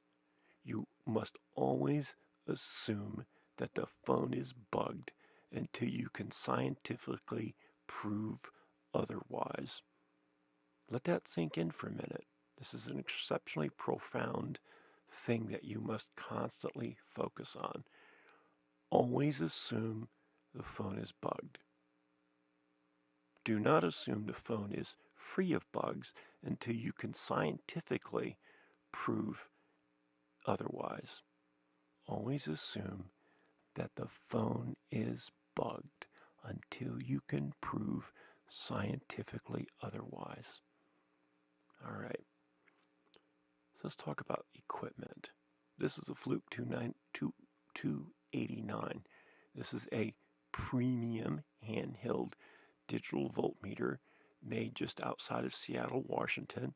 This company has by far the best quality, in my opinion, the best quality handheld digital voltmeters and the best quality handheld oscilloscopes.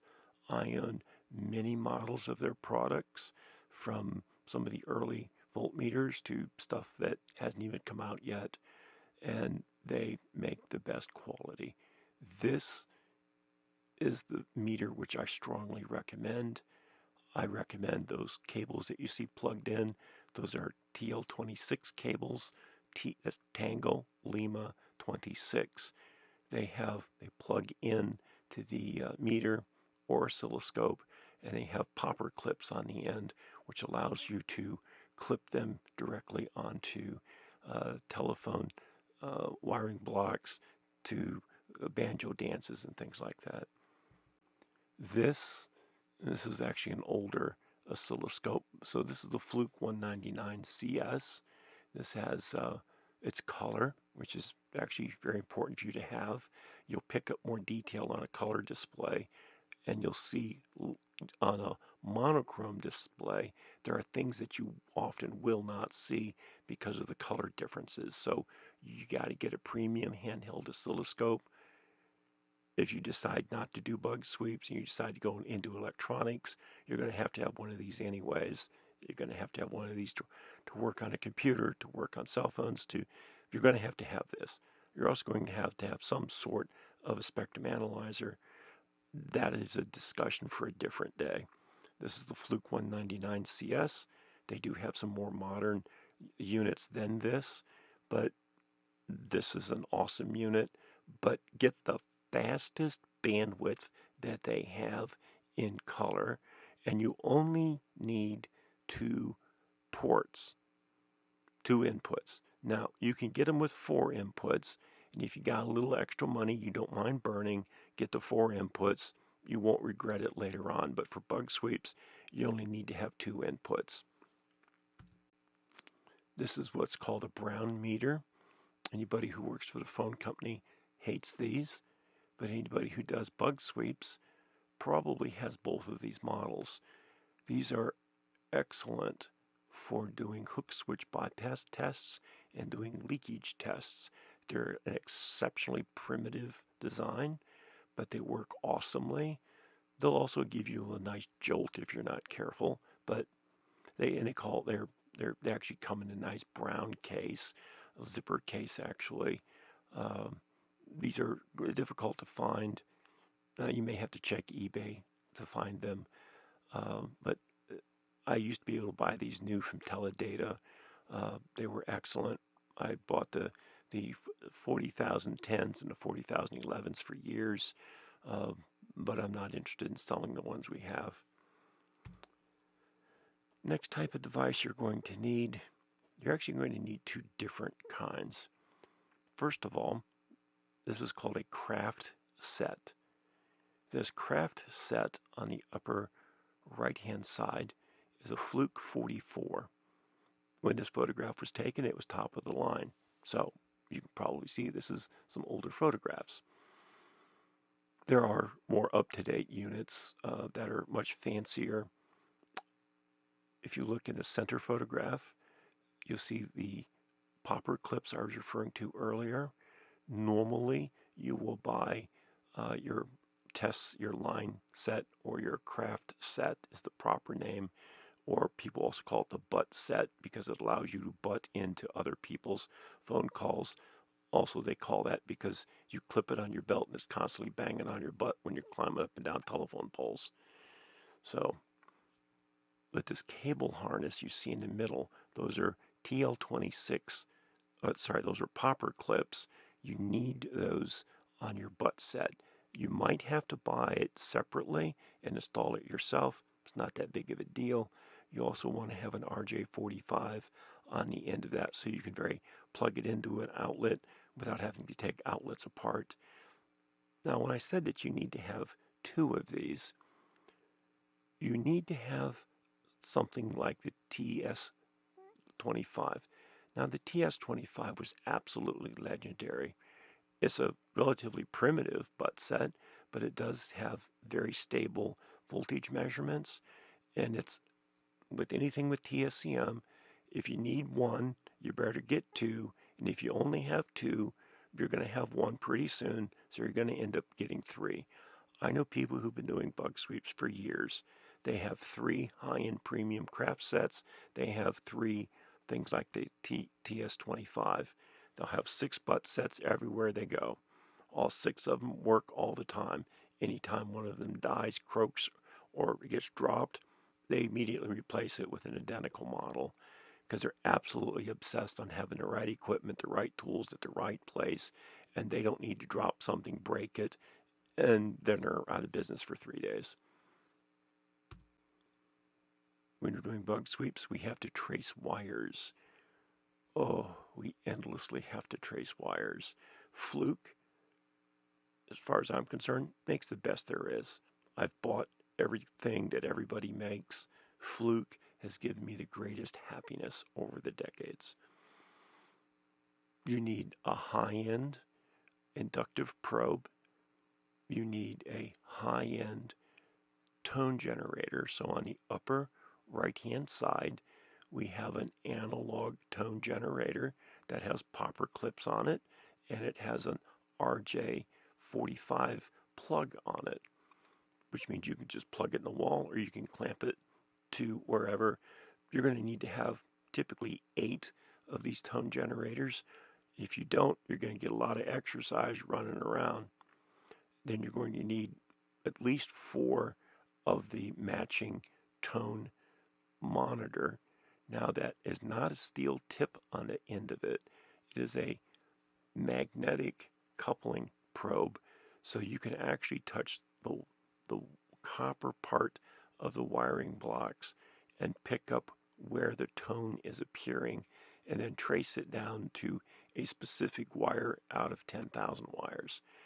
Now, when you're doing station wiring that goes from the PBX system to a computer, or from the switch to the computer, or from the PBX to the telephone, then you use something like the IntelliTone toner, which can both check for continuity on lines, it can synchronize, you can actually do various tests. You're also going to need something to check to see if a Cat5 cable is actually Cat5, because there's amazing how many Cat5 networks really aren't, and you're paying for high speed, but you're not actually getting it, and most companies don't know how to check for it. The IntelliTone probe goes with the IntelliTone base, or the toner, as it's called, and it allows you to do much more when tracing. But don't have just one of these. Have like 4 of the probe and 4 of the tone box. If you don't, you're going to be doing a lot of running around. And if you only have one of these, and you're going to get a lot of exercise, and you're going to go, well, yeah, he did tell me, but I thought I'd be smart, just buy one. Don't. Buy 4 of those, and just take it from my experience.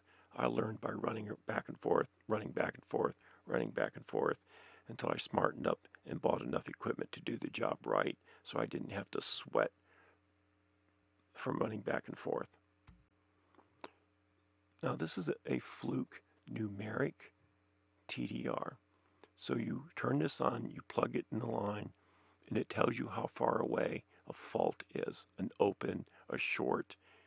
These are very useful when used with an oscilloscope because it sends out a pulse that you can change the duration of, so you can shoot out at different lengths. And while this will say it's at 98 feet, you can actually look on the oscilloscope and see that it's X number of nanoseconds, and then you can divide it back and it tells you the velocity of propagation of that particular wire given that particular day, at that particular humidity, at that particular barometric pressure.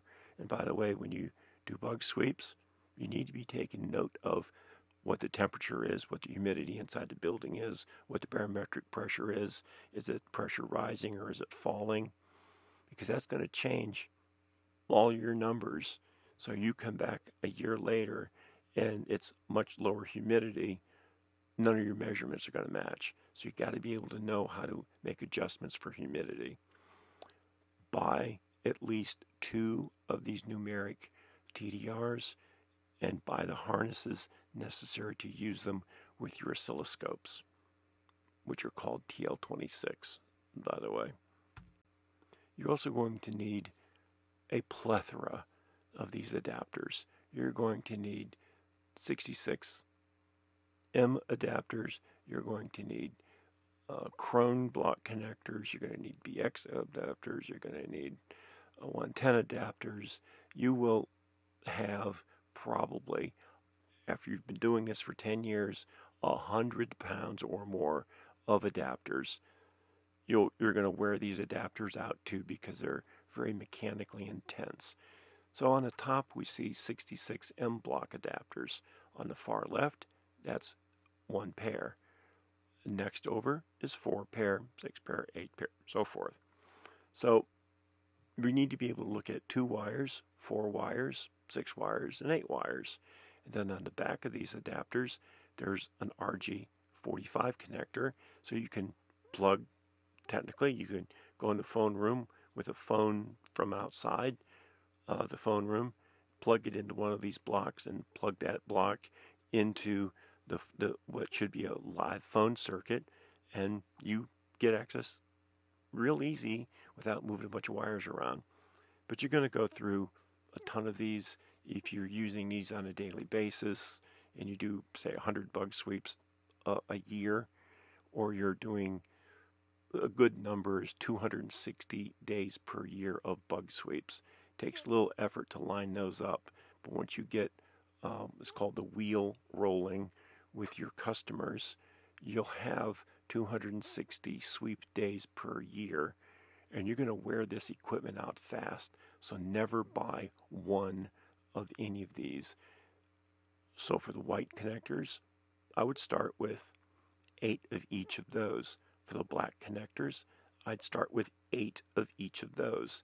For the crones, 8 of each of those, and on down the line. Because what's going to happen is you're going to go out to a job site, and you're not going to have the adapter to plug into the new system that they're using there. So buy quantity of these. You've seen these before. These are the banjo adapters. The cable goes in one side, cable goes in the other side, and it gives us 8 terminals like an old school southern banjo. You need a bunch of these, a whole bunch of these. You also need, they come with a little pigtail cable. That's awesome. You're going to need some other cables as well. Some short, some long, but keep them as short as possible. You also need to add can wrenches to your inventory. Never just have one can wrench. Get a bunch of them. I would hazard to guess in each of our trucks we have 8 can wrenches. We also have the security bits that go in one end so that you can open certain types of security bolts. You must have these to work on telephone systems, especially when you start working on telephone systems that are outside.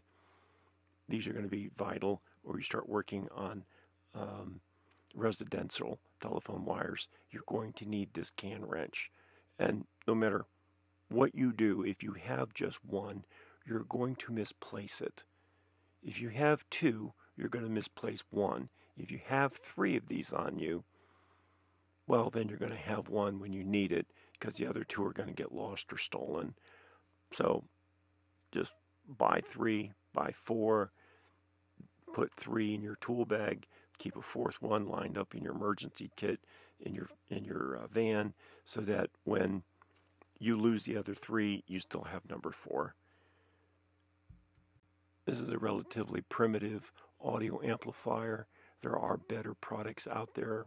I personally prefer the ones made by Marty Kaiser, but these are very popular, not very sophisticated, and very often you have to bang the side of them against something to get them to work. But they're dirt cheap. They have the wrong connectors on them, so you have to cut the connectors off, put your own connectors on it, because of course the company won't listen about what's really needed, and they use a relatively poor quality display, which constantly are going dead, or they're not particularly known for the highest of quality. Get Marty Kaiser stuff. If you can talk to Marty Kaiser, he'll hook you up with some much better performance equipment. Now, when purchasing equipment to do bug sweeps, don't go to spy shops. Don't buy little gadgets from China. They're garbage. They're trash. All they're going to do is embarrass you. Use only laboratory-grade test equipment. Only use laboratory-grade scientific procedures. Take all the time you need and never let anybody rush you through a bug sweep. Never miss the details. Not ever. So if you want to get a comprehensive eyeball at all kinds of other bug sweep equipment, you can go look at TSCM.com. And they've got about 65,000 printed pages over there about TSCM bug sweeps, wiretap detection, how it's done in different countries. I want to introduce this thought right now. One of my cardinal rules is that convenience and privacy are inversely proportional, which means the more private it is, the more inconvenient it's going to be. And the more convenient it is, the less private it's going to be. This is a cardinal rule. Let us move on to core